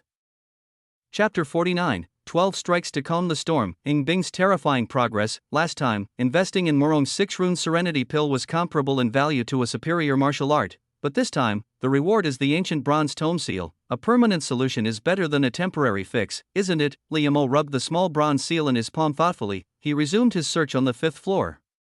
Superior martial arts were already scarce here, and hammer techniques were even rarer. Yet, after half an hour, he actually found something. 12 hammers to quell the storm. Liu Mo brushed off the thick layer of dust on the manual and read its name, a superior martial art. Specifically a short-handled hammer technique, it contained 12 forms, and when mastered, a single strike could shake the earth and mountains. If refined to perfection and with sufficient personal cultivation, could it rival a single punch from his master? Liu Mo glanced at the missing chunk of the Divine Edge Peak. Lost in thought, he flipped further through the manual, only to discover, this martial art is only 2/3 complete? The techniques abruptly ended at the 8th form. Ying Li fell into deep contemplation. After a moment, he still took the manual and headed downstairs, mainly because he had no other choice. He'd just have to take it back and figure things out later. On the 1st floor, the same intersect deacon was still there. Junior brotherly, have you made your selection? Yes. Please record it for me, senior brother. Liu Mo handed over the manual. The deacon took the manual and raised his brush to log it, but paused when he saw the name. Junior brotherly, this is a hammer technique. He gave a pointed look at the sword hanging from Liu Mo's waist. It was common knowledge in the sect that this true disciple had obtained Shishao, a blade rivaling the frost blade, from the Divine Edge Cave, so, like many others, he assumed Liu Mo, though perhaps not on par with junior sister Ying Bing, was at least the conventional kind of sword prodigy. After all, Ying Bing was terrifying. Swords would line up to pledge allegiance to her with a mere gesture, defying all logic. Liu Mo, who'd passed Zhizhao's trial through sheer swordsmanship, fit their idea of a genius far better, and now, a sword prodigy had picked a hammer manual. I didn't choose wrong. Other mountain stones can polish jade. I already have sword techniques. Studying other martial arts might help me gain insights by analogy. Liu Mo shook his head. Other mountain stones can polish jade. This was polishing jade from another continent entirely. This manual is incomplete, but it still counts as one of your selections, junior brotherly. Are you sure? The deacon reminded him again. Yes, I've considered it carefully. Very well. Please return it within a month. and remember, no unauthorized sharing. Seeing his resolve, the deacon said no more. Meanwhile, at the Qingyuan Main Peak's sword training grounds, Ying Bing stepped across the threshold, her plain robes as cold and pristine as the blade in her arms. The moment she entered, several gazes locked onto her like rare treasures. The frostblade has found its master after 400 years, a perfect match indeed. Qian Bufan marveled, Shui Jing, dusty from travel but. Beaming, added, the last time an arcane weapon chose a master was 50 years ago. Now, two arcane blades, the Frostblade and Qi Xiao, have done so simultaneously. And such legendary swords, no less, remarkable. Truly remarkable. Come now, Han He, don't sulk. Arcane weapons in the Divine Edge Cave are meant to be used.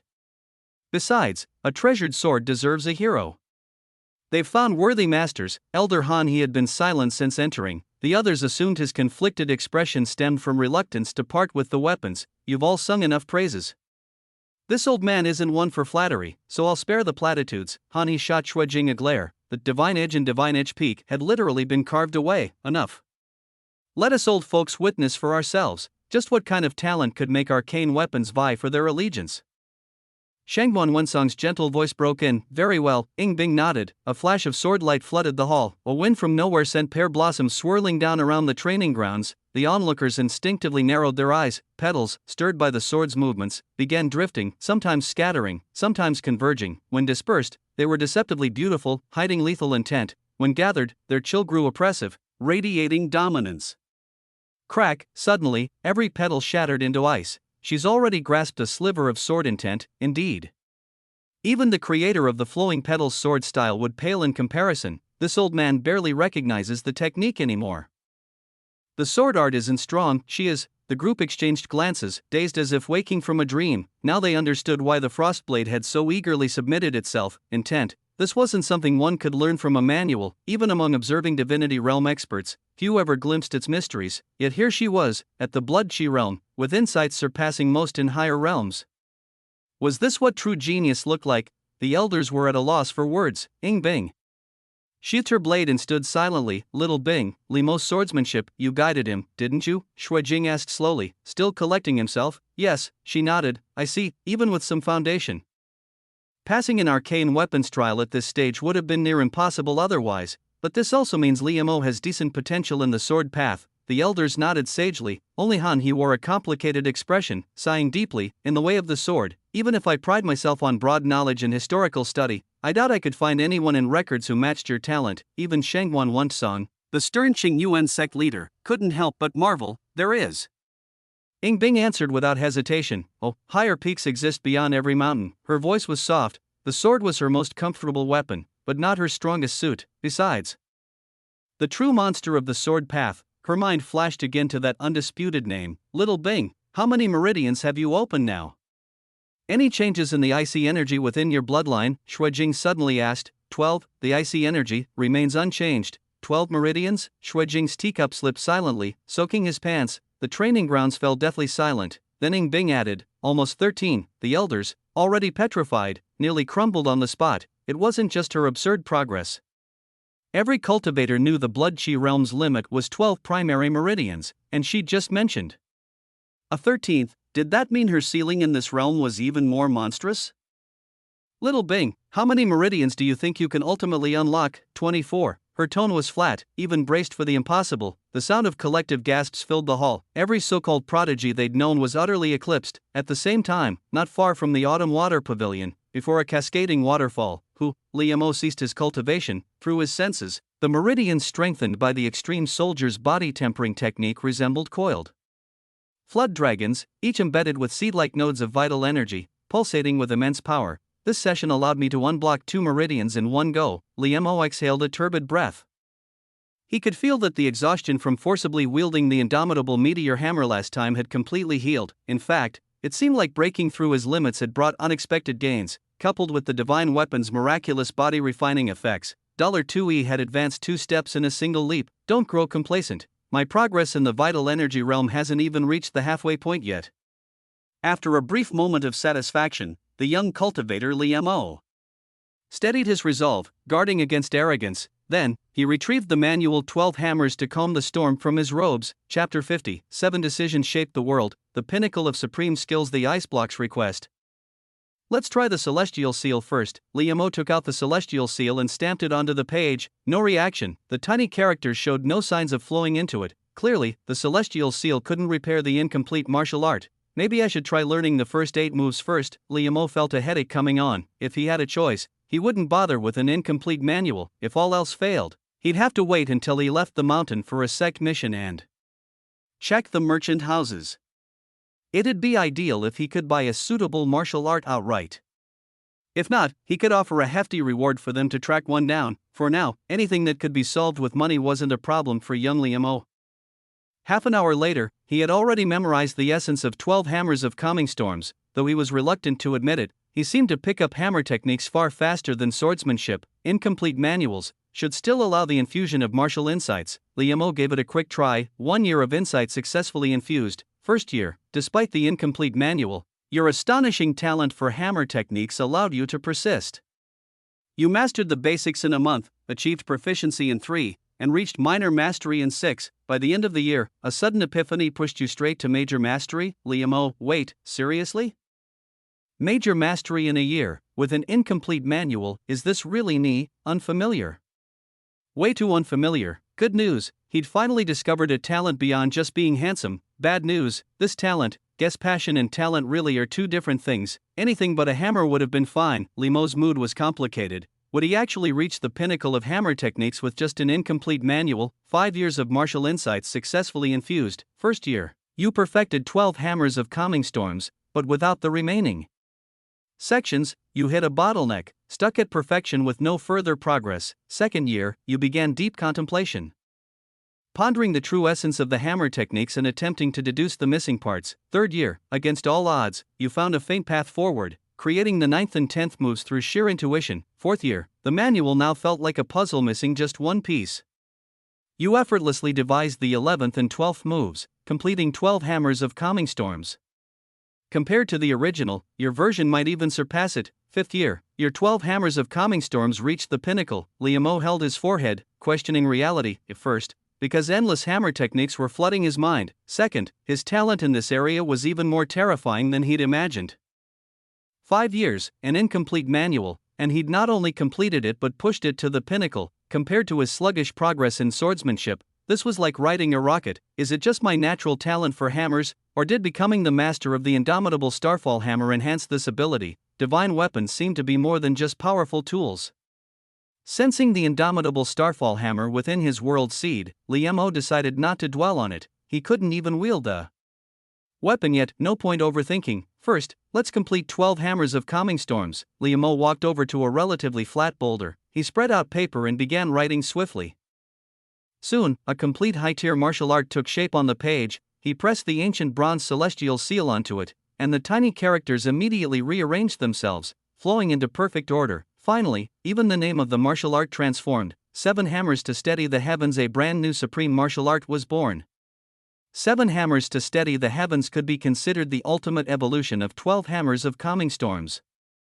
Without altering the original's core philosophy, it elevated the concept of slowness to its extreme. It emphasized using deliberate, measured strikes to counter speed, making the lightest touch unleash earth-shattering force. At the pinnacle, even a seemingly gentle swing could split mountains, part seas, or sever rivers. No need for words, martial insights activate. Meanwhile, Qingyuan Main Peak, after a series of tests, the elders gathered to discuss. At the Qi Blood Realm, she could already wield auroras to execute a pinnacle tier sword technique flawlessly. Her body, tempered daily by lunar energy, possessed terrifying resilience, true jade bones and ice flesh.